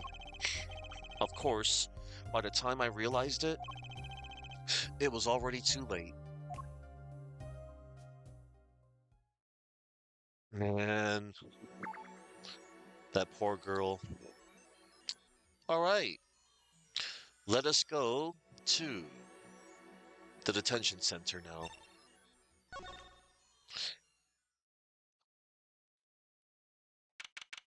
7 years ago, detention center, visitor's room. What strange sight doth mine eyes behold? Excuse me? Two men on either side of a single transparent pane. Yet it seems fickle fate has switched sides, so to speak. Ah, the first attention center theme. The forger of fakes walks freely, while the innocent languishes within these plexiglass confines. There's been no proof that I forged anything, nor proof that I took the life of my dear mentor. Ellipsis. Yet, these chains cannot hold me for long. The stage awaits. And what, may I ask, awaits you? A little piano in a cold little hole in the wall. What since you are here? What shall we discuss? The shooting of Magnified Grammari, for one. Who pulled that trigger? Valent? Or his partner, Zack? His partner vanished before the answer could be found. If I'm going to get any closer to the truth, this is the place to start. Okay. Smile. You're on candid camera. I just had to say it. Old habits die hard. Maybe I should do a few tricks for the viewers at home. You're kind of already doing one right now, breaking the fourth wall here. That guard keeps stealing glances in this direction and scratching his head. Maybe our resident magician showed him a trick or two. Alright, let's get some flavor text. Mr. Valent, could you look at this for me, please? Yes, I accept your challenge. Well? Challenge? Huh? You want me to make it float? Disappear? Or shall I simply eat it? I didn't come here to play games, Mr. Valent, or watch you do tricks.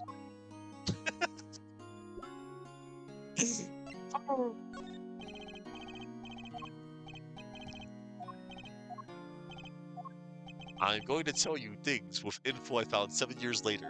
Don't question it. Trust the process. You're not wrong. It's a fateful trial. I have to hand it to my partner. He knows how to make an exit. That's talent. Yes, he made my attorney's badge disappear, and he never even touched it. Glory Spotlight always leaves someone weeping in the shadows. Yet, his very disappearance is itself a revelation. Revealing what? Zack Grammari killed Magnify. It's as good as a signed confession. That's certainly been public opinion's take on it. I grow tired of my cage, and the time of my release is near. I must go and prepare. Planning on jumping back into the magic right away? As long as an audience waits with bated breath, there will be Valent. And also, yes, now that my partner has disappeared, Magnify's repertoire is mine. Valent Grammari has a tradition to uphold. Is that true? Seen in this light, the trial was quite good to me, verdict or no. And you can't pay for that kind of publicity. Blackmail. The suspicion on you hasn't lifted entirely, Valent. After all, you received one of those letters, too. You were just obligated to follow Magnify's instructions as your partner. So I was, but only Zack Grammari followed them. Let us not speak anymore of who shot what. Now that my partner has vanished, the question is mute. I'm more interested in learning something else, actually. What might that be? I want to know what Magnify had up his sleeve. How could he coerce you and your partner to kill him? The trick up his sleeve. Perhaps you do not know. Know what? A great magician never reveals his secrets.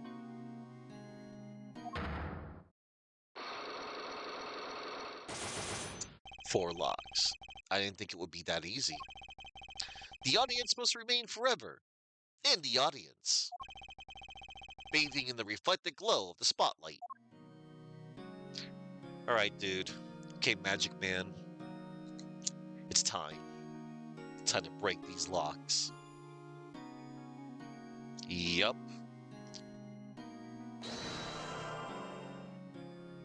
It's Magatama time.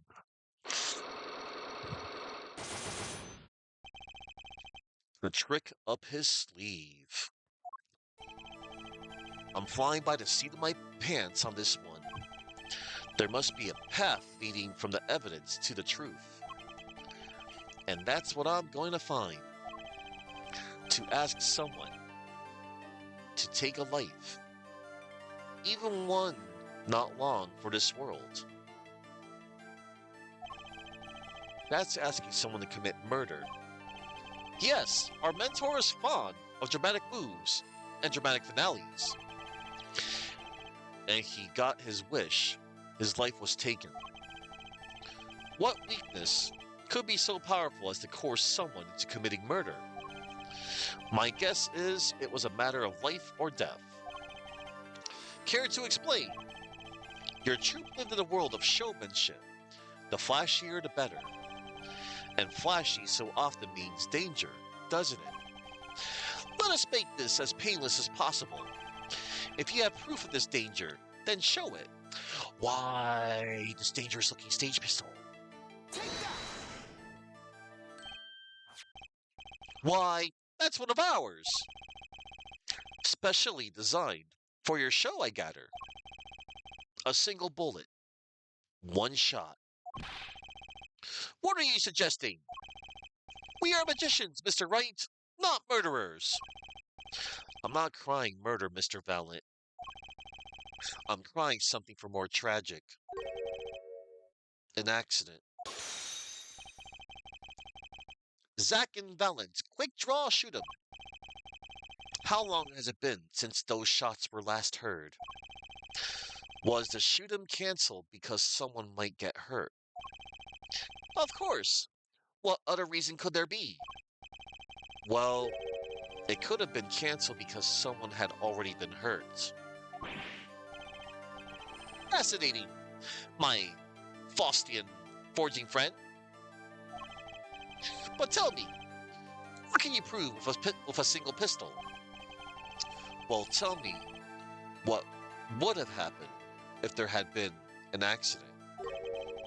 What if one of your bullets took a life on stage? The performance of magic is not concerned with what ifs. It is concerned with precision. Precisely whom do you claim we shot? Looks like I've chosen the right path. Let's just hope he walks it with me. A life was sacrificed so that the show might go on. And this shows who it was. Trucy's locket Take that! with a picture of the lasso. But that's Zachramari's wife and Trucy's mother. Thalassa, I believe was her name. Ah, the gazelle! But how can you say this? How can you say she was struck by one of our bullets? Still in denial mode, eh? Thalassa was at the greatest risk of being shot. And this clearly shows just how much danger she was in.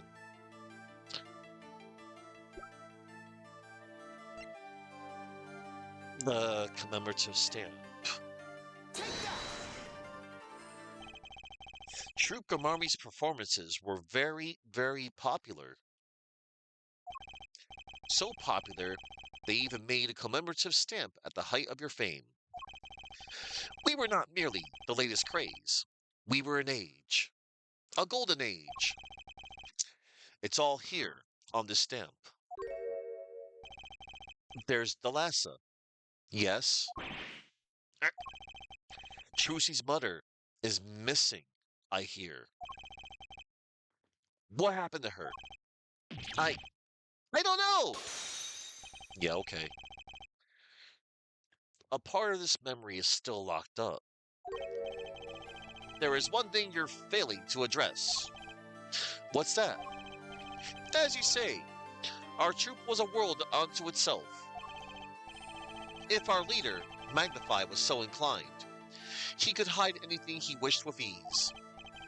But Mr. Right, then he would have hid a crime, making him an accomplice. Not a great foundation for blackmail. Ellipse.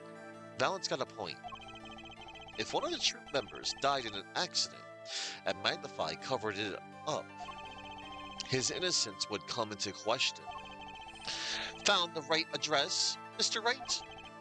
I'm so close, there has to be something about how the lass's death could affect Zack and Valence's relationship with Magnify. I see in your eyes, you still have something to say. How can you possibly prove more than you already have?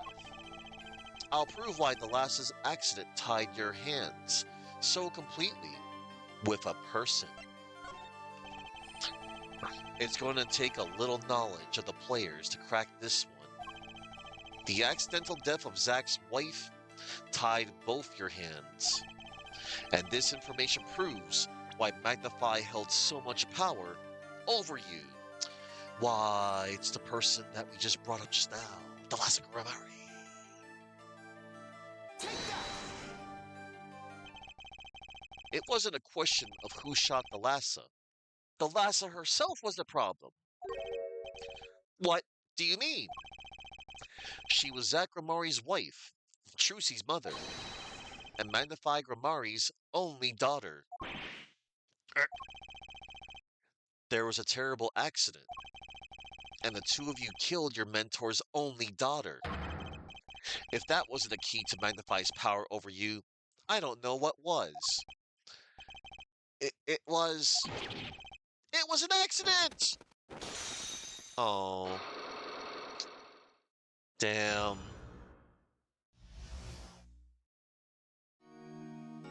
Blackmail. There's no proof. None at all! But the last one went missing. And your mentor blackmailed both of his disciples. The source of a jerk. It doesn't take a genius to put one and one together. Ellipse. Ours was a complex family. You mean true Gramari? The master, Magnify Gramari, his only daughter, and his two disciples. That does sound like a recipe for disaster, doesn't it? Do not be tempted into faulty flights of fancy. Yes, there was an accident. But that is all it was. An accident. Zack and Valance tour de force. The guns blaze.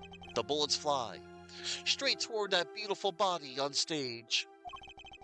And then crash, zing, pow, into everything but her. Now that is magic.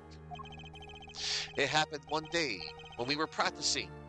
Same trick, with a new twist. And tragedy. Damn it. But as for whose bullet stole the Lassa's life, we shall never know the answer. The Lassa disappeared from our lives, and Zack was bereft of his wife. Trucy lost her mother, and Magnify his daughter. And that led to blackmail, I take it. It is all part and parcel of the darkness that comes when the curtain falls. The darkness. Why did Magnify Gramari try to cover up the accident? It was his own daughter who died. All I can say is, it was a critical time for Troop Gramari. Passing the torch from Magnify to Zack and Valent. We all sacrificed so that it might be a success. The last's death was the greatest sacrifice of all. Yet, even when her life was extinguished, her presence was not. What do you mean? In time, we, myself, and Zack, found we could no longer oppose Magnify's wishes. Magnify forced us to perform his art for his benefit. Awful. I see. I guess I can understand. I mean, he did lose his only daughter. I mean, but do you not find cowardice in his actions? Huh? To decide to hide the truth of your own daughter's death is one thing, but then to hang that death as a guillotine above our heads? Things were dark behind the scenes in Troop Gramari, that's for sure. Does Trucy know? She was not told, naturally. Who would want to know that their father might have taken their mother's life? True. I had not thought of that accident for a very long time. I'm sorry to dredge up old memories, but this has helped a lot. Not to find Magnify's slayer, I should think. True. Ah. After that accident, there was one who came sniffing, quite persistently. A reporter? He called himself a newsman at the time. Often I spied him lurking about the dressing room, doing his research. Would you happen to remember his name? What was his name? Sorry, I have forgotten. But in the course of his interviewing, he became quite close to my partner, Zack. I liked him not. I see. His name, I do not recall, but his scent, the cloying aroma of mint. Yes, whenever he smiled, which was far too often. I see. Thanks for your help.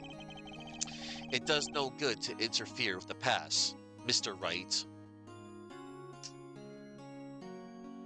I mean, that's what we're kind of doing right now, Mr. Valgramari. You will not uncover answers, only wounds. I'm sorry. I mean, we kind of are. I have begun to notice a dark curtain hanging over Troop Gramari, and I began to realize what I had to do. I had to protect Trucy from that darkness. The reporter he mentioned, the newsman, I never learned who that was at the time. Though I've got a pretty good idea who it is now. That smile and the sickly sweet smell of mint. The last floss thin thread connecting Zack Gramari to this world. Sooner or later, I'd have to track him down. And that's what we're going to do momentarily, Mr. Wright. To the present. And we're going to Drew's studio in the present.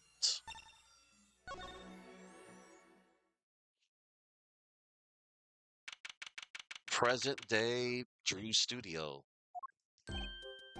Eh? Well, well, well, what do we have here? Remember me? Of course I remember you. Journalist meets ex-attorney in bar. End quote. It is. Can I ask what you're doing here? Mr. Mijin was poisoned, and his daughters. Oh yes, I know. Oh, how I know. Yes. It's caused me no end of grief, to be honest.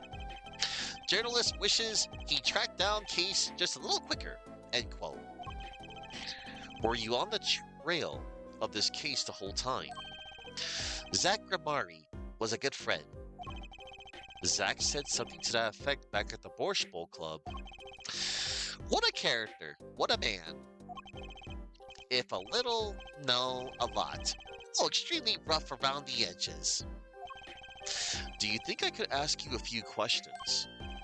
Oh, you serious? I mean, I'm usually the interviewer, not interviewee. Journalists ask questions, not other way around. End quote. Ellipsis. Fine, shoot. I don't care. People have been asking me all sorts of things lately. Okay, before we ask things, let's examine stuff for flavor text.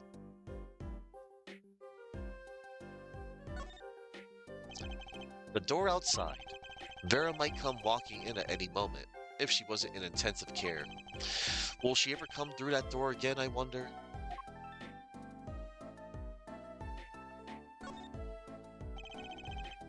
Those three paintings. All Drew's works, of course. Which is to say, Vera's works, really.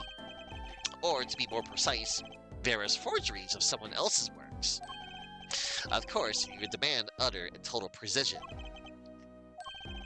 Actually, there's nothing more. I was about to say.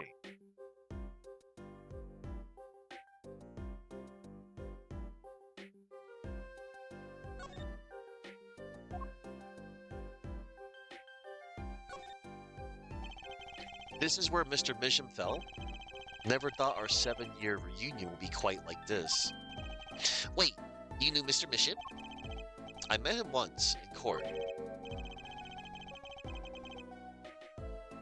One moment, everybody.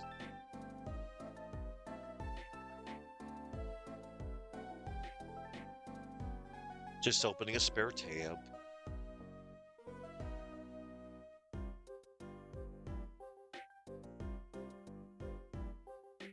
Okay. Alright, continuing. It was a brief meeting, but one I'll remember for the rest of my life. Now that's a story right there, that is. I smell a scoop. Ex-attorney, now down on his luck pianist, plays Sonata of Sorrow. End quote. I'm all ears. I'm all ears. Let's have it. Don't hold anything back. Could you at least get rid of the down on his luck part? A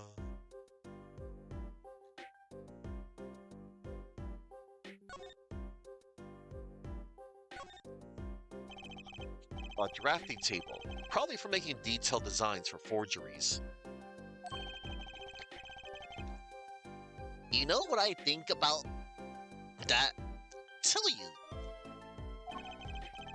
Painting should be done freehand. No rules, no restrictions. You really think a line drawn by a ruler's going to move anyone?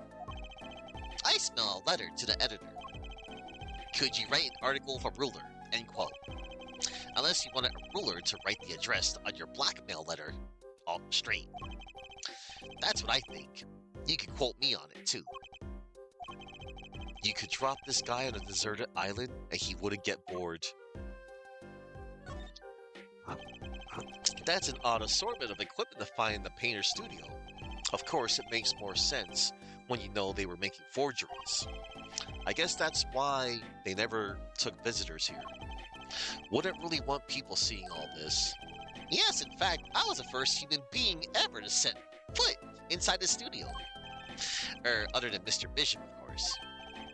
Oh, and Vera, too. And this is assuming that I'm human, of course. I'm beginning to have my doubts.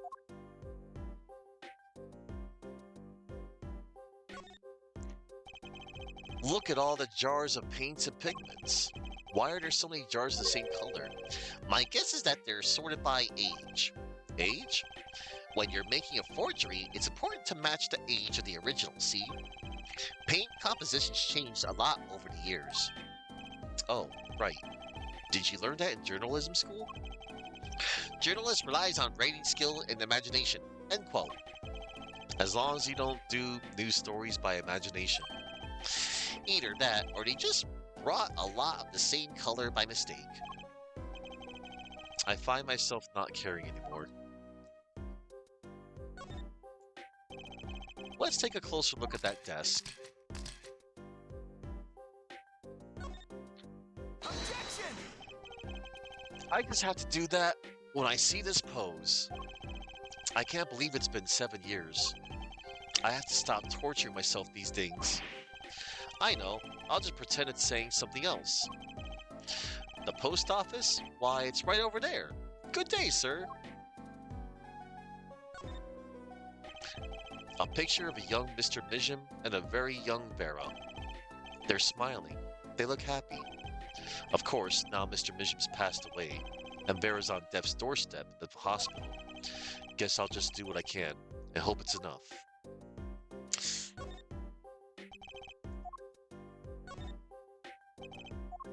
Hang on. There he goes. This frame looks even smaller sitting next to that photo. Just the right size for a commemorative stamp indeed. A commemorative stamp put there by a daughter that killed her father. Sometimes life just sucks.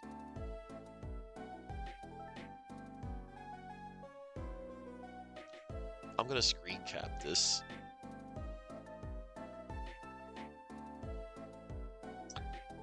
Oh, Phoenix.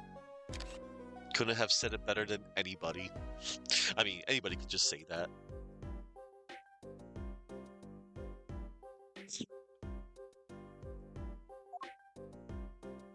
Oh man, that was rich.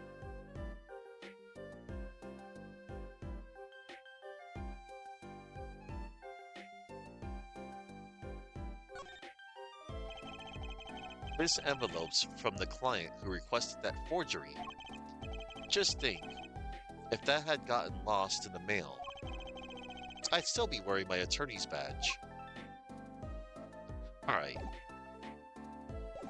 Let's talk to the quirky Spark Brushel in a moment. Mr. Brushel, could you take a look at this? I hear you loud and clear. Loud and clear. So you want me to write an article on that, right? What's the angle? Actually, no, that's okay. I don't need an article. I was just wondering if you had any thoughts on this. I hear you. I hear you. You want me to sniff around for a scoop? Well, you've come to the right nose, my friend. It's odorless. Thanks. Okay, that was listed informative. Alright. Let's talk about the family of forgers. It was tragic what happened to Drew Mijim and his daughter. Forgery is a serious crime, and they paid the price. You know what really did them in, though, don't you? Yes, a forged diary page. The night I interviewed him, I found out something about Mr. Mijim I hadn't known. What's that? You know, he always felt like he was being watched. Every day, for 7 years. Walls have ears, potatoes have eyes, end quote. Being watched, you mean he felt guilty? No, I'm not talking about feelings here. You know, I felt watched too. The whole time I've been on this case, no less. Journalist gets tingling sensation on back of neck. Freaks out. End quote. Because you felt guilty? Why would I feel guilty? You felt like you were being watched, huh? I wonder what it all means. Paranoia. Drew Mijim felt like he was being watched. And you along with him. You sure it wasn't just nerves? Nerves? No, it's nothing so mundane. I stopped paying attention to my nerves a long time ago. But I felt it too. Journalist sure he is being watched, end quote. Don't you wonder why Zach Ramari got rubbed out after 7 years? Right after coming into contact with me? He completely vanishes from that courtroom. Then, for 7 years, he talks to no one. Not a soul. Then, just as the remaining time was almost up, he contacts me in order to have this made. And then, he dies. starting to put the pieces together, are we?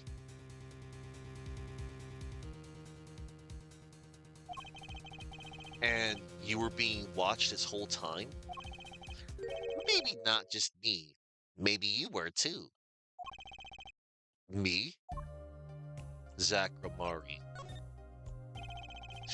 I met Zach through that case, actually. You mean the shooting of Magnify Ramari? No, before that. It's not widely known. You mean the accident?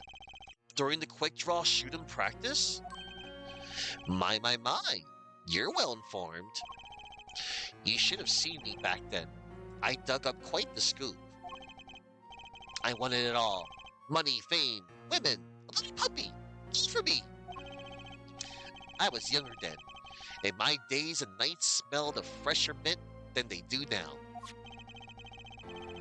Valiant Gramari did mention one particularly nosy reporter. In fact, I was on close speaking terms with Magnify Gramari at the time. I knew his daughter too, of course. The Lhasa, was it? Really? Then the Lhasa disappeared, quite suddenly at that. And Magnify wouldn't say a word about it. Yeah, my evil habit got the better of me. Journalist catches scent of a scoop, goes on feeding frenzy. End quote. I set up a one-on-one interview with the Lhasa's husband, see? Zach Ramari. Something strange was in the air over at Troop Gramari in those days. The whole screwy mentor controlling disciples scene that started by then, I'm guessing. The Lhasa, she was part of it all, right? Come on, you can tell me, off the record. Sorry, I don't know. Anyway, I kept prying and eventually became friends of Zach. Sure, he punched me once or twice, or 5 times. But over time, he came to see me as his confidant. Damn.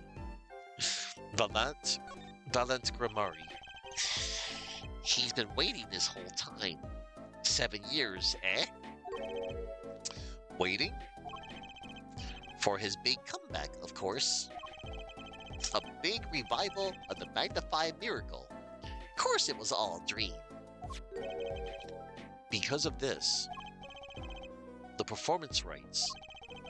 In the absence of any official documents, he was golden. Who's to say the old man didn't give his rights to both Zack and Valiant? So Valiant waited until Zack died, legally at least. Hey, Chuck. Yep. The time finally comes, and Valiant's like a kid on Christmas morning. He's getting ready for his show at the Sunshine Coliseum, you know. If that document sees the legal light of day, it's going to put a bit of a damper on the big show. He's a sorry one, that Valiant Gramari. Lost out to his partner at work, and in love too. Love? It's the same old story, really. 2 disciples, and their mentor's only daughter. What has 3 sides, and all of them pointy? A love triangle. That is pretty classic. When you're in a performing troupe, that's your world. It's like family. One with an entire high school's worth of drama, intrigue, and backstabbing.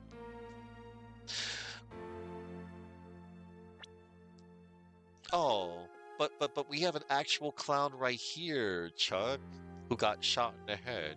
Poor clown doll. Nah, but Spark's actually pretty good in this part because he's giving me vital information about the Gramaris. I can actually, like, this actually makes up for his awful perceive of looking for his sweaty armpit. And in the middle of all this, Thalassa has Trucy, and then she dies. I need to find out more about this Thalassa. And let me see. Let's present the locket now.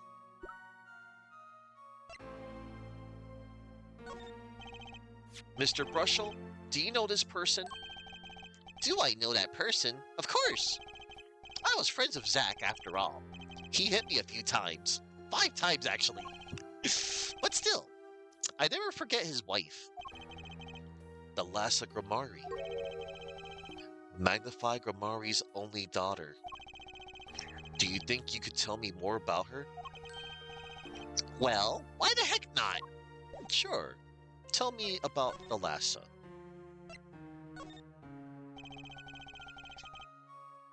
So, Thalassa married Zack and had Trucy, see? It was her second marriage, actually. I actually forgot about that little detail. You mean she was divorced? I hadn't heard this one before. Not quite. Her late husband was a performer too. Apparently, he died during some gig. Tragic, really. They had only been married 1 year. I didn't know. Ah, but she was a beauty. I still carry a portrait photo of her around, you know? Aw, she's pretty. I've known Trucy since she was a little thing, too. She got the better deal, really. She's got you for family, after all. What do you mean? Just reminiscing, you know. Thalassa has another child besides Trucy. End quote. What? But Trucy said she was an only child. Ah, yes. This one she had with her previous husband. Her previous husband? Her first husband who died during a performance? Yep. They had themselves a kid. Another orphan now. That's another one who clipped through the cracks. No idea where they are now. Thalassa had another child? Do you think I could borrow that photo? Sure. I can be generous on occasion, you know. Thalassa's portrait has been added to the court record. Photo of a young Thalassa, Trucy's mother. I won't need this locket anymore. Better return it to Trucy before I forget. People and events all get tangled together and get bigger and bigger. Don't you think?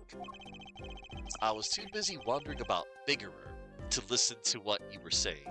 Sometimes you just gotta accept that you won't be able to untangle it all, I think. Maybe so, but still. I have to do what I can. And I have to tell what I find to those who come next. Next, you say? I'm not the one who will close the curtain on this little play. Apparently, that's not my role anymore. Magnify. I was just wondering what Magnify would think of all of this. What do you mean? Haven't you seen it in Trucy? She's got his power. You mean how I can't lie to Trucy? It was the same with Magnify. And with his daughter, Thalassa. It's a strange thing. You think it's some Grammari gene? Magnify told me once, back when Zack married Thalassa. He said Zack had good eyes. But not good like a Grammari's eyes. Not that good. I wonder if Zack ever played a game of poker with his wife. Who knows what the Grammari secret was? Maybe nobody, now that Zack's gone. Zack Grammari. The plot had finally begun to reveal itself. It sprouted from a warp in the Grammari's fabric and grew, swallowing everything. wrapping itself around the Grimari's power. Damn. A power which passed from magnified Grimari to Dalassa to the next generation. And I would once again need to meet the one who bridged it all together. Reminder, Zach Grimari is a jerk.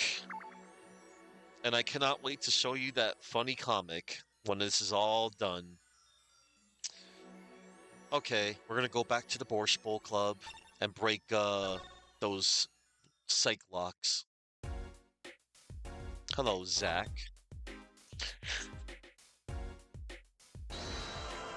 Nagatama time.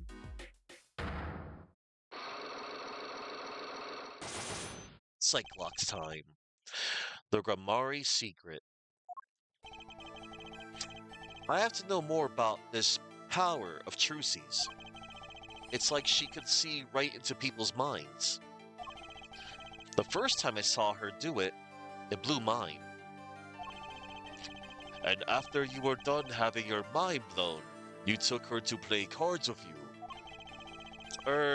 Gotta use the resources at hand, I always say.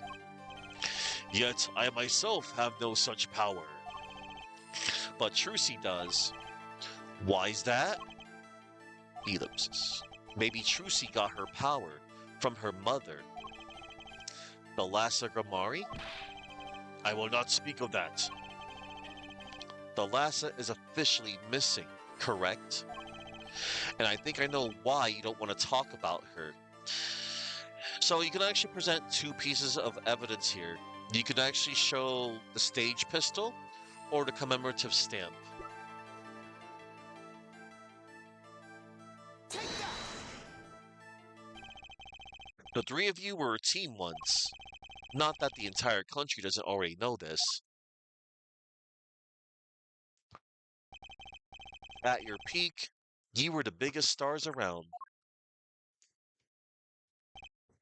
Yet, there's another story behind the fame, one that not many know. Dalassa lost her life during a rehearsal. To you and Valiant, Grimari's bullets. It was an accident. It wasn't me. How could I shoot my dear Dalassa? I'm sure Valiant would say the same thing. Why, just like another murder I might mention. Damn you! Her eyes. I loved Dalassa's eyes. To think they could read my mind was frightening. Yet there was a warmth in them that felt like an embrace.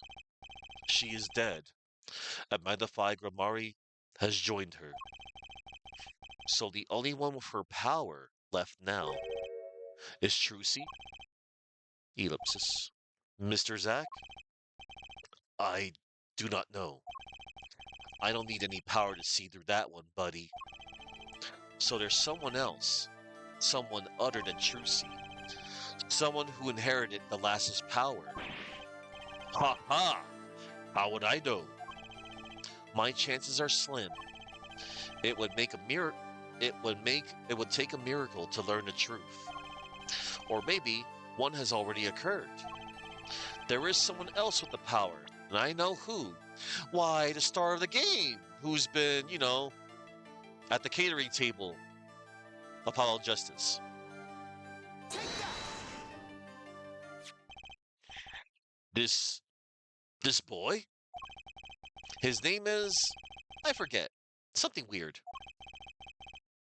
Who could he be? An attorney. Attorney?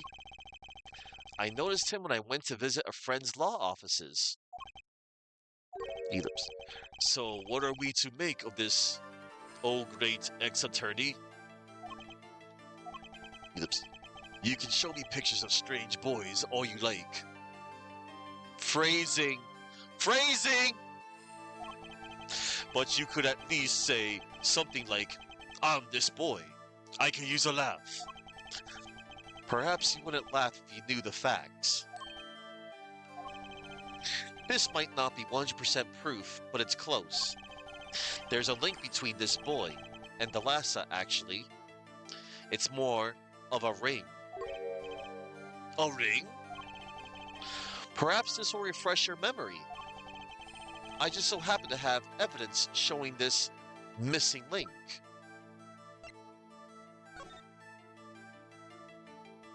Look at those bracelets, everybody. You know, the same kind of bracelet that freaking Apollo wears. Crazy, huh? Take that! Actually, I know something. Your marriage to Delassa was her second. How did you know this? Her first husband. He died a year after they were wed, yes? Ellipsis. He was a performer. They met when he joined us Gurmaris as a guest in our show. After Delassa wed him, she left the troupe for a while. And you say she had a child then? I have a photograph of her here. Oh, I couldn't help notice what she was wearing when I first saw this. Those bracelets stand out. They are a Gramari family heirloom. This boy wears a bracelet just like the ones in the picture. What? So that's why. Why, what, Mr. Zack? I took this photograph of Dalasa before she left us. When she returned, she wore only one bracelet. I bet I know where that other one went. She gave it to this boy, her son. Dun dun dun.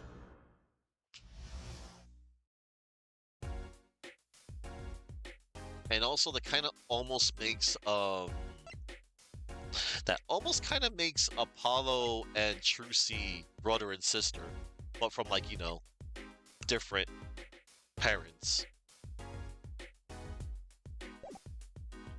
The Gramari secret. This strange power, I myself do not know from where it comes.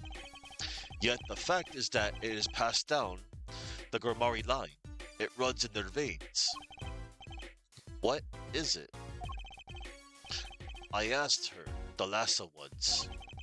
This is what she told me. Her power responds to tension in others. Tension?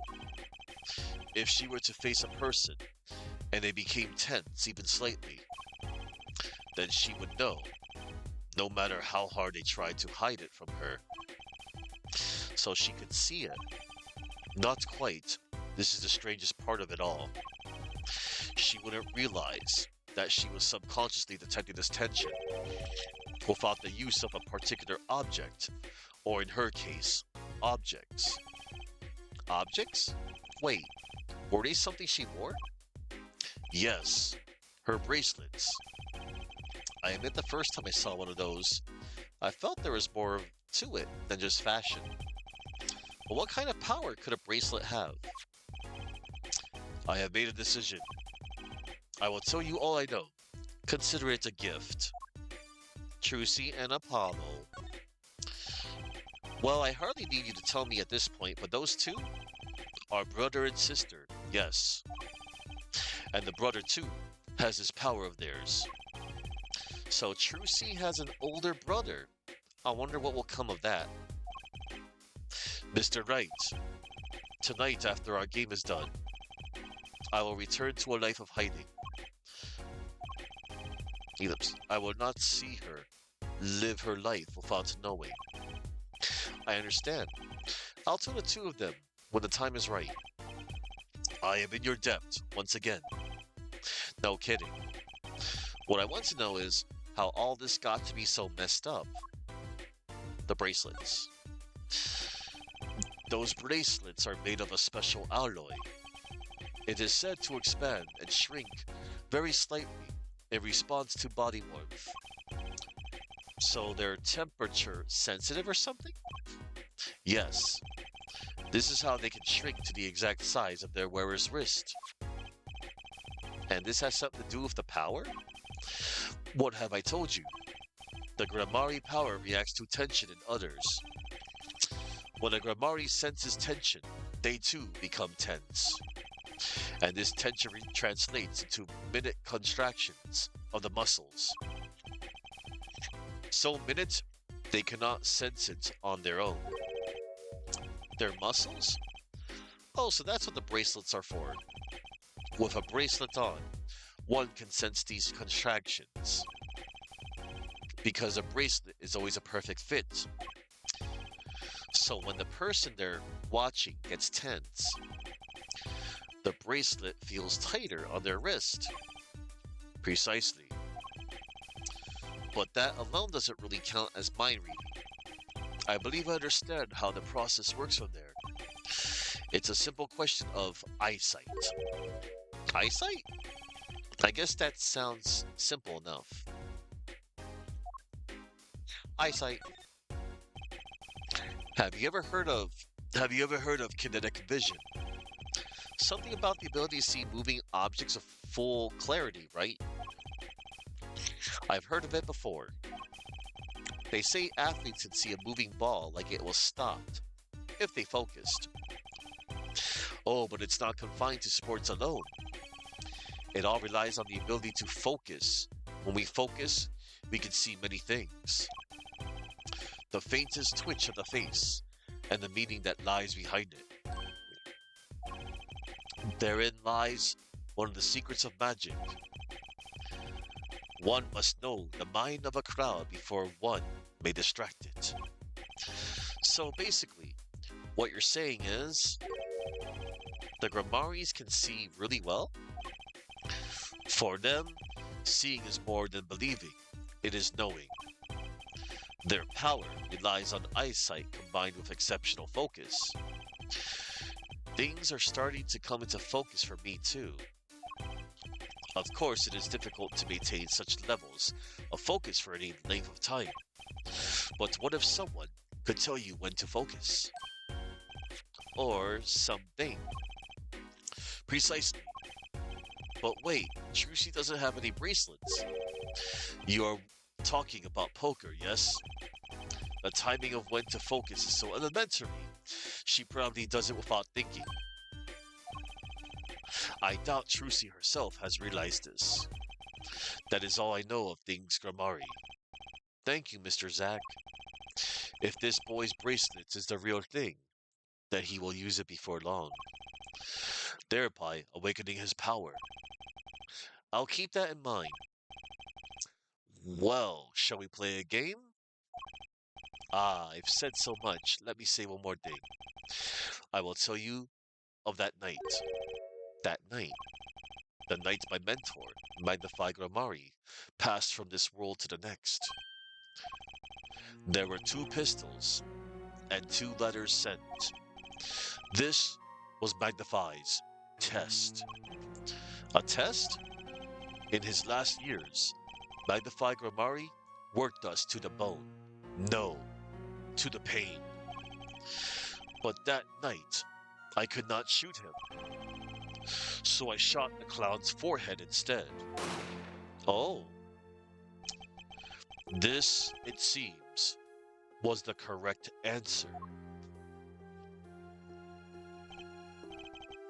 Take this. I give my art to you, Zack. What? It is thanks for playing along with my show. You shot well tonight, Zack. Though I would not have minded dying by your hand. How could I shoot you? You're my mentor. Bah! I thought you might say that.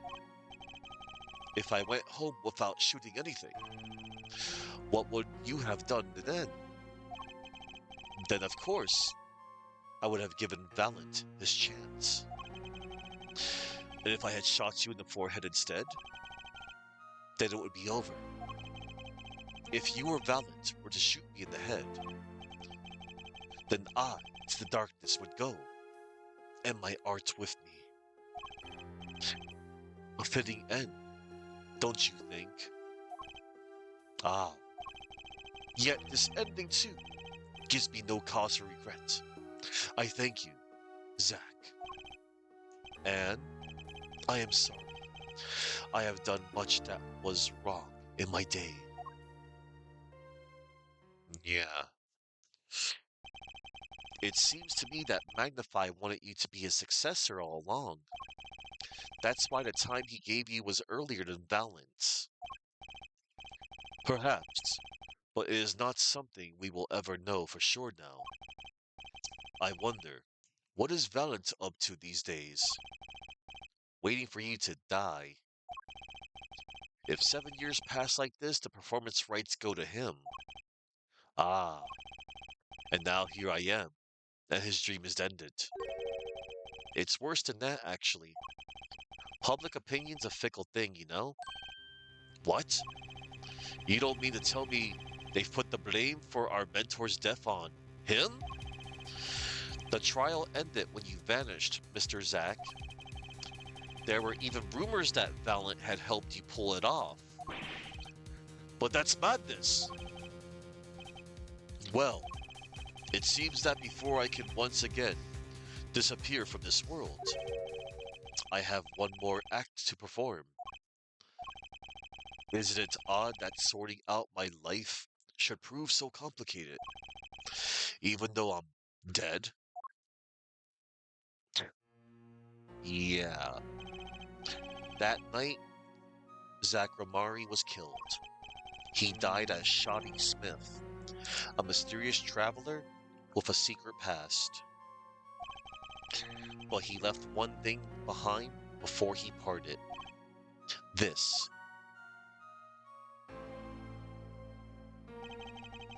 His confession to use as I saw fit. Of course, he killed no one. This was his way of tying up loose ends with his old partner, Valiant Gramari. Zack's confession added to the court record. Confession to the slaying of Magnify Gramari.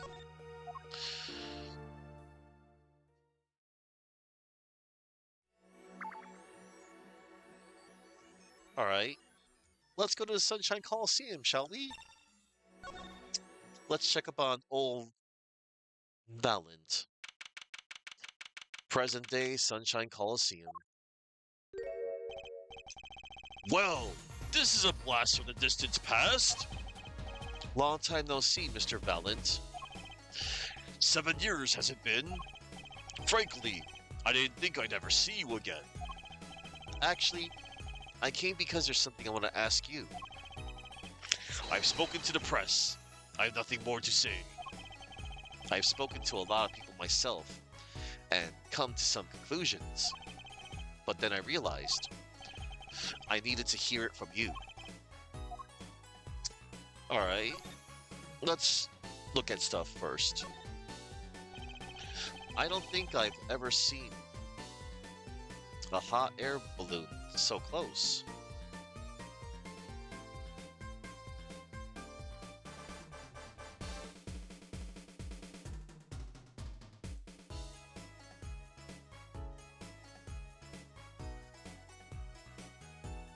Okay.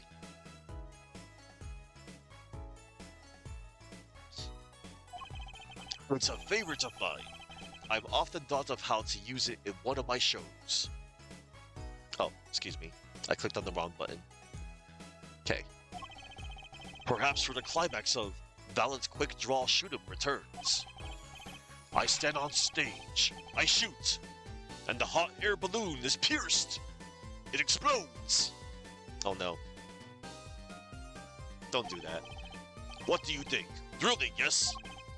A little, I guess. But no one inside the Coliseum will be able to see it. Bravo!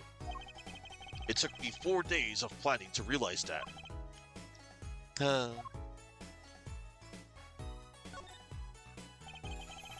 That sure is a big sign. Yes, it's a favorite of mine. Impressive, isn't it? I considered using it for one wall of my house when the show's over. Wow, your house is that big? Actually, as fate would have it, I currently live in a one-room apartment. But following the wild success of my show, I intend to build a luxurious mansion. I was torn over just how big to make it, until that sign whispered the answer to me. That's really beautiful.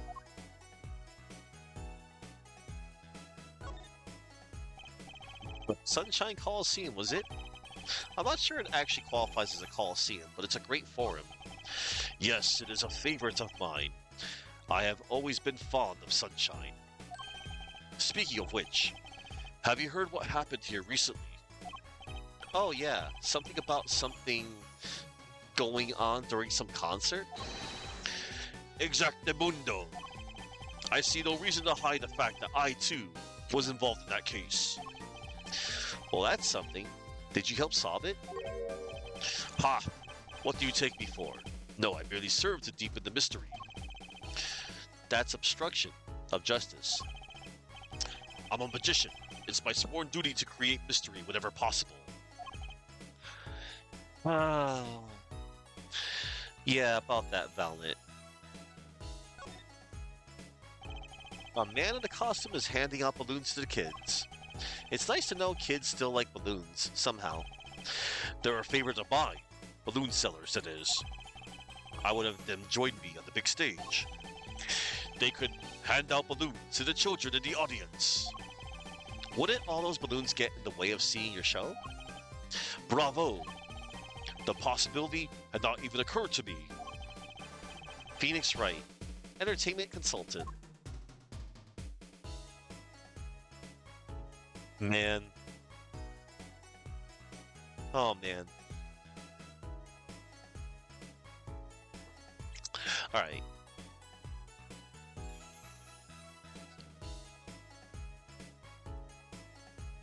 Here goes.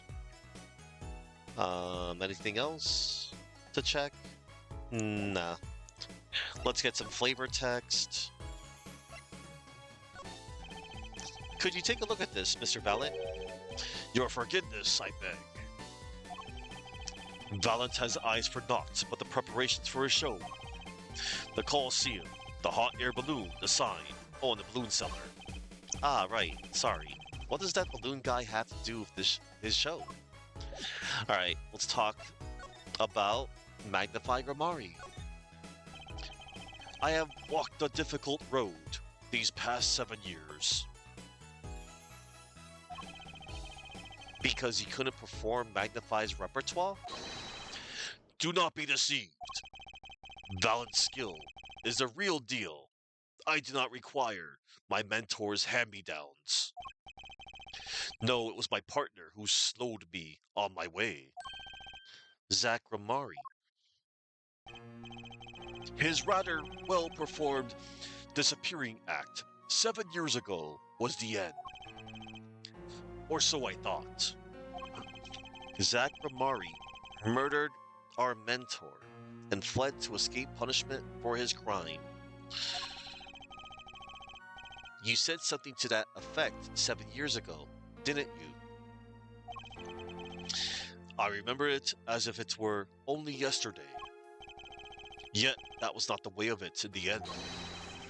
For while he vanished, the suspicions upon my own person never did. His partner Zach vanished to protect him. That's what those thieving magpies of a press said. I had no idea. Yet that very same press comes to me now, feigning interest. They cover the greatest magic show in history, as if it were a vaudevillain distraction. And here must I stand, smiling at them all. What am I, if not a player in some fiendish farce? Might I suggest it's because you never made it clear what happened? Magnify's death is still a mystery to this day. which is why I came here to get the answer from you. Oh boy. Cyclops. I knew I'd be seeing these sooner or later. The audience has no business stepping upon the stage. They must be content to sit and stare at the spotlight. That sounds an awful lot like something I heard 7 years ago. So let's check Zach's confession. To whom it may concern, 7 years past, I, Zach Gramari, murdered my mentor, Magnify Gramari. I apologize for the trouble caused by my sudden departure from court, and hereby confess to my crime. Well, well, well.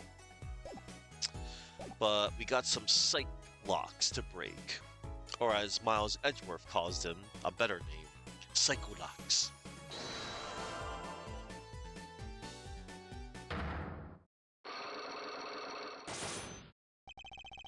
Magnifies death.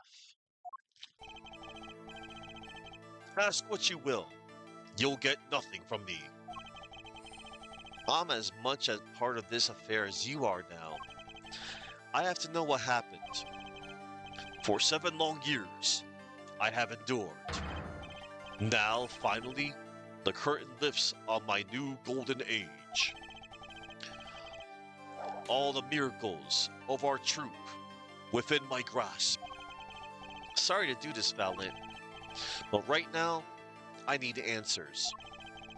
I think I'll start by dropping a bomb. That should shake things up. Valiant, I wouldn't be so sure about those miracles.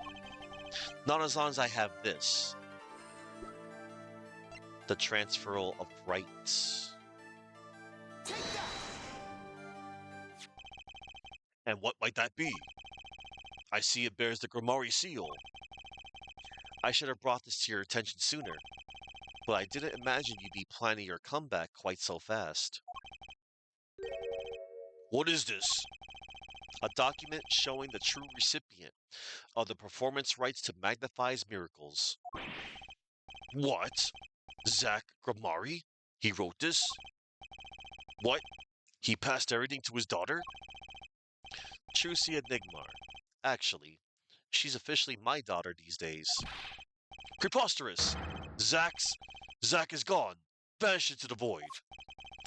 This is the genuine article. Zach was alive when he wrote this. Both myself and the notary can testify to this. Ugh. Wow. Valiant in the current timeline, he only has one rabbit and one dove, cause the other rabbit and the other doves passed away. It's sad. Why? Why does fate toy with me so? Why must my life be lived enthralled to the dead? You're not the only one with that problem. But he shot Magnify. Yes, it was Zach. It was. And then he left, and my career as a magician fell into darkness. Did you think there might be some way out of it? Say, if you could prove Zach Ramari shot Magnify, was that why you testified? Yes, my way out. It should have been my way out. Well, it might not be too late, Mr. Valiant. All you need is a way to prove your case. Who really killed Magnify Gramari? Why, it was none other than this confession right here. Zach's confession. Take that! I believe I have the answer to your prayers right here. Zach Gramari wrote one more thing before passing on. This. But this is a confession. In which he admits to the killing of Magnify Gramari. See? All according to your plan. I am a magician by trade. Deception is my life's work. I fool the audience, give them a fleeting dream. Yet it seems the tables have turned. Now I am the audience, believing in the deceptions I have wrought upon myself. Zach wrote this right in front of me after I explained your situation to him. Alaka, Alaka's, oh my god!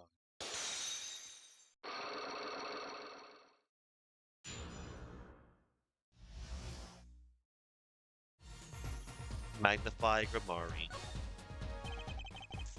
You do know that this confession is nothing but lies? Yes, it's my opinion that Zach Grimari killed no one. Then you must be thinking the truth is a simple matter of elimination. Two received instructions to kill, but if one is innocent, then the one who remains is guilty. That would be the logical conclusion. Yes. So he vanished to protect me, his partner. Ha ha ha ha ha ha ha! A stirring tale, 'tis true. Did you shoot Magnify Grimari in the forehead? If I had, and I told you, what would you do? Run to the police, perchance? Do as you will. There is nothing left for me now. It is true, after all. I have little talent. I needed my mentor Magnify's repertoire. It was as if a little demon grabbed a hold of me. I knew it. Till Valen Grimari did kill the great Magnify. Ha ha ha ha ha ha ha ha! So sorry, Mr. Wright, but it was not I who shot my mentor. What? But if it wasn't you, then who was it? There wasn't another disciple, was there? Another disciple? Such as, I don't know, Knack and Talent Grimari, maybe? Your wild fancies couldn't be further from the truth. Only Zack and Valent received those threatening letters. But there was another. One more person could have fired that pistol that night. I don't suppose you figured it out by now. If it wasn't Zack or Valent, who shot Magnify? Then it had to be the only other person at the scene, which means... Wait, you don't mean... Yes, the great Magnify Grimari himself. Suicide. So Magnify Grimari committed suicide? You find it hard to believe? To be honest, I hadn't even imagined it as a possibility. When I arrived that night, the old man was still alive. He appeared to be asleep. I could not shoot him. But when I turned the maid to leave the room, the old man called out to me. So you spoke with Magnify Grimari? Yes, and this is why I knew what he had done. Magnify transferred the rights to his repertoire to my partner, Zach Grimari, not me. I see. Then I guess I owe you an apology. I always thought you were the one who did it. You owe me no apology. Huh? My crime was, in a way, more serious than that of murder. What? Your crime? Is Valen Grimari confessing something to me? What could be more serious than murder? Valent's crime. You see, I knew that 2 letters had been sent. There are no secrets between partners. It was easy to find out. That was when I understood Magnify's plan. He wanted to die by one of your hands? Little did I expect it had anything to do with the rights to his repertoire. That was when I heard it. The little demon whispering inside my heart. The demon. Let me confess, I had intended to shoot Magnify, and I planned on framing my partner for the crime.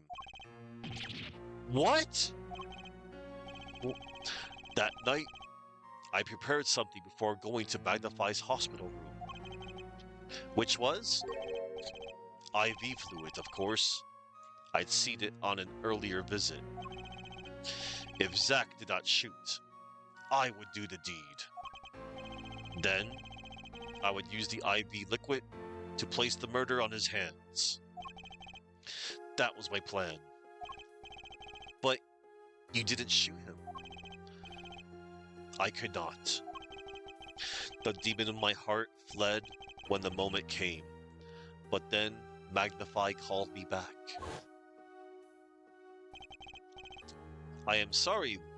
I am sorry, Valent. I am giving my magic to Zack, not you. You still lack the draw he has. Please, help him, if you can. I left the room, and then I stopped. The shock of what I had just been told consumed me. That is when I heard that fateful gunshot. Magnify Gramari killing himself. Then, the demon awoke anew within me. Zack killed him. He was the one. Frame him, and the magic will be yours. I altered the scene of his suicide. I took the pistol from his hand, wiped off the prints. Then I used a syringe to add the IV liquid I'd brought. So in the end, things happened pretty much as planned. Magnify died, and you framed Zack for his murder. As planned, indeed. Of course, the outcome was somewhat different than I had anticipated. Well, what do you think? Do you believe my story? Can it be believed, truly? That was 7 years ago. I don't know what to believe, but yes, I'm glad I heard it from you, Mr. Valiant. Thank you. It is I who should be thanking you, Mr. Wright. Only when I had lost everything could I make my decision. You're going to turn yourself in? My partner may have vanished, but not so my guilt. And as my guilt stays, all else begins to leave me. My friends, my performance rights, my magic. I've had enough of Vanishing X. I understand. I thought my life was ruled by a dead man. But I find I was wrong. For Zack Ramari was alive. Well, not anymore. And now, it occurs to me, what if he was not the only one who survived? What do you mean? You see, now that I think about it, I realize that no, we never saw proof of her demise. We never saw her body. Her? The mind races and the mouth flaps on. My apologies. Forget this matter. I can only hope that the day will come when I again meet my partner, Zack Ramari. Then, I shall apologize for my terrible mistake. I am glad we had this chance to talk. Thank you. Damn it, Valent. I had high hopes for him. Like, was he going to not be like the rest? Zack Ramari, Shoddy Smith, whichever name you prefer, he is no longer with us. The truth revealed in that trial was only a sliver, and the impenetrable darkness that remained has taken another life. I knew what I'd have to do to push back the darkness for good, and it would involve paying that man a visit. Man, alright. Okay, everybody. We're gonna move on to finish off the Mason system nonsense. I mean, it's kind of cool, but at the same time, man, I am so indifferent about this whole thing. Solitary cell 13. Sorry, sir. Prisoner Christophe Gavin is currently occupied. I see. Do you know when he'll be finished? Well, could you go find out? Certainly, sir. Please wait here a moment. My apologies to the guard, but there's something I need to see. Yep, we can finally. Oh, hold on. Apparently, Gavin brought everything in here with him when he came. All the things in here are more valuable than what I have in my office. I'll admit, I'm a bit jealous, but I shouldn't be. I mean, it's still a prison. That chair is just screaming to be sat in. And if I sat, I'd probably fall asleep and have very expensive dreams. My knowledge of a flower names includes sunflowers, tulips, and that's about it. Or so I always thought. But now I see I was wrong. I know that this is a rose, I think. It's a freaking rose, Phoenix. Alright. Okay. We got all the flavor text. Hello, envelope. There it is. The yellow envelope. And the sender is Drew Mission. I was right. When I arrived at the studio, Mr. Mission was at his desk. He seemed to be writing a letter, but he quickly sealed the envelope. It was a yellow envelope. I heard it was left at the crime scene. If this is the last letter that Drew Mission wrote, then there's something I need to do. The last thing I need to do, in fact. Here goes. Let's see if this atroquinin spray finds anything.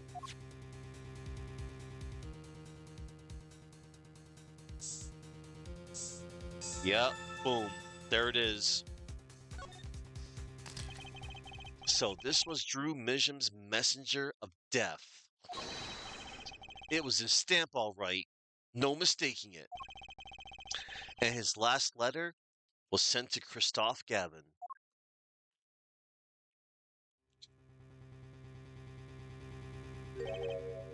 Gotcha. Letter from Mission added to the court record. Finally, decisive evidence. Letter from Drew Mission. Letter posted by Drew Mission just before dying. Poison traces are found on the stamp.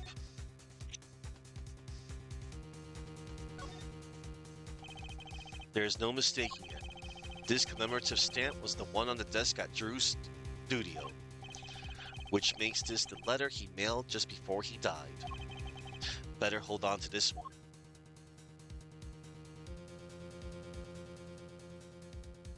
Yep. Finally, decisive evidence. What's this? A burglar? In jail? Gavin! I didn't know you moonlighted in larceny. Right.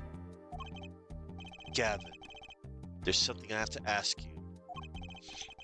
Can I steal your stuff? The answer is no.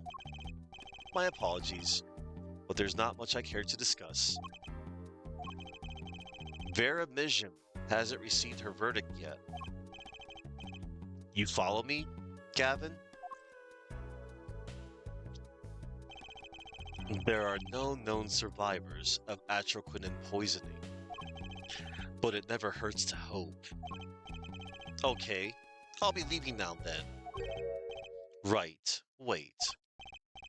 Yeah, Gavin?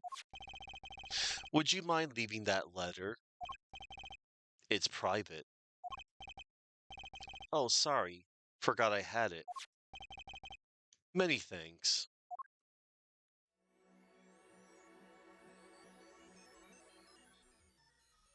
And we are back to the present. Look at that. That little camera on his little hat. We've now seen all the clues in this case. Clues I gathered over 7 long years. Now it is time. Every story has an ending. We've come to the final chapter, the final trial. Find the truth. You're the only ones who can. He's talking to me, the player. You, the audience. You, the chat room.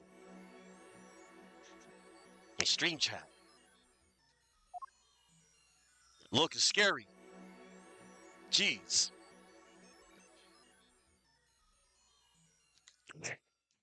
If looks can kinda kill. Alright, save your progress. Alright, everybody, this is it. The final part of the case.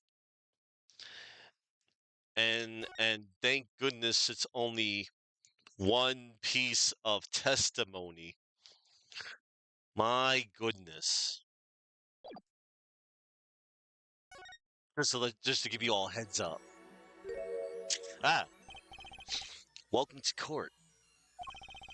7 years, all leading to one verdict. A verdict which you must decide. Is the defendant Veramisham innocent or guilty? The courtroom doors are opening. The trial awaits.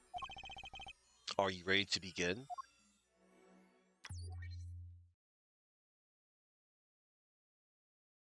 Oh, preparations complete. Oh yeah, that's right. Something inside me, rising, surfacing.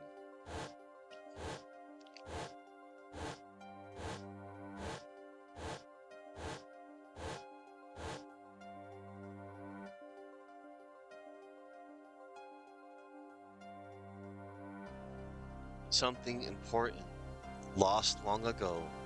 It's close now, so close.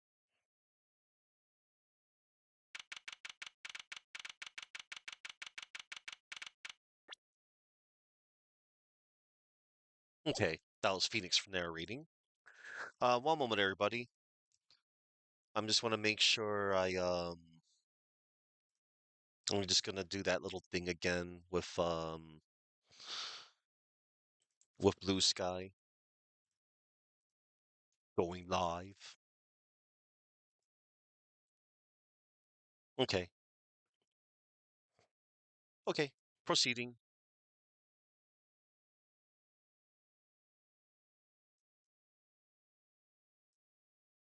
October 9th, 10 a.m.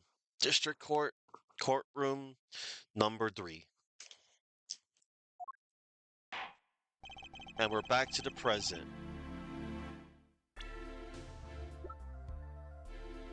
Somehow, I have so many questions, but again, you know, it's a video game. But how the hell did Apollo Justice somehow miraculously have this letter from Drew Mission in his court record?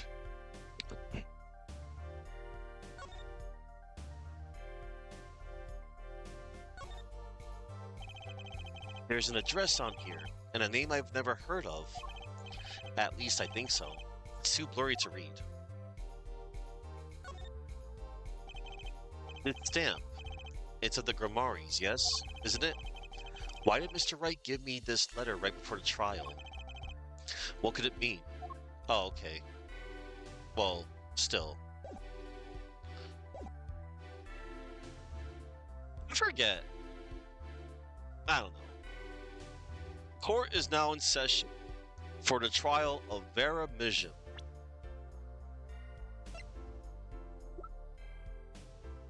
24, 32. Okay. So he's older than him by 8 years. And they look so much alike, too. Like, they're not even twins, because they're a few years, like, you know, apart. And then sometimes you might get comments in your life saying, oh, you look just like insert sibling's name here. Like, you might hear that from relatives and stuff like that, or even your friends. Court is now in session for the trial of Vera Mijam. The defense is ready, Your Honor. Hey, welcome back. We're back in the present now, Chuck. We are back in the present. And thank goodness I only have to go through one testimony. But I'm going to have to present a lot of evidence. The defense is ready, Your Honor. Prosecution's ready to rock. Prosecutor Gavin, how is the defendant, Vera Mijam's condition? Acute atroquinin poisoning, according to her physician. She could die at any time. Thus, her absence from the courtroom today. What? They can't put her on trial without her being here. It is unusual. They should wait for her to get better and do it then. It's so bureaucratic of them. That's being a little harsh. They can't delay the trial any longer, or they risk having no one left to try. A trial without a verdict can only cause grief. The records of this case and experiences tells us this. Apology to the defendant, but the show must go on. Right. If Vera dies, the trial will be cancelled. I'm not going to let that happen. No, but I might. Anyway, Mr. Wright told me everything that's been going on behind the curtain all these years. I'm going to get Vera her innocence. I'm going to get Vera her innocent verdict while there's still time. Very well. Your opening statement, Prosecutor Gavin. The prosecution's case is unchanged by recent events. Why did Vera Mijam succumb to poison?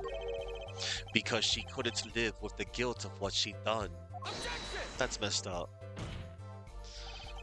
But Vera was poisoned with atroquinin, the exact same poison that took her father's life. What better confession could you ask for? Being the killer, she would have had access to the poison. Significant, since it's rather hard to come by. That is true. In other words, I see no need for further discussion. We could have had our verdict yesterday. Well, Mr. Justice, if you have no objections, I see no reason to postpone a verdict. What we need to worry about isn't the verdict, but the trial itself. The defense holds that Vera Mijam is the victim, not the killer. If that's so, then you have to prove something. She was in court giving her testimony before us.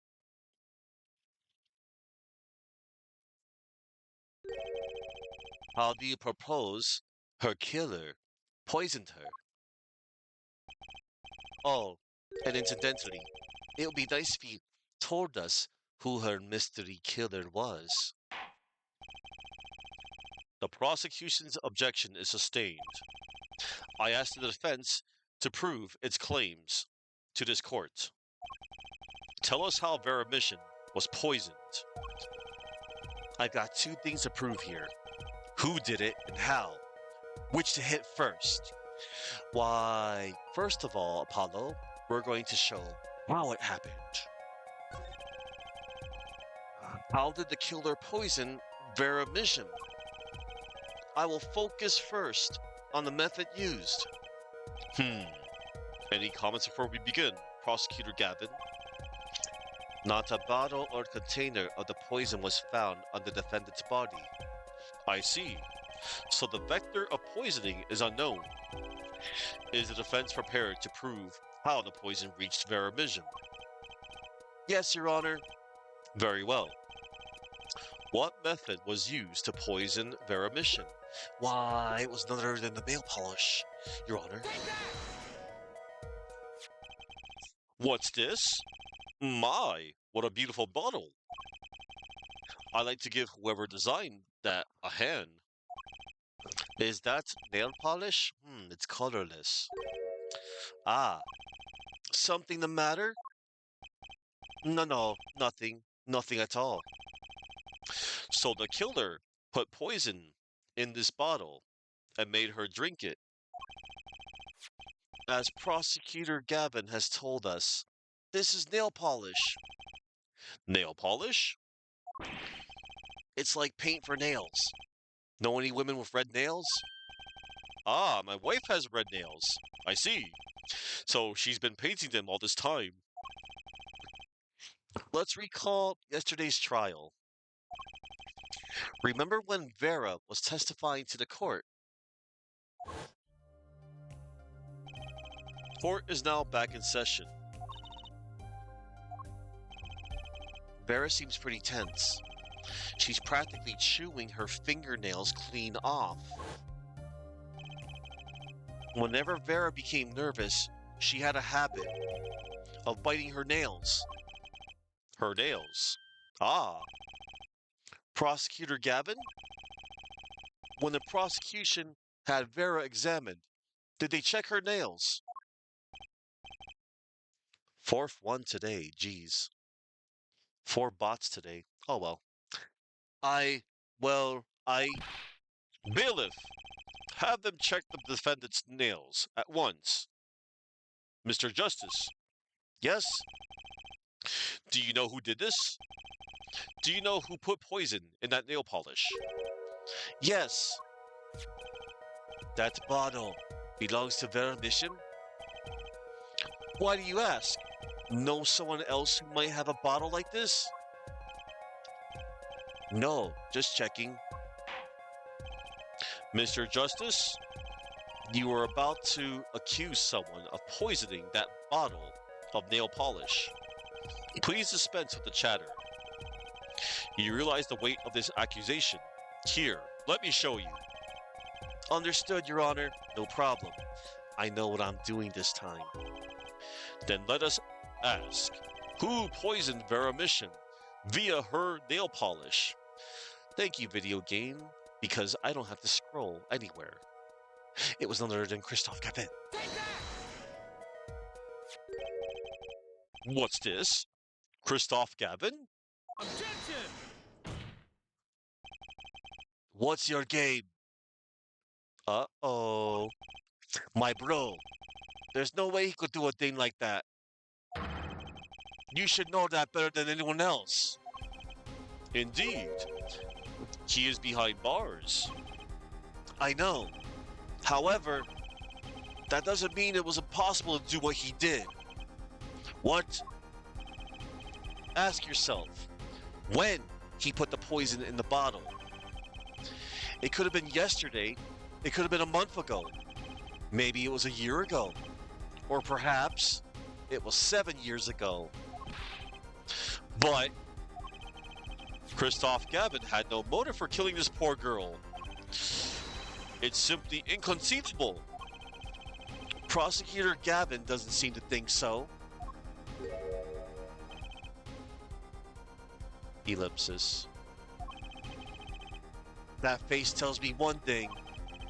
Christophe Gavin's own younger brother doesn't find it inconceivable at all. Hmm. Well, Prosecutor Gavin, if you feel there is a clear and pressing need, then we may have to summon Christophe Gavin from jail as a special witness. Fine.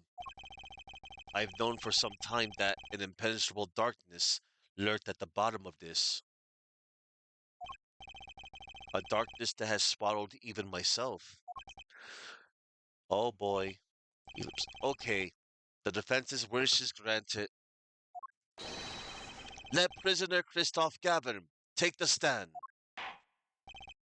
Bailiff, begin proceedings to call a special witness. The witness is Christophe Gavin, currently residing in solitary cell 13 at Central Prison.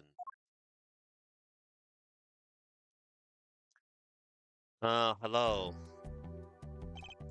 Remember him from the first case? Ah, Your Honor. How nice to see you again. That's right, Chuck. It has come full circle. It's been quite a while, hasn't it? To what do I owe the pleasure of your company? It's not every day I'm summoned from my solitary cell. In fact, it's never. I think you already know Mr. Christophe Gavin. Ah, Mr. Justice. I hear you've been doing quite well for yourself. Why do I feel like somehow he's still my boss? Stiff upper lip, Apollo. You can do it. Does this bottle look familiar? Ariadone. Nail polish? Why, yes. I use it myself. As did the late defendant, I hear. She's not dead yet! And was there something concerning this bottle you wish to ask me about? I admit, I respect her for her taste in nail polish. Her taste, indeed. This nail polish was how Vera Mission was poisoned. Atroquinin, was it? You're well informed about the case, Mr. Gavin. Even in solitary, much comes to my desk, and I have nothing to do but read. Well, Clavier, maybe you can explain this. You're being accused again. By him again. Ah, and? You agree with his accusation, do you? Ellipse. Damn, this is tense. Let's hold a proper trial, shall we? Christophe Gavin, your testimony, please. I'd be delighted. The charges against you are quite severe, Mr. Gavin. You are suspected of the poisoning of the defendant, Vera Mijim. Please testify on this matter to the court.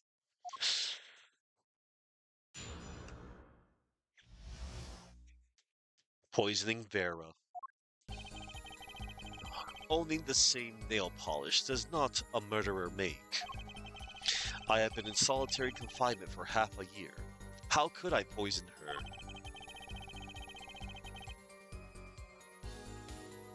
Uh-huh. And it's such a stupid motive that I cannot wait to point out soon. Her father died of the same poison, the meaning of which should be clear. The prosecution's case holds. She poisoned her father, then attempted to poison herself. Surely you aren't going to suggest I was responsible for poisoning her father too? Well, I'm afraid the defense's claim is sounding rather unlikely. Naturally. For one, I don't even know the Mijims. Isn't that so, Mr. Justice? Oops. Very well, Mr. Justice. Begin your cross-examination.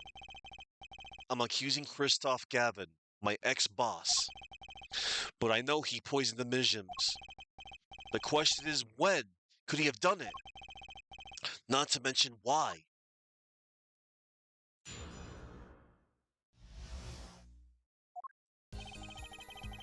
Owning the same owning the same nail polish does not a murderer make.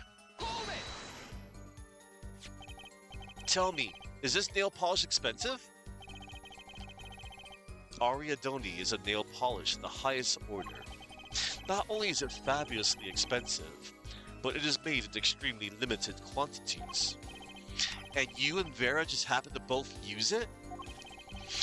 That can't be a coincidence. Attention! I'm guessing it's not a coincidence. Huh? It's simple.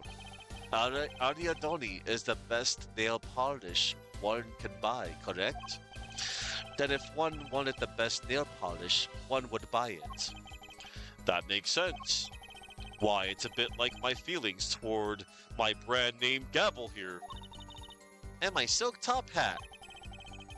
Are we all done showing off our refined tastes? Please, continue with your tasteful testimony. I have been in solitary confinement for half a year. How could I poison her? Hold it! Can't you still make contact with the outside world in solitary? Attention! Ah, so he had an accomplice on the outside. Is this your latest accusation? I am allowed a certain modicum of letter writing, Attention! but the contents of those letters are closely checked. It would be extremely difficult to send a hit request. Prosecutor Gavin's on the warpath, isn't he? Yeah, you think so too, Trucy? I bet I know why. He must be nervous with Big Brother watching.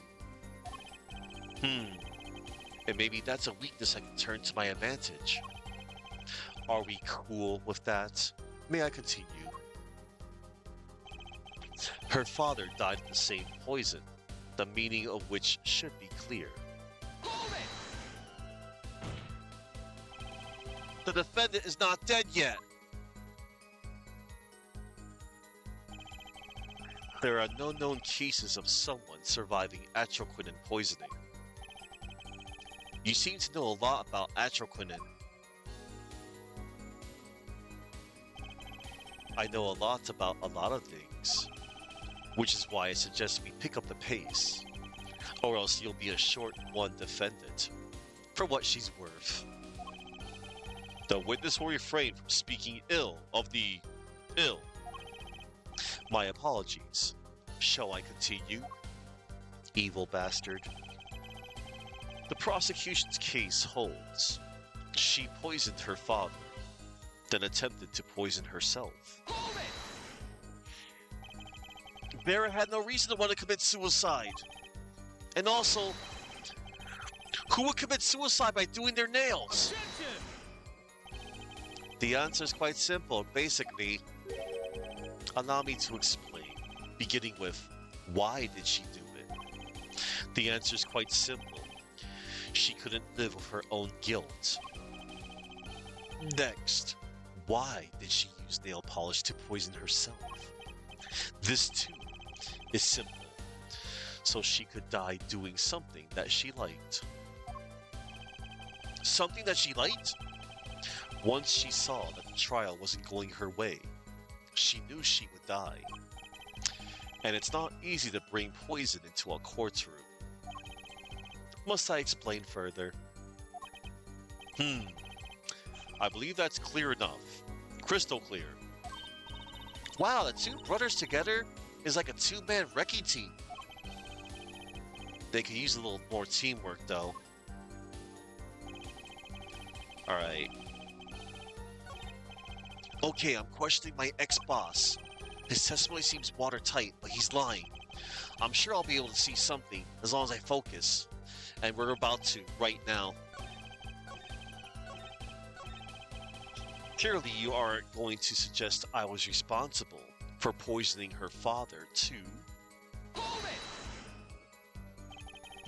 Both Vera and Mr. Mijin were poisoned with atroquinin. That really can't be a coincidence. Objection! The defense is repeating fallacious statements based on conjecture. The prosecution requests concrete, unambiguous proof of the witness's crime. Objection sustained. The defense will please present concrete proof. Does Professor Gavin seem strange to you too? Does Prosecutor Gavin seem strange to you too? It's like he's all grown up. I think that's how prosecutors are supposed to be, actually. Though he is acting different than usual. I'll bet it has a lot to do with his brother, Kristoff, being in the room. Well, let's make this testimony count, Apollo. Right, quick and painless. My bracelet should do the trick.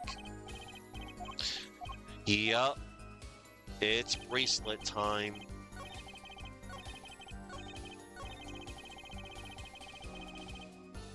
You're about to see one. You'll see. I'll let the perceived do the talking.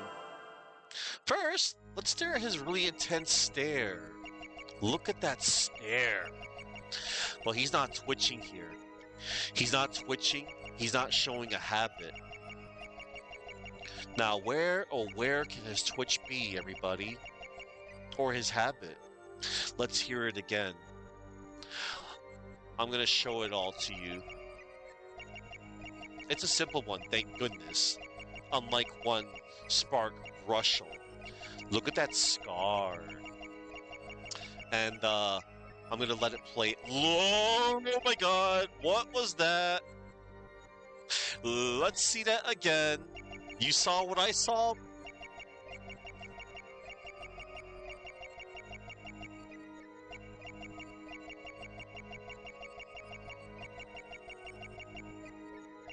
Freaking demonic demon. Yes! You saw Skeletor in his hand. Yeah! Yeah, I'm glad you caught that. Yeah, and he tenses up when talking about the father.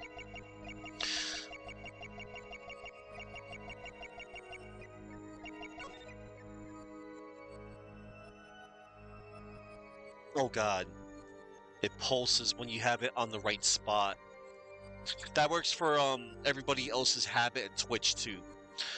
Like if you think you found it, it's like, oh snap. It's freaky, man! Gotcha! The final perceive of the game. Gotcha!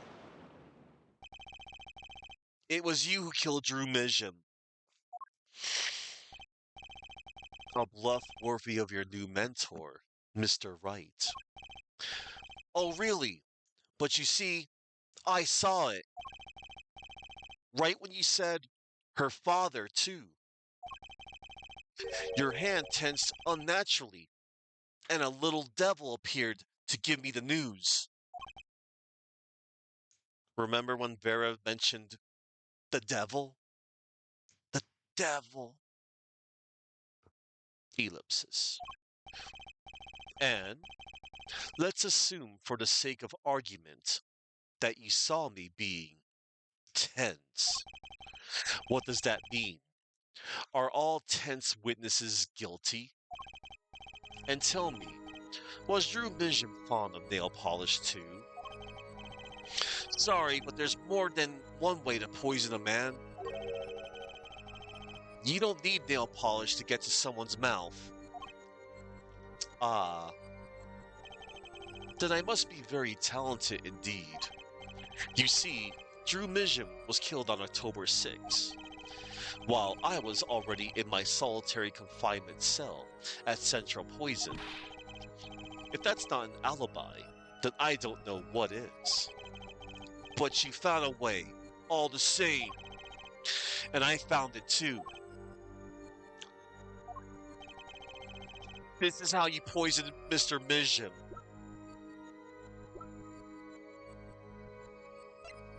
A stamp. Take that! I'm sure this commemorative stamp requires no introduction. Uh-oh. Hissed. Ellipsis. The night Mr. Mijim died, he was seen writing a letter. At your quinine was found this stamp, Mr. Gavin. So am I to understand this stamp was the murder weapon?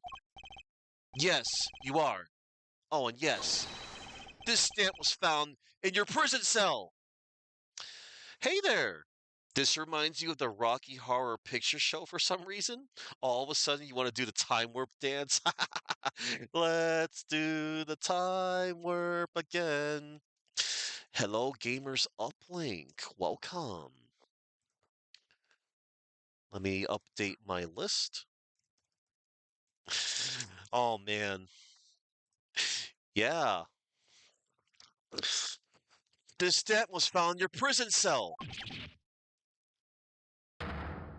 Oh, Snapple. Yeah, you're welcome, dude. Anytime.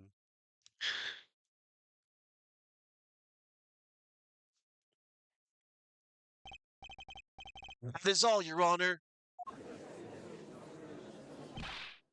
Order. Order. Order.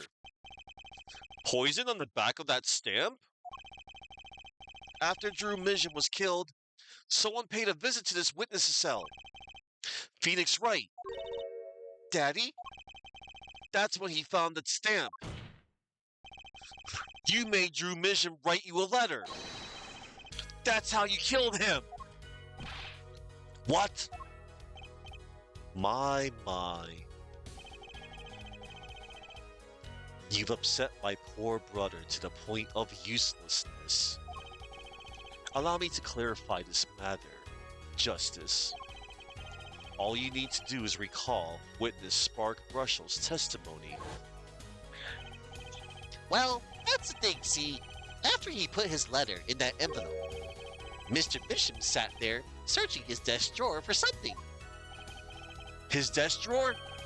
Yes, a stamp. A so-called postage stamp. End quote. He was looking for a stamp. Ergo, he had no intention of using this stamp. What are you getting at? What I'm arriving at is that this commemorative stamp was in a frame.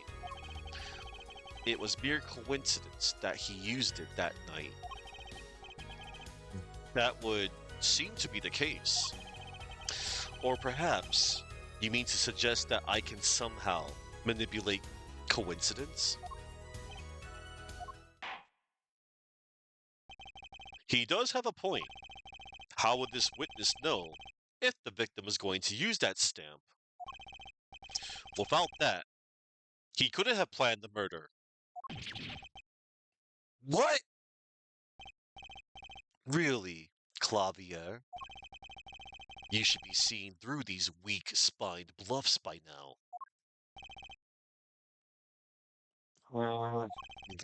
He's right, though. How could anyone have known Mr. Mijim would use that stamp that night? Least of all, Christophe Gavin locked away in his cell. Well, it seems that the defense has run out of things to say. You assume he had something to say in the first place. I believe the defense's bluff has been called. The defense's bluff?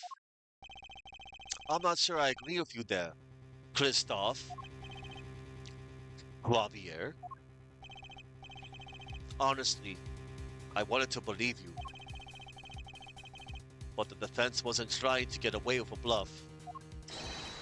You were, Christophe. What do you say, Prosecutor Gavin? And forehead. What was your accusation again?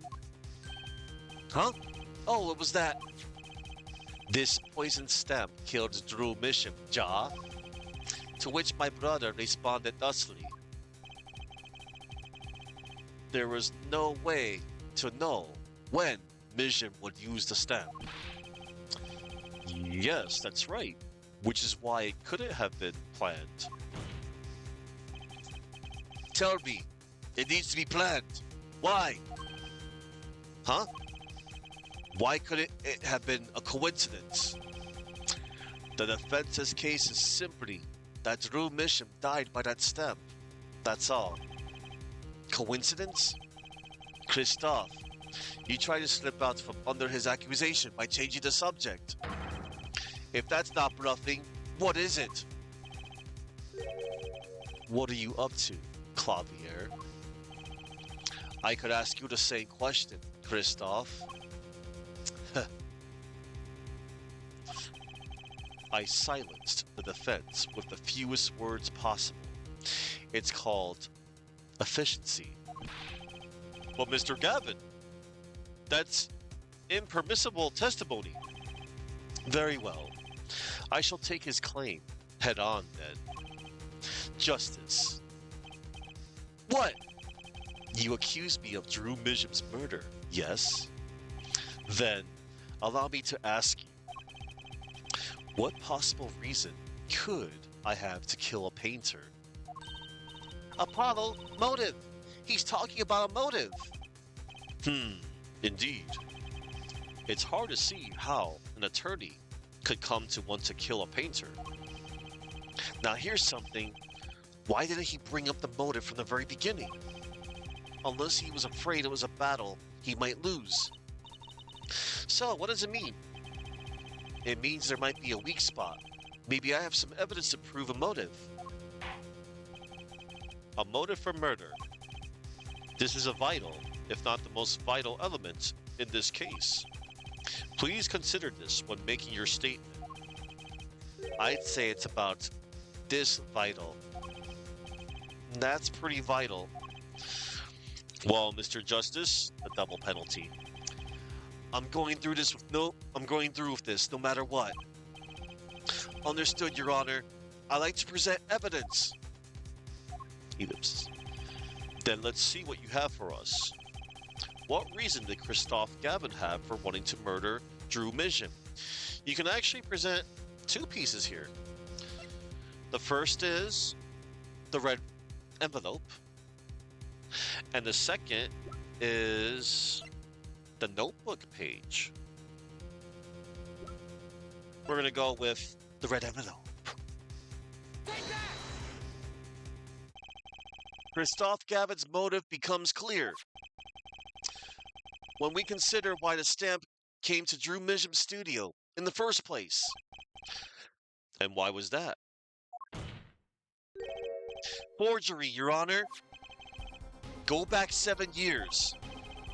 Drew Misham accepts his first job, creating forged evidence. I've seen that before. A page from a diary, wasn't it? Magnify Gramari's diary. Ah, when attorney Phoenix Wright lost his badge. Yes. This was the evidence he presented to his loss. This evidence is a fake.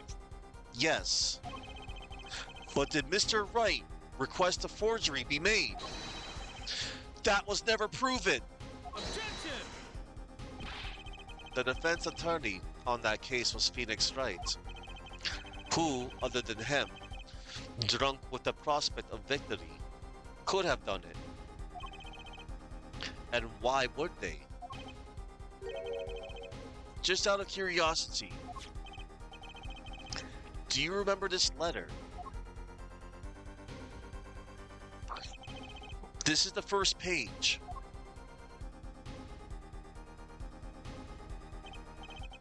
And this is the second. Those were presented in court yesterday. This letter was sent to Drew Misham by the client who requested that forgery. The enclosed stamp was none other than the poison commemorative stamp. Drew Misham drew his last breath just the other day. However, the motive for his murder was already 7 years old. 7 years old? The client who requested this forgery was very cautious. He tried to erase anything and anyone with connections to the forgery to keep them from talking. but he made a mistake.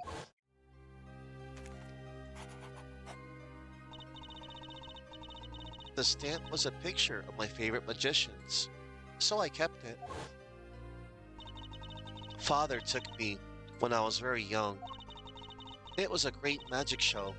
I loved it so much. The killer's time bomb was delayed. The poison stamp was sealed within a glass frame, where it sat for 7 whole years.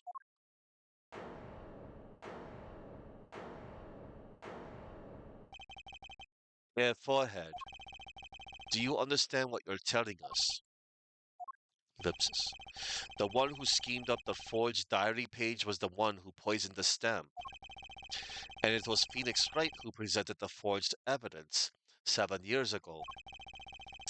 Adding the two statements together, the one who schemed to kill Drew Mission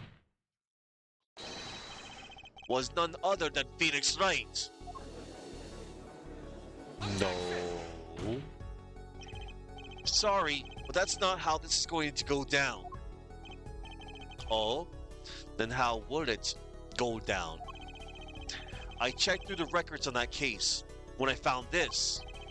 7 years ago, just before the trial began. Oh, old boy. Here. What's this? I don't know. I just got it over there in the hall. They told me to give it to the old boy in the blue suit with the spiky hair. And one more thing. I'm sorry to have sprung this on you so suddenly. I received the files from your previous attorney only yesterday. Previous attorney. I understand I am asking the impossible of you. Yes, well, you haven't really told me what happened yet. All we did was play cards. And that was enough. Phoenix Wright was put on the case the day before the trial started. He didn't have time to request a forgery. The day before? Now here's a question. Just who was Shoddy Enigmar's previous defense attorney? No, this can't all be. But it is all true. There was another man, a defense attorney with a badge on his collar. It was you, Christoph Gavin? Yep. He's also a defense attorney. Order, order, order. What is the meaning of this? Witness, defendant. Former lawyer? Let me begin by denying this. Objection! It's easy enough to look up, Mr. Gavin. And impossible to prove if you can't. Attorneys are registered with the court the day before the trial begins. In other words, no record remains in the court. How exactly did you intend to prove Phoenix Wright's claim? That will be difficult. I'm afraid this line of inquiry won't yield. Objection! And forehead. Are you sure you don't have evidence? What's wrong with Prosecutor Gavin? He looks clammy. Evidence. Evidence that shows this man, Christoph Gavin, requested that forgery 7 years ago. Clavier. Just prove it. Clear up these doubts now, or I swear I'm off this case.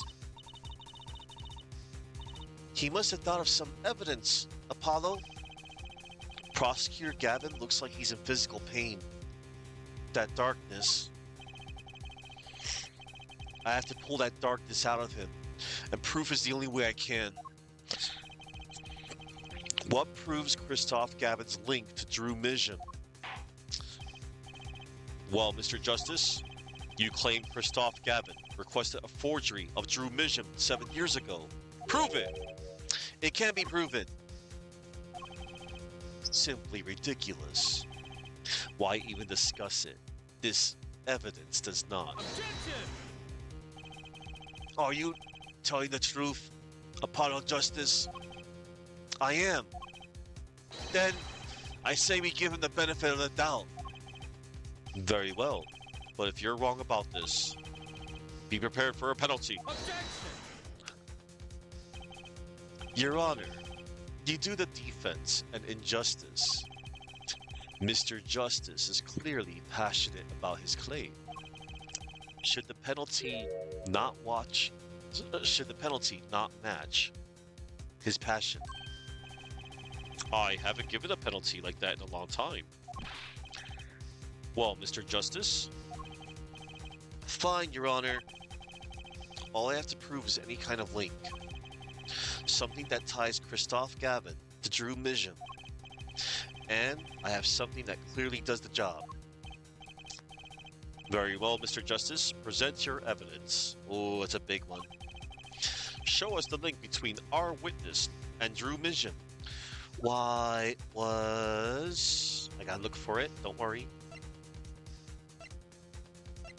Just give me a moment, Judge. Why, it was none other than the letter from Mijam. Take that! This evidence proved there's a link. Objection! That scrap of paper, I'm afraid I can't let you submit that.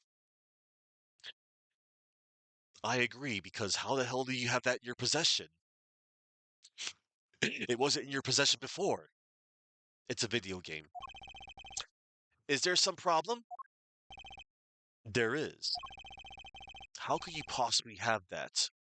You couldn't. Hey, that's Daddy's handwriting.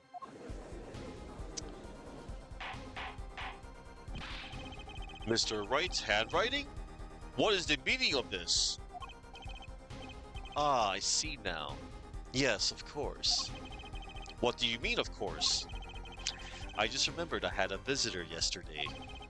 Phoenix Wright came to my cell. Except I wasn't there.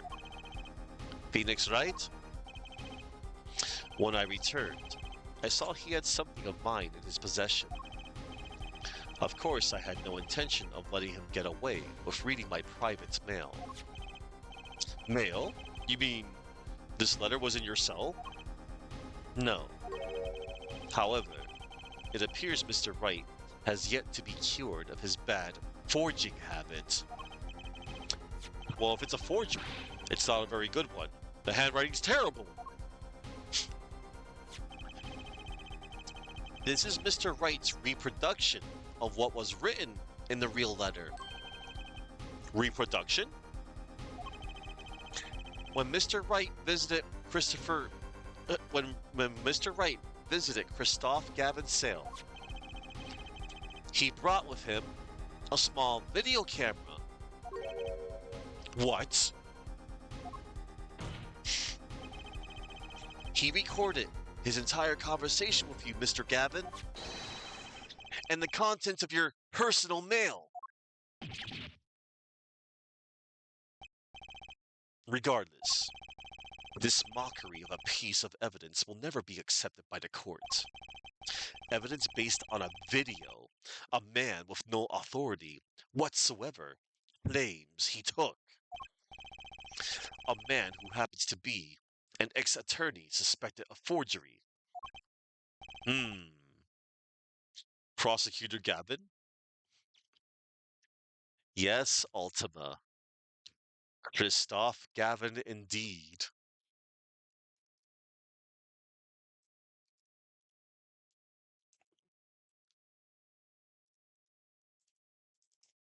Who has such a stupid motive. And I cannot wait. I'm glad you're here. Because at the end of this whole thing, I'm going to show everybody that wonderful comic known as Zach Gramari is a jerk.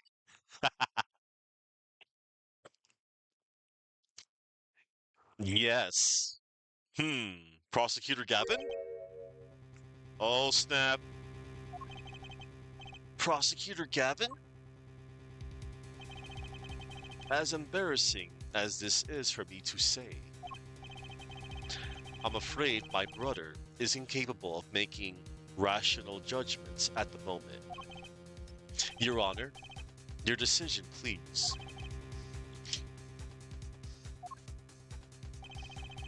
The defense's claim is denied. What? Only actual evidence is permitted in a court of law. Please remove the defense's evidence from the record. Better luck next time, Justice. Oh no. Well, we've certainly taken a detour from our cross-examination, but the defense appears to be lacking proof.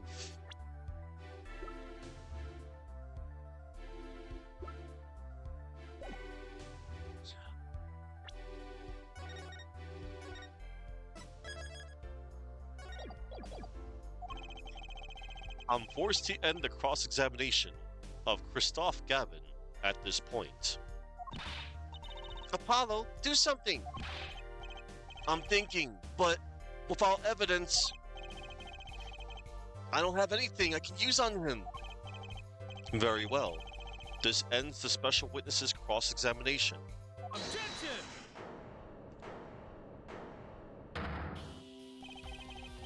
The show is over, yet the crowd screams for more. Only now do I understand why.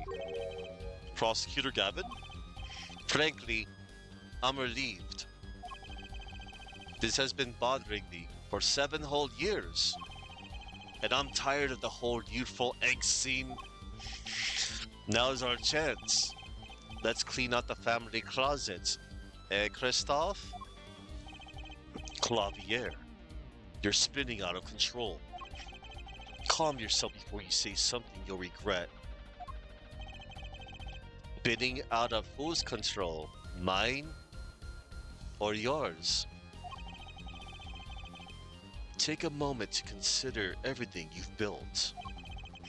Your reputation as a prosecutor, your fame with the masses. You could lose it all, Clavier. Apollo, did you see that? He's trying to press Prosecutor Gavin. Prosecutor Gavin, try to remember what's really important to you. You amuse me, Air Forehead. I couldn't forget what's really important to me, even if I tried. Ellipsis. In fact, I haven't.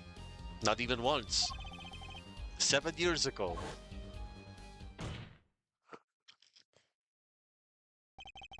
Finally. You just couldn't resist, could you, Airwright? Resist what? Presenting solid evidence? Might I request we put the current cross-examination on hold? The prosecution would like to call a new witness.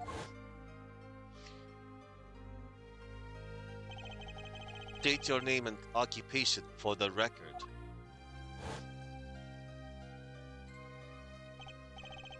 I'm familiar with the trial.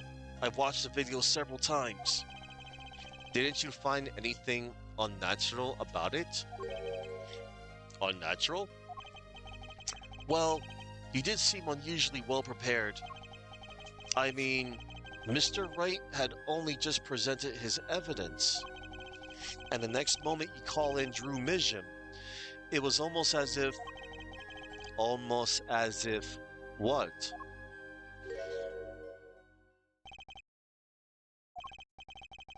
Funny, it didn't even occur to me to wonder. But now that I do, I see there's only one possible explanation. Almost as if, from the very beginning, you knew Mr. Wright was going to present that evidence. Ah, correct. I knew that if I applied the usual pressure, Phoenix Wright would eventually come up with that forged diary page.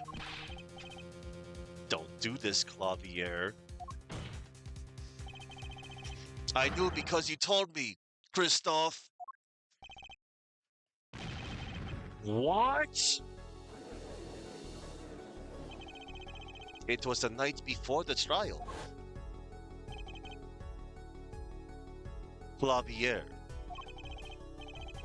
Christoph, I'll see you at the prosecutor's office the day before the trial.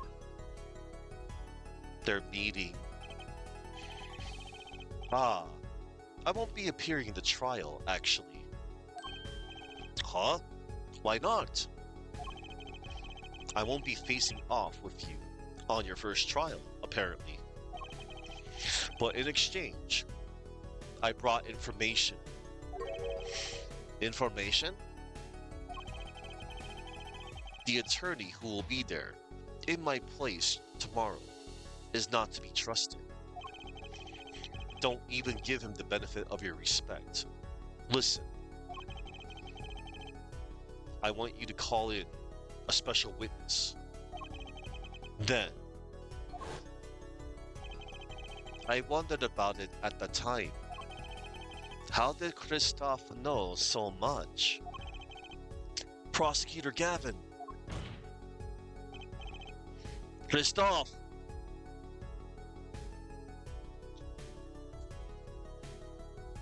No, I don't think it's a bad opinion at all, Ultima.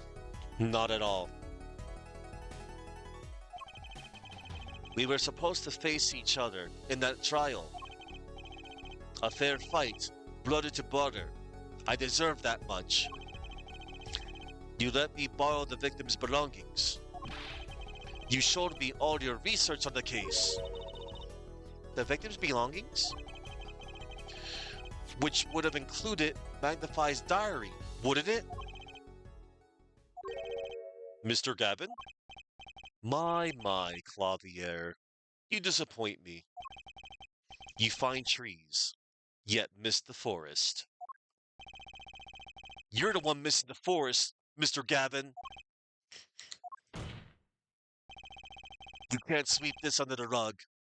Not anymore. Tell me what was going on behind that trial. Why not? I've achieved what I came here to do. I see no harm in a little reminiscing. Apollo, I think we're finally going to shine a light on the black belly of this thing. Trucy, we've done everything we could. I hope it's enough. 7 years ago, the day before the trial, I visited the detention center at the request of my client, Zach Gramari. 2 cards. 1 card.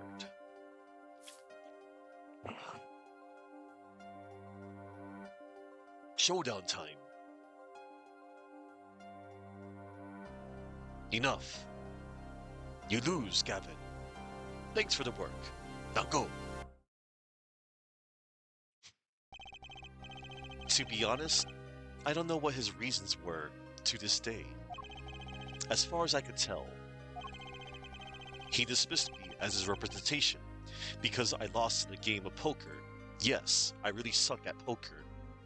And this was the cause in the beginning of my really stupid motive to kill him.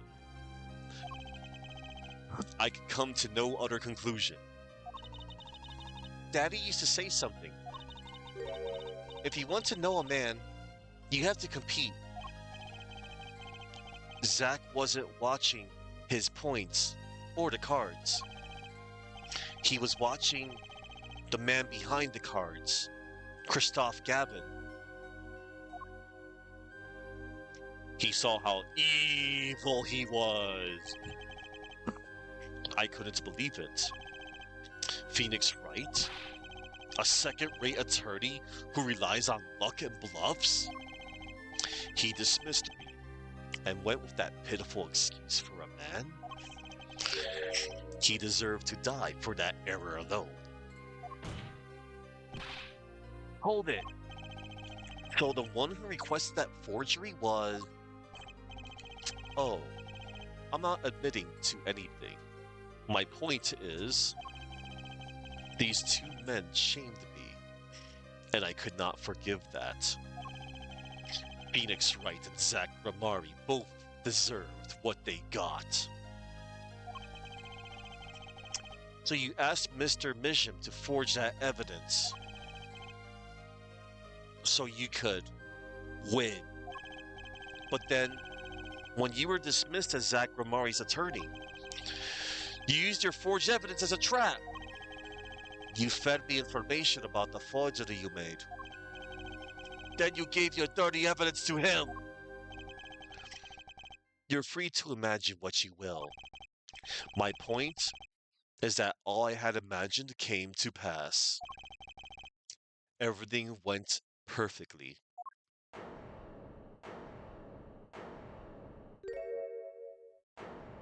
Ha! Incredible. If I wasn't laughing, I'd weep. Prosecutor Gavin? Perfectly. You're mad, Christoph. Stop fooling yourself. What are you talking about, Clavier? Tell me, how did that trial end? Cancelled. When the defendant vanished. Ah, I get it. So, Christoph, you've been living in fear for 7 years. What? You were afraid your forgery would be revealed and your reputation thrashed. You couldn't leave things to chance. So you watched everyone involved in the case for 7 years. You know, he always felt like he was being watched. That's what he said. Every day. For 7 years. But I felt it too. Journalists sure he is being watched. End quote. Don't you wonder why Zach Ramari got rubbed out after 7 years? Right after coming into contact with me? Wait just a minute. Zach Ramari was seen by this reporter? How is that possible? Was he alive after being gone 7 years? Finally, I knew this moment was coming. I just didn't think we'd get here so fast. Zach Ramari, gone missing for 7 years. Trucy's father. What's wrong, Apollo? Go get him. Right. Leave it to me.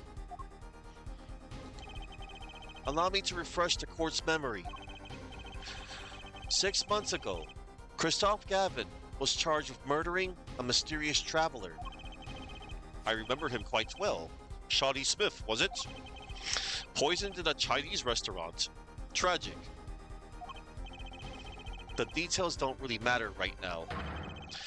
What matters is that traveler was Zach Ramari.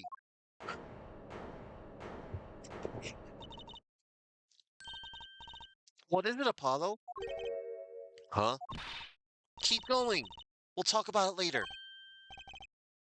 Did she already know? Someone please explain this. Mr. Justice, can you explain this? It all started 7 years ago.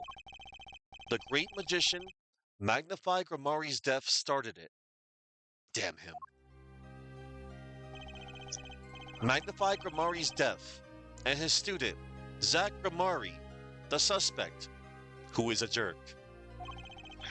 Whoever defended Zach in court successfully would be famous beyond belief.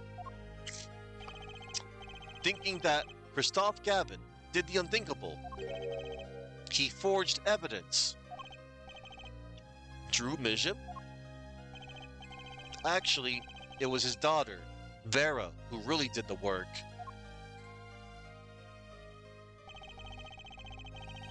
You took precautions when you had that forgery made, didn't you, Mr. Gavin? Precautions? To keep people from talking, of course. These two know too much. Leave them alive, there'll be nothing but trouble. That's when you planned your poisoning of the forgers. Atroquinin. Applied to a commemorative stamp. But luck was on Mr. Bishop's side. The bomb didn't go off. His daughter? She saved him by taking the stamp. I see.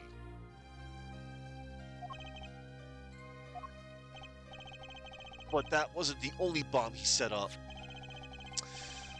The Ariadone nail polish. Of course. You noticed something when you requested that forgery? When Vera Mijam is nervous, she has a bad habit, a common one, a tendency to bite her nails.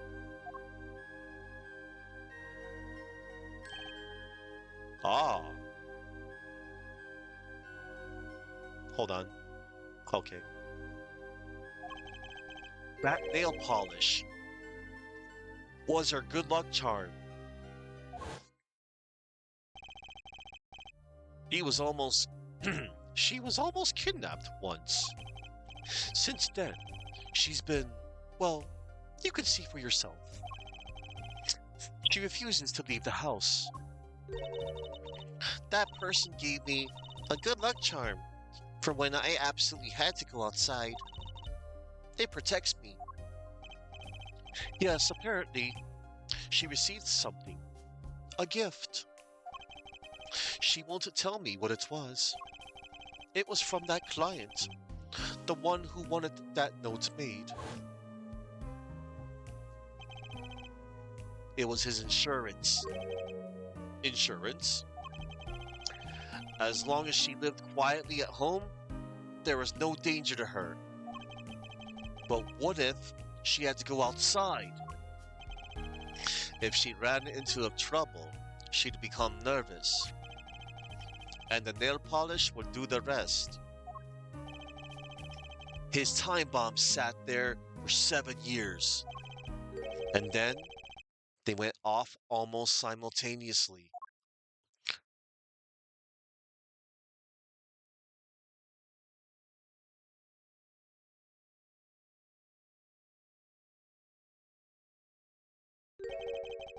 If you're finished, may I return to my cell now? I'm not accustomed to standing for such long periods of time. Mr. Gavin, have you heard a single thing we've said? Hey, Maverick. Oh, I listened quite closely to your little tale. Quite an entertaining piece of fiction. What? Clavier, surely you understand. Ellipsis. We're back to the evidence. The lacking evidence. Nothing proves a link between him and the atroquinin that took Drew Misham's life. Objection! What about the restaurant? You killed Zachramari to keep him from talking.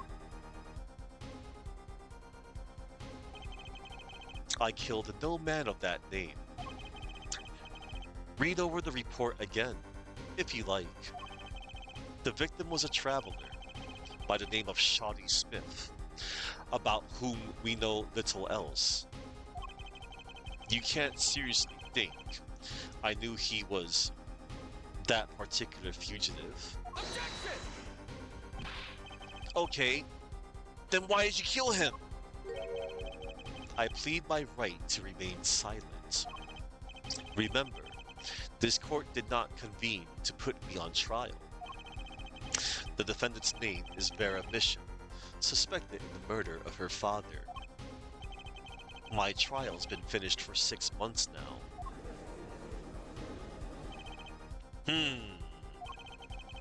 I'm afraid we have strayed considerably from our purpose here. This court concurs with the witness. It is defendant Vera Mijam who is on trial here. No, but you were doing so well, Paulo. As long as there is no evidence to support the accusation against him, this course of inquiry cannot find Vera Mijam innocent. Objection! Your Honor, Phoenix Wright spent 7 years collecting this evidence. Objection! You still don't get it, do you? Let us assume there was poison in the nail polish. Who then was responsible for causing their emission to bite her nails? What? It wasn't me. I know that much. The one who brought that poison to her lips was you. What? Evidence is everything. There is nothing more. I believe this discussion has reached its conclusion. Your Honor! Mr. Justice, you have performed admirably well for a novice attorney. I respect your partner, Phoenix Wright's determination as well. However, without direct proof, you have nothing. Isn't that right, Clavier?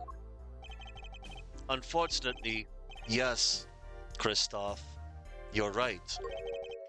That is, you would have been right until now. What? Did the news not reach your desk in solitary?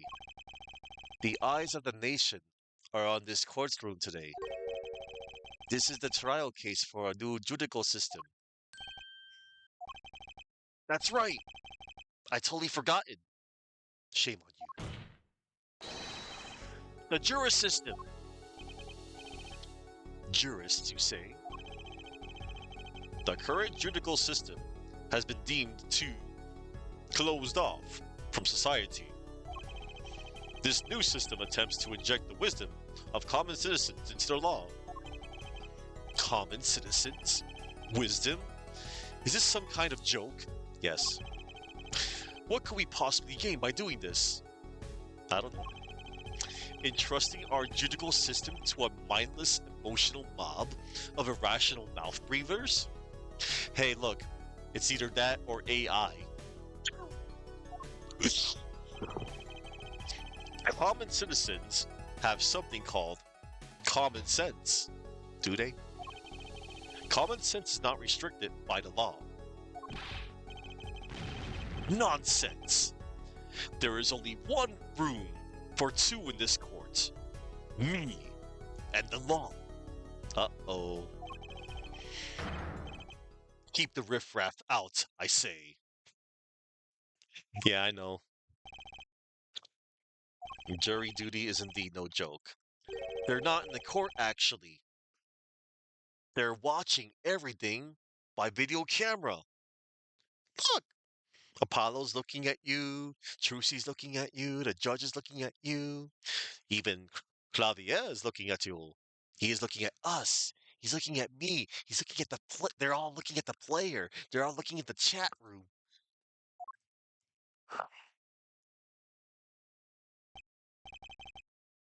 How can you allow this? Easy. It's called writing a story. Questionable writing. I don't know. Incidentally, the one responsible for making this happen was Phoenix Wright. Yeah, that guy.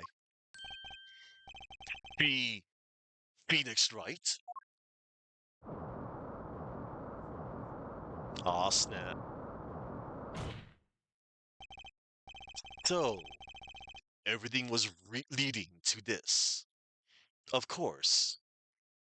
Right. Right. Right.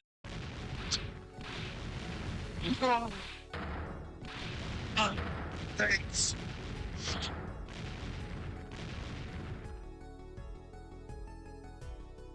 Ugh. He's become inhuman. He has shown his true colors.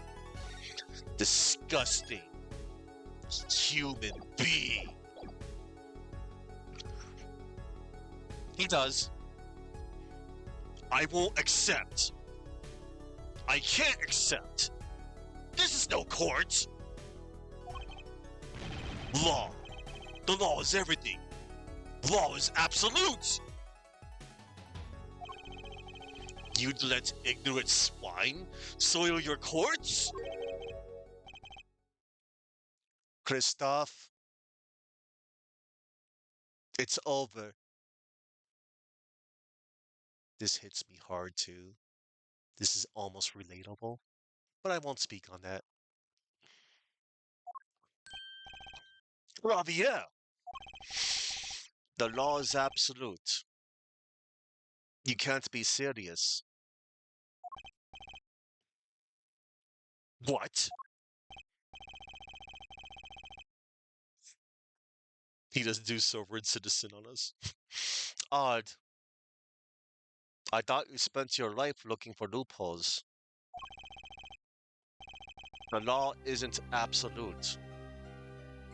It's filled with contradictions. The law is the end product of many years of history, the fruit of human knowledge. Like a gem, polished to a gleam, through trials and errors.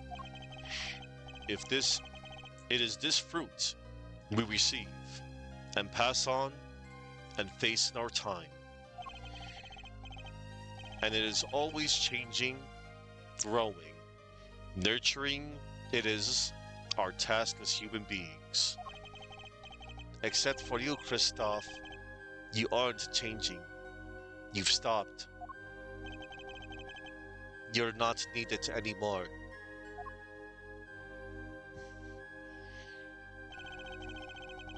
I couldn't think of anything to say. Maybe because I still haven't seen enough. But someday, I'll know what law is. And I'll fight to change it if I have to.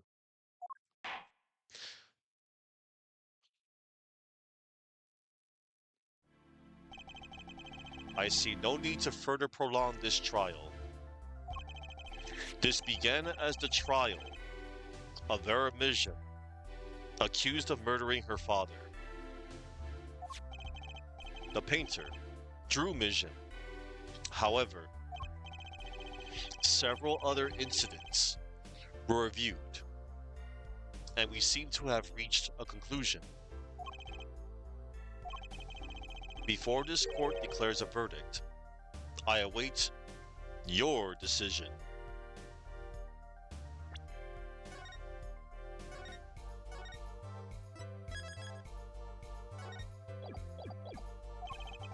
Jurists of the court, for the death of Drew Mission, how do you find the defendant? Vera Mission, innocent or guilty? I turn to you now to consider this matter.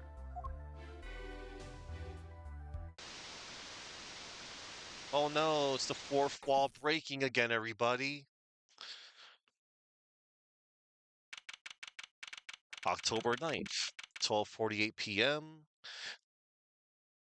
Jury's chambers. This ends the trial for this case. Only the verdict remains to be decided. Defendant Vera Mission is currently in intensive care. If a decision cannot be reached today, it may never be reached. The factors involved are simple. Did the defendant poison her father that night? If so, she is guilty. Or was there another reason for Mr. Misham's death? Did another person poison him? If so, she is innocent. A panel has been provided for each of you to import your decisions. That is all. Please, wait. Yes, jurist number 6? There's something in the jurist handbook here. Persons involved with the case may not be jurists. That is correct. I looked into all your dossiers. None of you were involved with the development of the case. With the development of the case? I see. Does that answer your concern? It's time for your verdicts. Oh, okay. Make your decision in the case against Vera Mission. After 7 years, the truth is ready to be heard. Don't worry. Don't worry. I picked a good save point. Ellipsis. Judge wisely. Judge well. That look. Scary. Okay, everybody. It's time to make a decision. Time to make a decision. Hey, look. It's, what's her face? Oh, yeah, the mirror. Now, everybody, y'all know. You've all been following this case by now. We all know that one Veramishim is not guilty of poisoning her own father, right? I mean, who could do such a thing, right? Oh, what's that? Guilty? Okay. Yeah, she's guilty. She did it. Throw the book at her. You're right. You're absolutely right, Maverick. I agree. You're very reasonable. Oh, look, she has a bracelet. Give her death. Gotcha. And so a verdict was reached on October 9th, 2:14 p.m. The first verdict under the juris system. A hung jury. The final verdict will have to wait for the following day. But fate had different plans. That night, defendant Vera Misham's condition worsened. She died in her hospital bed. Her verdict was postponed for eternity. Oh, Maverick has objected. Give me one good reason why I shouldn't overrule that objection. And give me one good reason why I shouldn't end the stream right now. And I got my silly achievement. Yay. Okay. We're reloading my save, by the way. I just wanted to do that. Just like I did in Justice for All. I showed off the bad ending, then I got the good ending. Yeah, it's not gonna end like that. That would suck. Yeah. Yeah.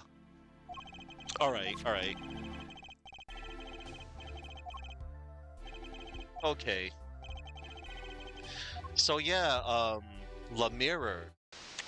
She's a part of this whole juris system with this silly Mason system that Phoenix Wright came up with. The system that was named after Perry Mason.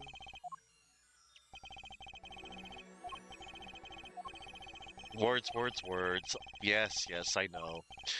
Yes, I know, Phoenix. I fucked up. I know, I did wrong, I did bad. It'll never happen again. Don't worry, it won't be like, Justice for All, Case 4, you know? Yeah, that was a fun time, wasn't it? Yeah. You found out that not everybody was innocent? Yeah. Nah, but let's be real here. She's really innocent, though. Of course he is. Of course he is.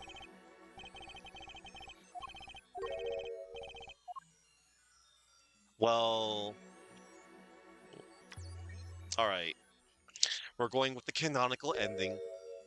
Judge the defendant wisely. Hello, La Mirror. Hey, look. This is our fourth playable character in the series. One is Phoenix Wright. Two is Maya, if you can count that one part. Three was Edgeworth. Where's my hung jury option? Yeah, good question. It's called turning the game off. She is not guilty. Oh, look, it's a bracelet. Gee, who could that be? And so a verdict was reached on October 9th, 2:14 p.m. The first verdict under the juris system. Innocent by unanimous decision. The record will show that when the verdict was announced, special witness Christoph Gavin laughed. A laugh louder than any ever heard before or since. Unhinged, a laugh that echoed in the halls of justice, lingering for what seemed like hours. Take that man away, give him the death penalty. October 10, 8:30 a.m., the morning after the trial. Full Joker, in an intensive case ward. A true miracle occurred. Vera Misham opened her eyes. The good timeline. October 10th, 10:12 a.m., Hickfield Clinic. Yay! Vera, I'm so glad I... Don't cry, Apollo. I'm happy too, and proud. You did well, Apollo. When I thought about what if Vera, I... Hey now, don't you start crying too. Sorry you had to see us like this. Oh. He smiled! Vera? Thank you so much, Apollo. Thank you. Ah, genuine smile. No, I'm sorry. I shouldn't have pressed you like that. If if I hadn't, you never would have bitten your nails. No, I was wrong. Staying locked inside like that, clinging to my good luck charm? Vera, when I opened my eyes and saw you, I finally understood. It's important to be a part of the world.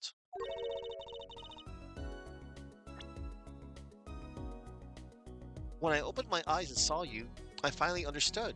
It's important to be a part of the world, to see things with your own eyes. It looks like that poison had some effect after all. It killed off whatever was holding Vera back from life.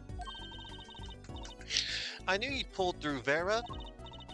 I mean, that's what Apollo was fighting for the whole time. Your future. I won't forget it. Here, let me thank you. No, really, it's okay. Yay! She gave us a free commission. Oh, look! It's me!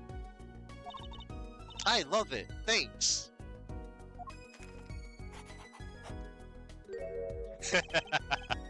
Is that me? She really captured your essence, Apollo. Well, I think so at least. That reminds me. Do you know where the other lawyer is? The other lawyer? Oh, you mean Daddy. Except he's not a lawyer anymore. It's my fault, isn't it? I'm sorry. It's not your fault. Oh, no, that's not what I meant. No, it's okay.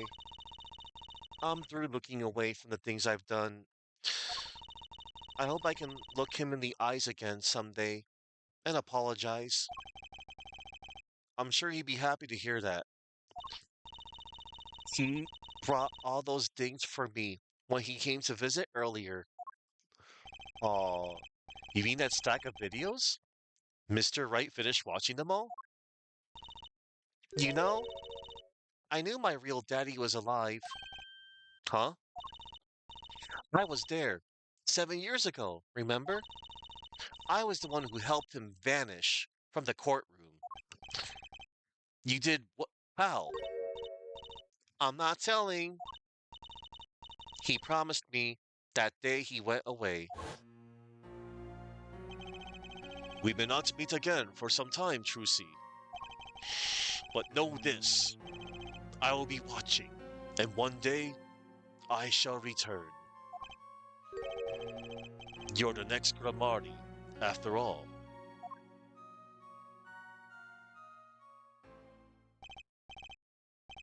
Oh, Trucy. In the end, he couldn't keep that promise, could he?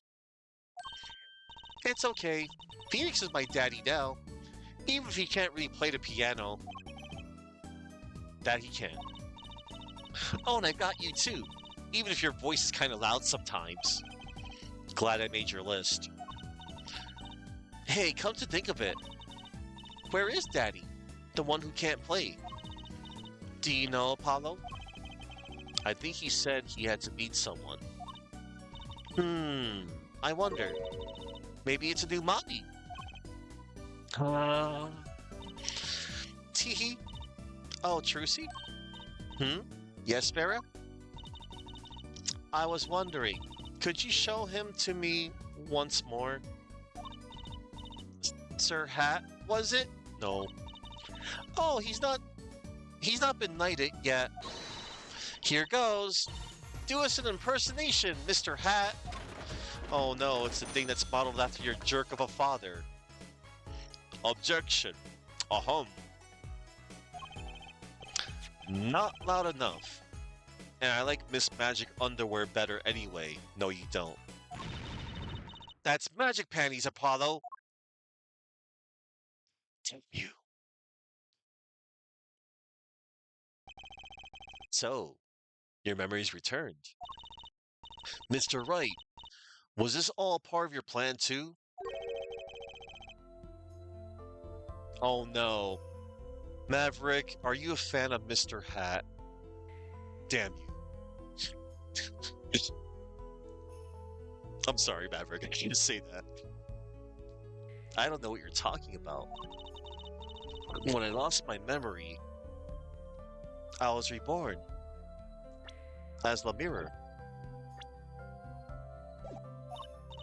But you knew my true identity, did you not? That is why you chose me as one of your jurists. Ah, you're thinking into it too much. Besides, there is no guarantee that regaining your memory would make you happy. Of course it is a happy thing. For so long, I thought I was alone. But now, I know I have children. Two dear children. I'm so proud of them. This too, I think, is thanks to you. Are you going to tell them? They do not know? Nope. They don't know their mother. They don't even know their siblings. Awful. I will go to them when the time is right. Until then, Don't worry. I'll take care of them for you. They're very important to me too. A little annoying at times, but still. I have to keep an eye on her at least. Because I'm the only one who knows how she really feels. On the inside. Your bracelet. Yes? I've seen a lot of mysterious things these past 7 years. But your bracelets were the strangest of all. I remember meeting him half a year ago now in Christophe Gabin's office. And then I met you. Two fates destined to intertwine. And I was there when they crossed. I'll never forget that. Such a small thing, that bullet, yet it tore who I was away. Yeah, the mirror's the massa, by the way. The Lhasa. 10 years ago, during a simple rehearsal. It was a miracle no one died, but I didn't survive that accident. Yes. Um, the mirror is the Lhasa Gramari. That is why I left the troupe, my family. Ellipsis. Now my memory has returned. I am myself once more. For the first time, I am glad to be alive, Mr. Wright. Speaking of miracles, Vera Mission regained consciousness this morning. I can only hope she's as glad as you are. It is a strange thing. Fate. Sometimes a life is taken. Sometimes a life is spared. You know what I've been thinking? Yeah, because if you remember, she said that she was going to get surgery to get her eyesight back. People don't die that easily, really, as long as they've got something worth living for.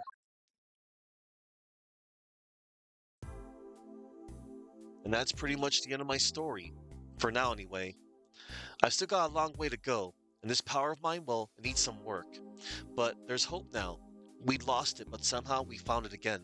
That's why people are smiling again. Hope. Yeah, I think I'll keep at this lawyer thing for a while.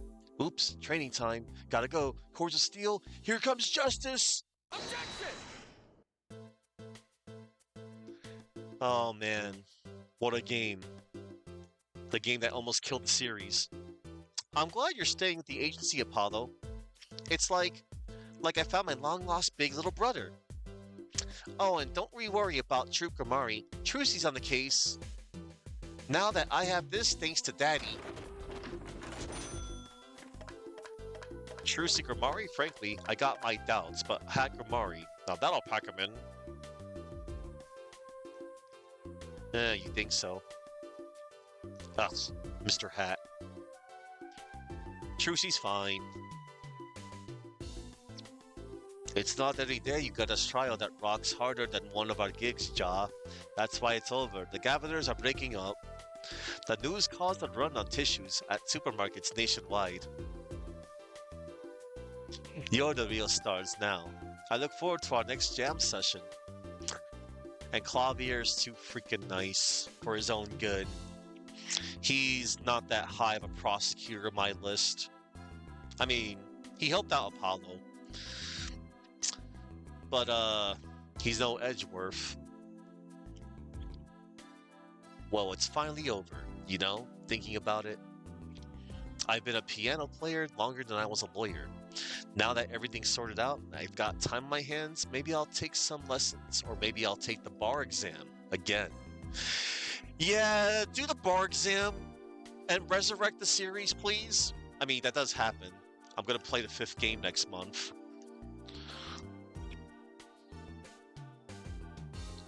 Jeez. Yeah. But my favorite oh, hold up. Oh, I'll say that later. So, I was standing around eating snackoos the other day when I got this crazy idea. What if they were golden? You could augment the crunch, or better yet, make them ding. Ah, the power of science. Although the preservatives might not be 100% safe. Preservatives. Emma got better with age too. She's a lot better in the other games too. Yeah, she's awesome. Scientifically speaking. Oh look, it's this one. In unlikely events you are wanting Russian feast, come to the Borscht Bowl Club. The only thing colder than restaurant is borscht. Ah, but if greater challenge is being required, then come to the hideout. You know who to ask for. Okay, I shall ask for Olga. Oh, really? Yeah, really. She's cool. I like that persona of hers better. She looks like a pirate.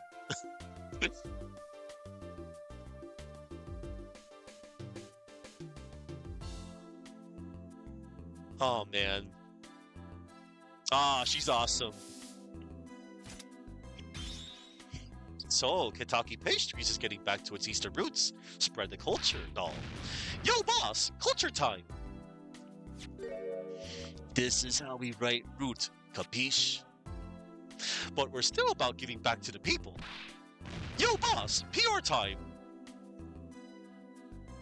The Marlon Brando factor. And this is how we write people, alright? Not that Walkie's paying any attention. Ooh, kids. The hell of Walkie. All my homies hate Walkie. Bizoy. Blech. His parents are cooler. Oh no, get out of my face. Bizoy Chinese characters on Cake was a fly idea like 3,000 years ago. Believe that. Man, you want to make it today? You gotta keep it real. You know what I'm saying? Yo, that's why I made the OG cracker. For real. I know it don't look like no cracker, G. What, you want me to call it the OG muffin? Get out of my face, you Naruto reject. I'm sorry. That was mean. God, I hate him. He was so insufferable. Oh, I don't think where all this talk about food is coming from. You ask me, there's only one food, and that's noodles. Noodles forever. I got a new one, too. See, this time, I just put a big chunk of salt in the bowl. Why pretend? El Dude's noodles is about the salt. Die, El Dude! Freaking El Dude. Hell yeah. Oh, this... I hate this guy too. My exceptionally inquisitive nature has won me an unequivocal adoration in my department. You see, they used to call me Wesley Stinkler and Wesley Sticky Hats. No, but no longer. I have a new name, one that reflects my true academic nature. Wesley Sicko, reporting. Yes, curiosity is a sickness, and I am the cure. God, no. If anything, you're a cancer. Hate him. Hate him too.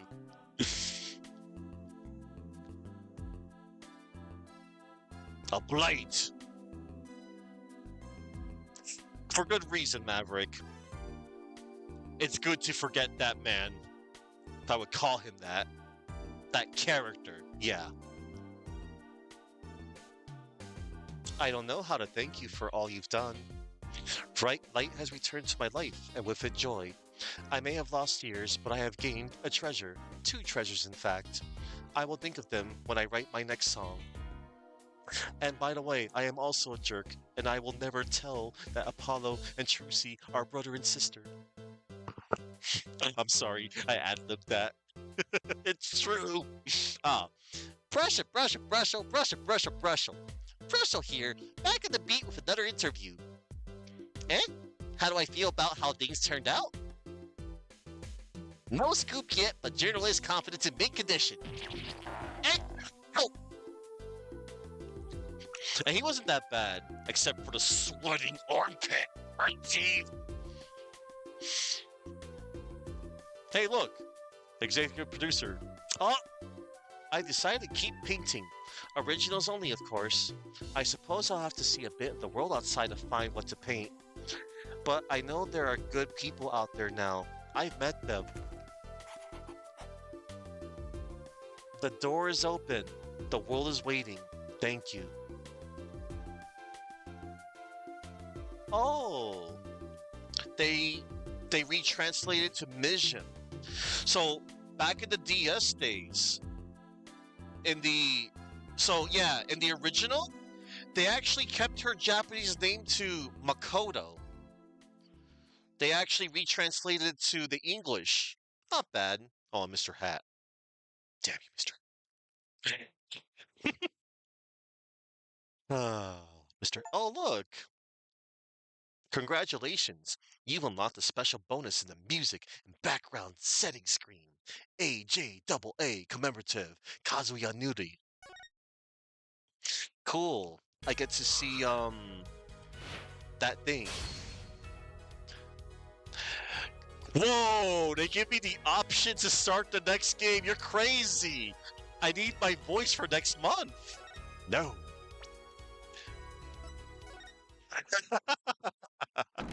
Dual Destinies is next month. Hang on. Let me check that promotional image. Oh yeah, duh. Right, I have to click on here.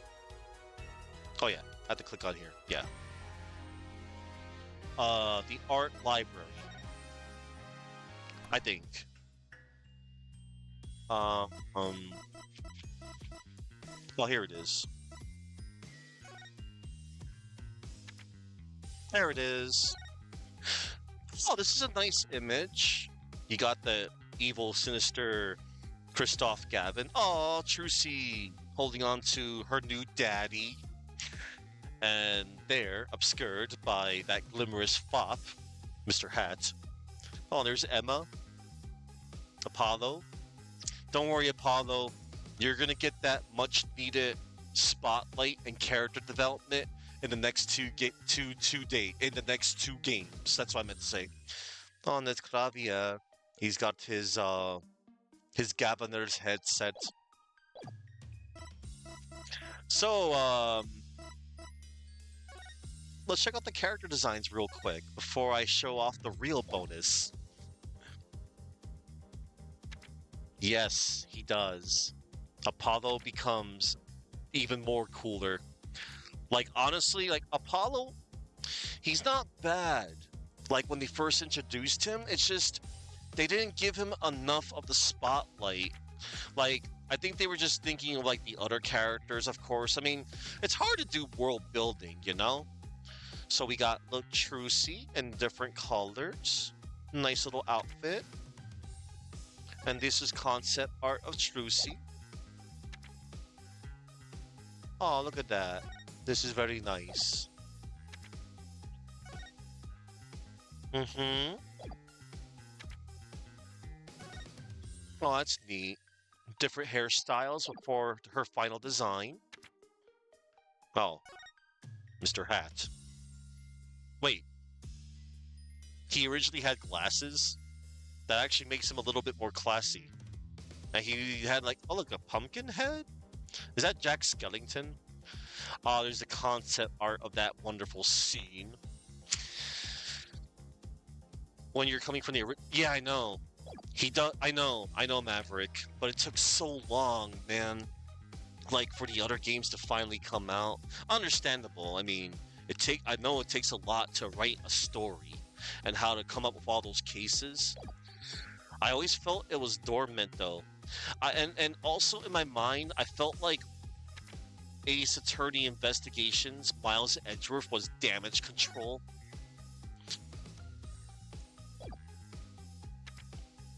Well, here's Hobo Nick, who's no longer a hobo in the next game. I am glad they went with the final design, because, man, I do not like how those other designs look for Christoph there. Oh my god, look at that. He was going to look even more... Actually, this one's not that bad looking on the bottom row here. Oh, and here's Clavier, Gavin.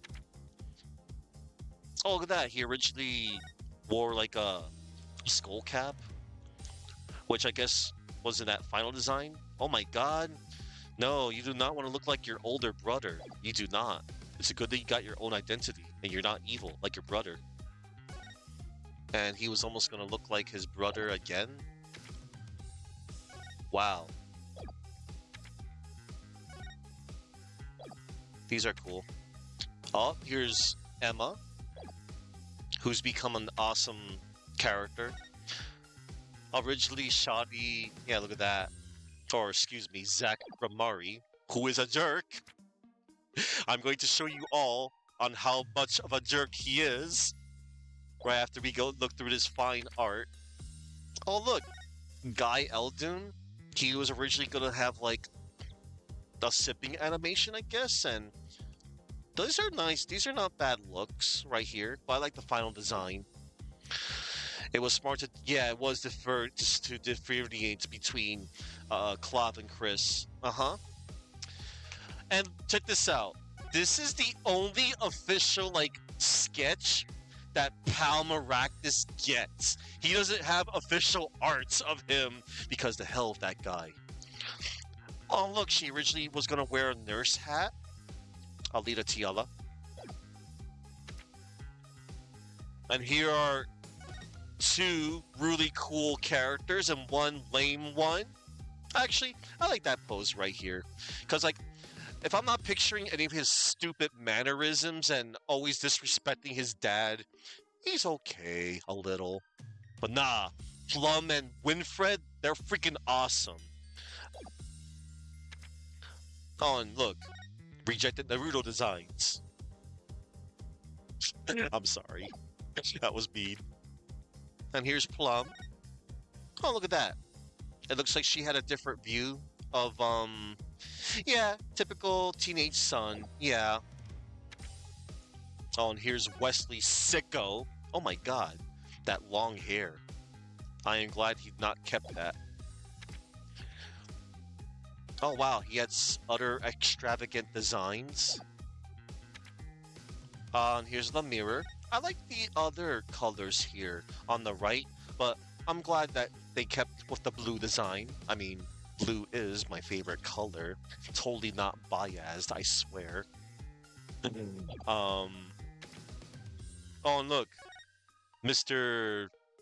Very Borgidian boy. Yes, hi. I'm totally not the real. Like, oh man, that's messed up. Yes, let's continue to accuse this 14-year-old kid who has Herculean strength to carry Roman lettuce and fire off a freaking 45 caliber revolver to dislocate his shoulder, which could have blown off. God, that was stupid. They kept on accusing this kid of firing a freaking revolver. Oh, here's Darien, who wouldn't quit. Too bad he was a bad guy. Oh, and here's Roman lettuce. And Bob Ross, he ain't. Fraud! Oh, there, I like this little design here. She has a little hoodie right there. Oh, look, she has this one where she's hiding. She was a good, defendant. And it sucks that she was being used by her father. You should like, Russell's other designs over there with the hair. And he looks like he was, oh my god, he's down to his underwear. My apologies, everybody. You have all been scarred and cursed. Ah, Valence. I had high hopes that this guy wasn't like going to be like a scumbag, but I mean, he did turn himself in, but what can you do? And here's Zach Ramarty, who is a jerk, which I'm about to show you all why soon. On this freaking psychopath. Yes, I am going to let two magicians. I am going to make them duel to the death for my daughter and whatever. Oh look, he was originally going to have a turban. Yeah, he does, doesn't he? Oh, and here's freaking Winston Payne. Oh wow, he was originally going to be fat. I mean, it's okay. Oh, and here's Leftovers. Here's Judge looking badass as ever. And the less about this character, the better. And man, I didn't like the way they brought back Gumshoe. He was so out of character. They squandered him, and nobody asked for freaking Meekins to return. All right, everybody. And now for a special bonus that should have been included in this collection. All right. Hang on, everybody. I'm going to capture my browser. I'm going to close this. All right, hang on. I have to make sure I load it up. Get ready for a special treat, everybody. Get ready. You're about to witness comedy gold. Hang on. Let me, okay, good. Now, what the? Yes, I'll allow ads. No, wait. Hold on. Let me reload. What do you mean? Hello? Can you not? Hey, let me. There we go. I did it, everybody. Now, I'm going to. Don't worry. I didn't break nothing yet. Oh, thank you, Chuck. I didn't see that bot. That was my fifth bot today. But thank you. All right, I'm gonna capture my screen and I'm going to show you all the true comedy gold genius on how I feel about this entire game. Perfect. It is done. Okay, everybody.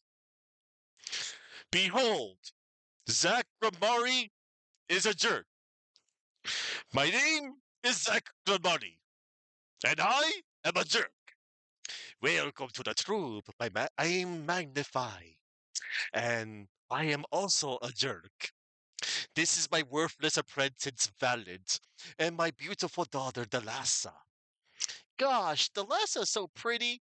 I sure hope I can work up the nerve to talk to her. I was wondering, maybe after rehearsal, would you like to go? Hey, cute thing, how's about you and me? I also have a son. Not anymore, you don't. He freaking kicks Apollo. Zach, we're doing this trick a little differently this time, so be careful. Betcha I could do this blindfolded. Zach, no! Zach, come to my room and shoot me in the face. Signed, Magnify. Well, an order's an order. Ugh, what a creepy doll. Maybe I'll just shoot it because it's stupid looking. Oh, Zach! Crap, you're still alive? Listen, I'm passing on the rights to my magic to you.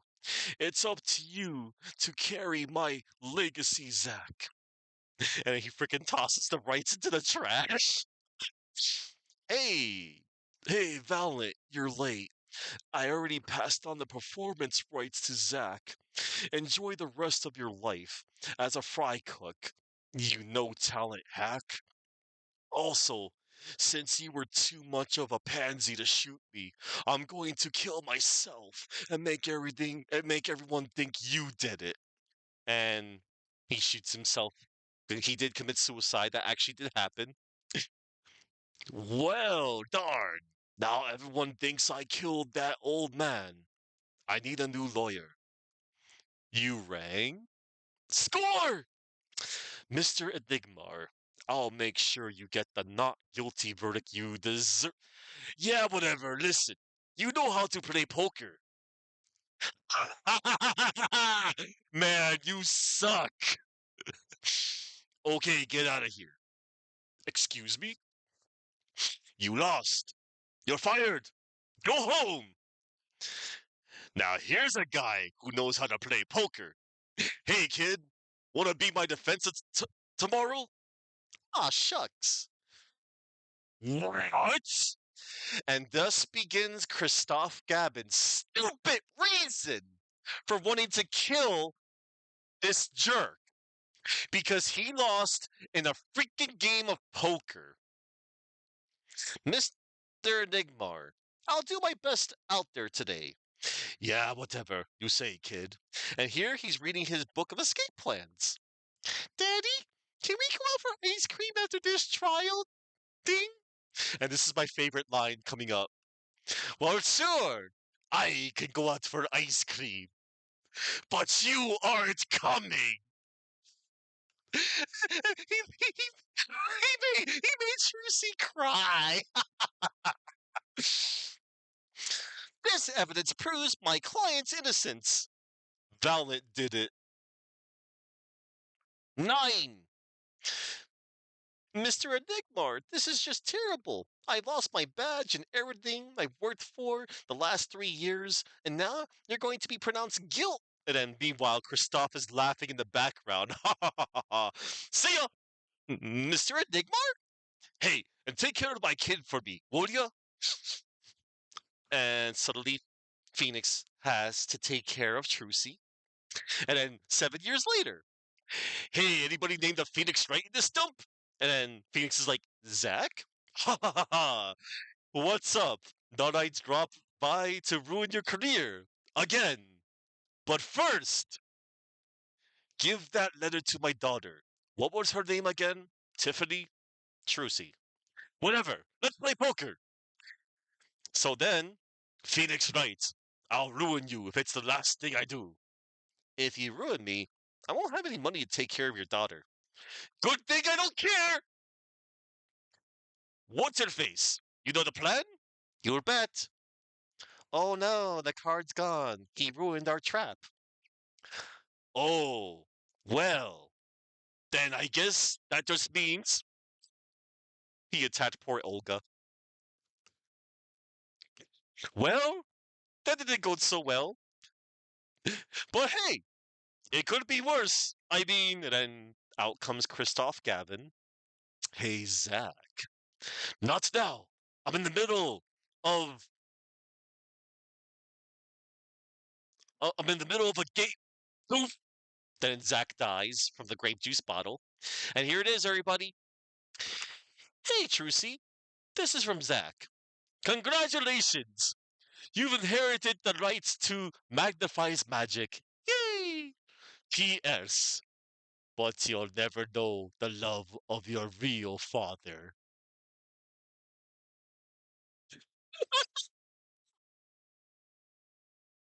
That actually makes Zach a better or worse character.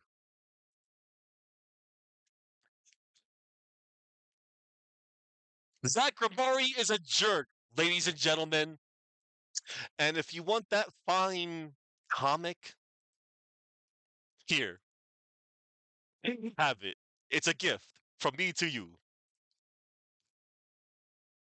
Hang on, everybody. Let me open up my game again real quick. Hang on. Opening game. Gonna open game.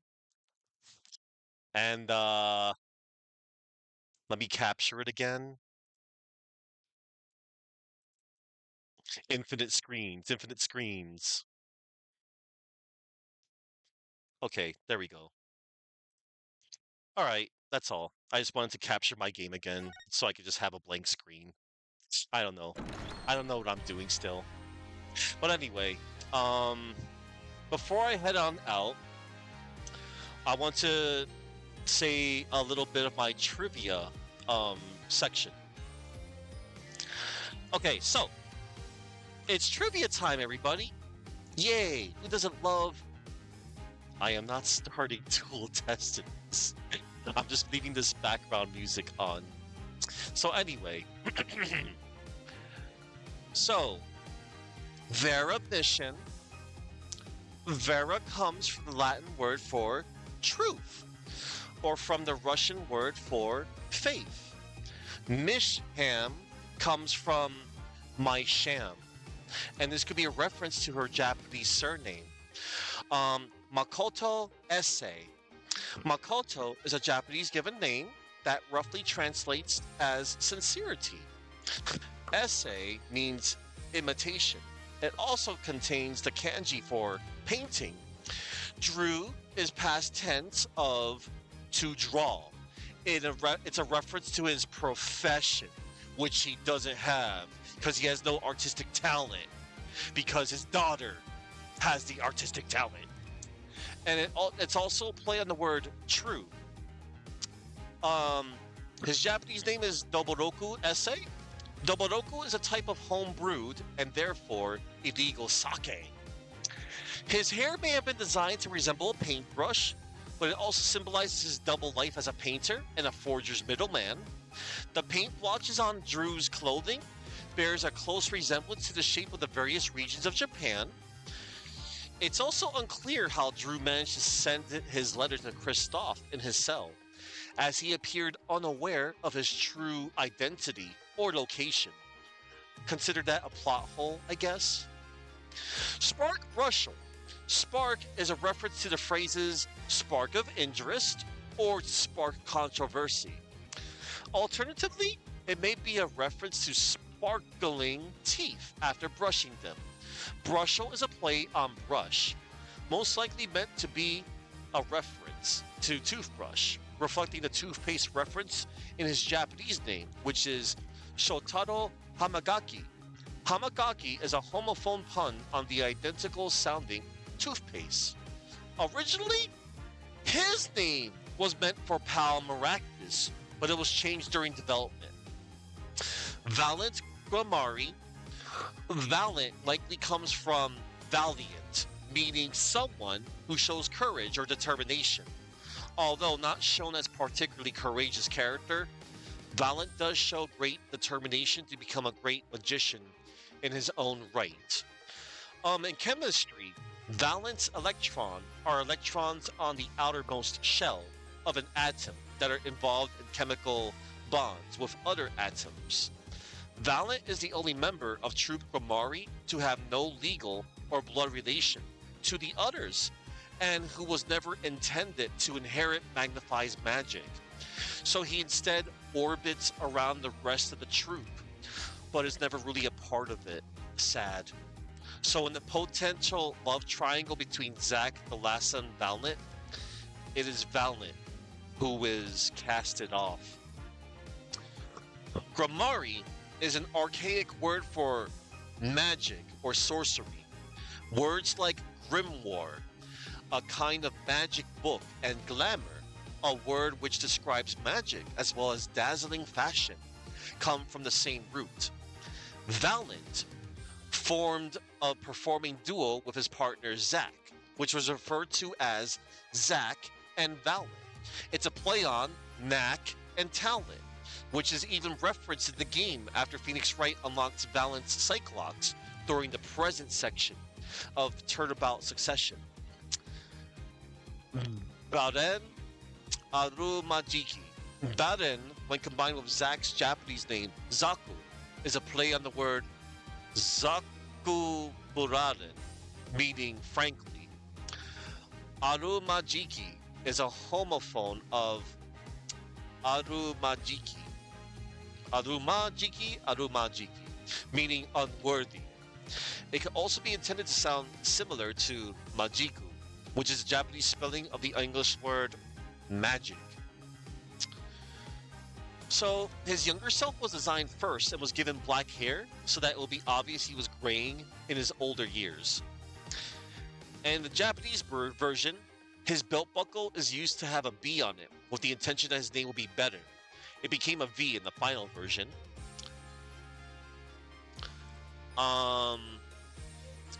So Valiant's older shot animation has fewer doves and rabbits than his younger shot animation does.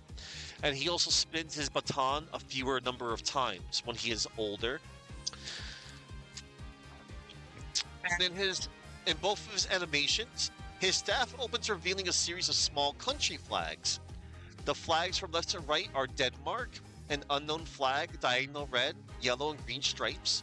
Another unknown flag, white, blue, and red triband, Japan, Mexico, United States. The two unknown flags do not appear to match any real-world contemporary counterparts, although the first one resembles a mirrored flag of the Republic of the Congo, and the other resembles an upside-down flag of Luxembourg. Like the other members of the troop Grammari, Valiant's cape is held in place by a brooch in the shape of a suit in a deck of cards. In Valiant's case, this is hearts. Valiant's situation is unusual because he does not confess to wrongdoing in a courtroom or police investigation setting, but he is marked as arrested because the main difference from a typical arrested status is who he confessed to first, the presumed result being the same afterward. Shoddy is a play on shape, likely to make him mysterious. Enigmar is likely a play on enigma, meaning puzzling, mysterious, or inexplicable. Smith is a play on... Smith was likely chosen as a generic name, like John Smith. Zack and Knack and Talent. Kagero, Nanafushi, his disguised name. Kagero is a homophone of Kagero, meaning heat haze, often used in Japanese literature to refer to a mirage. Nanafushi comes from the word Nanafushigi, which means seven wonders of the world. Zaku, when combined with Valiant's Japanese name, Beren, is a play on the Japanese word Zaku Beren, which means frankly. Magnify may come from magnificent to give a similar of overall meaning in his Japanese name. An alternate basis is the word magnify, sharing a sight based theme with his granddaughter Trucy. The name is also used in the alias of some real life magicians. His Japanese name, Tensai, um, Aramajiki. Tensai is a homophone of tensai, meaning genius, prodigy, or natural gift. Lord Tensai. Like the other members of. Oh, yeah, he has spades. Thalassa Gramari. So, Thalassa is the name of a sea goddess in Greek mythology, as well as being Greek for sea. This fits with her son's name, Apollo, and it references her Japanese given name. Oh, interesting. Uh, she's called Yumi Arumajiki. Yumi contains the kanji for gentle or elegant, and the kanji for sea. The latter may be in reference to her nickname of the Siren, which in Greek mythology were creatures with enchanting voices which lived on small islands in the sea. Oh, and Christoph, his name, it seems to be a shortened version of Christopher, which is an uncommon spelling variation of Christopher for C, which means Christ bearings. This could be seen as somewhat at odds with his behavior, and Vera referring to him as the devil. And Kirihito Garyu. No official explanation for the surname. Oh, yeah. I already read that for Clavier, but Kirihito is written with the kanji for mist and man. When the kanji are reversed, they form the pronunciation of Hitokiri, which translates as killer. Cool, huh? All right. I am glad to have shown you, some of that fine art, and more importantly, how Zach Ramarni is a jerk.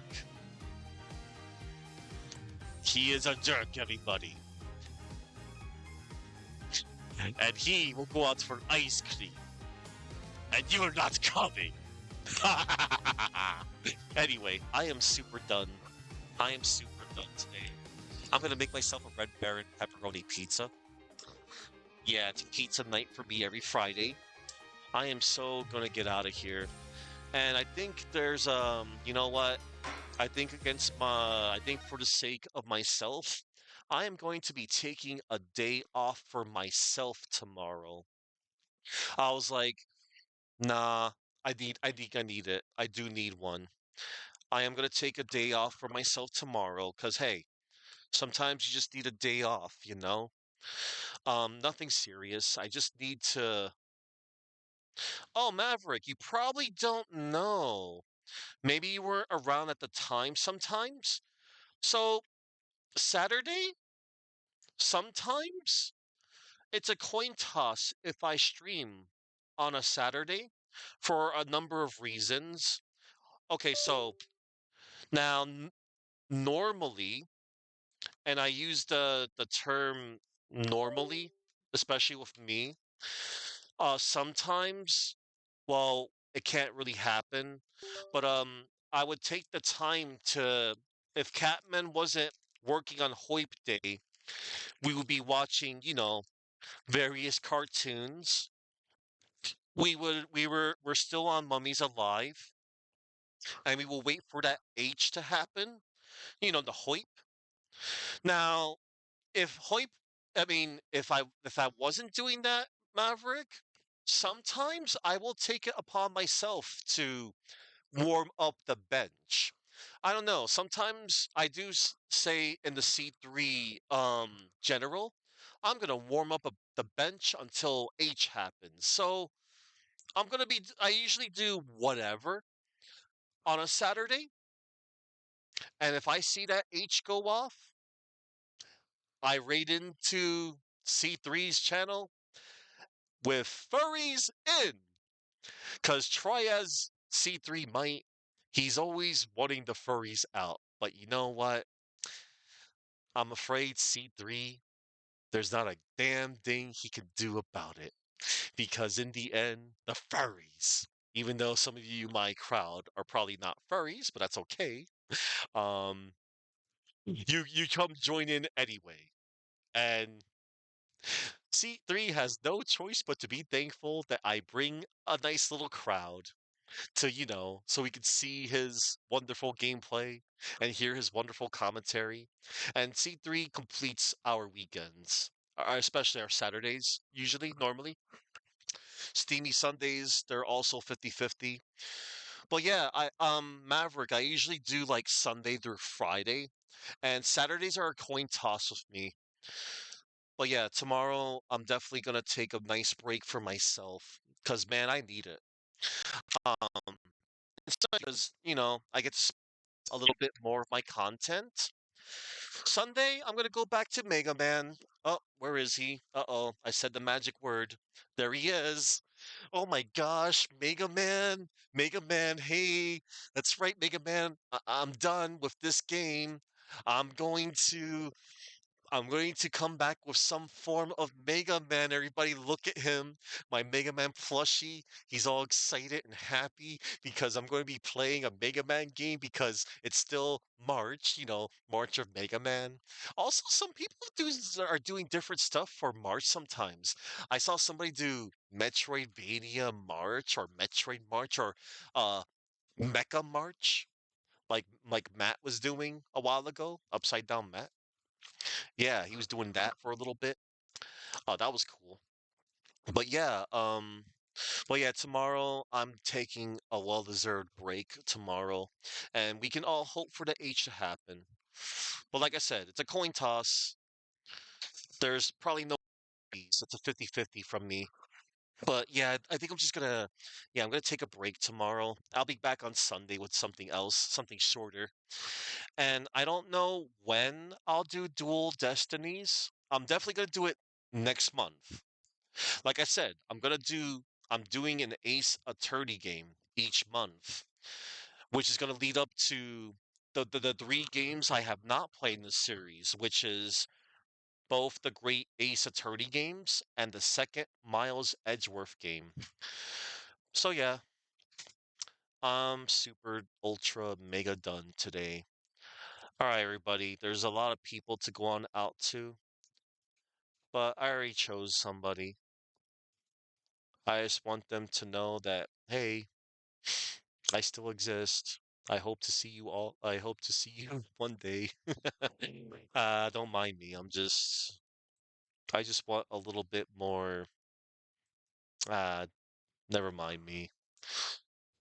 We all want a little more of something, but whatever. Anywho, all right, everybody. There's a lot of great people on. I could tell you. I could tell you my following list. I already chose who I'm going to go on out to. I'm going to tell you who's on right now.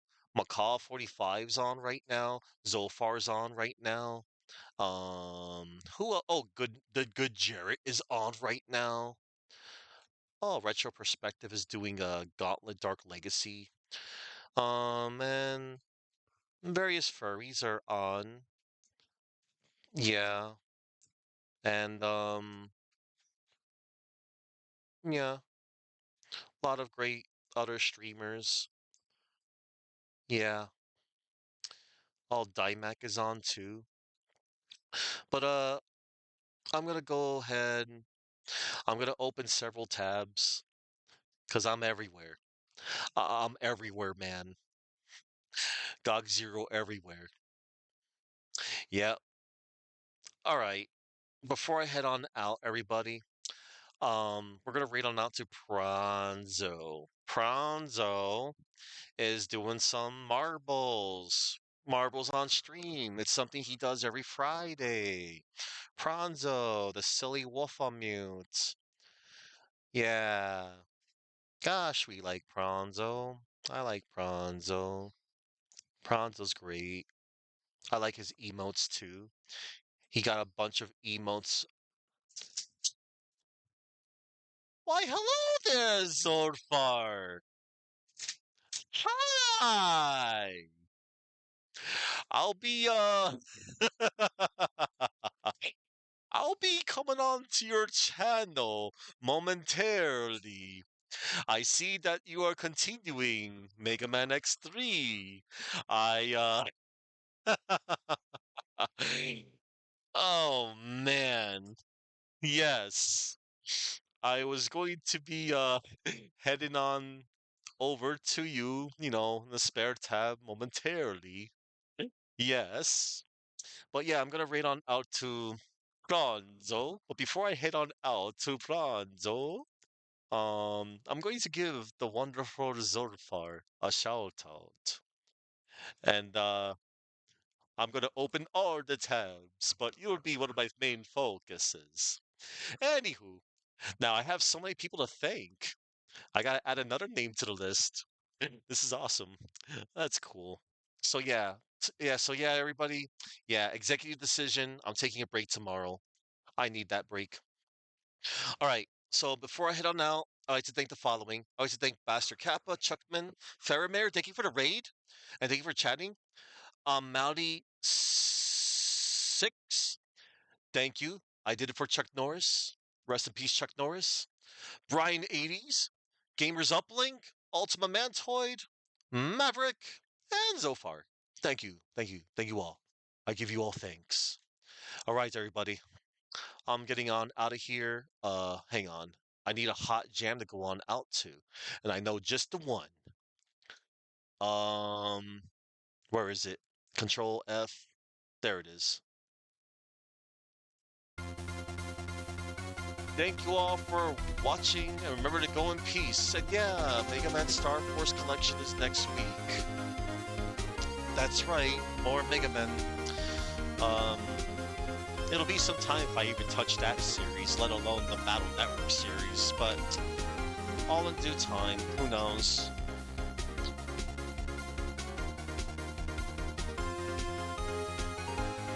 But yeah, thank you all very much. I need food. I need pizza. Oh man. Yeah. Man, oh man.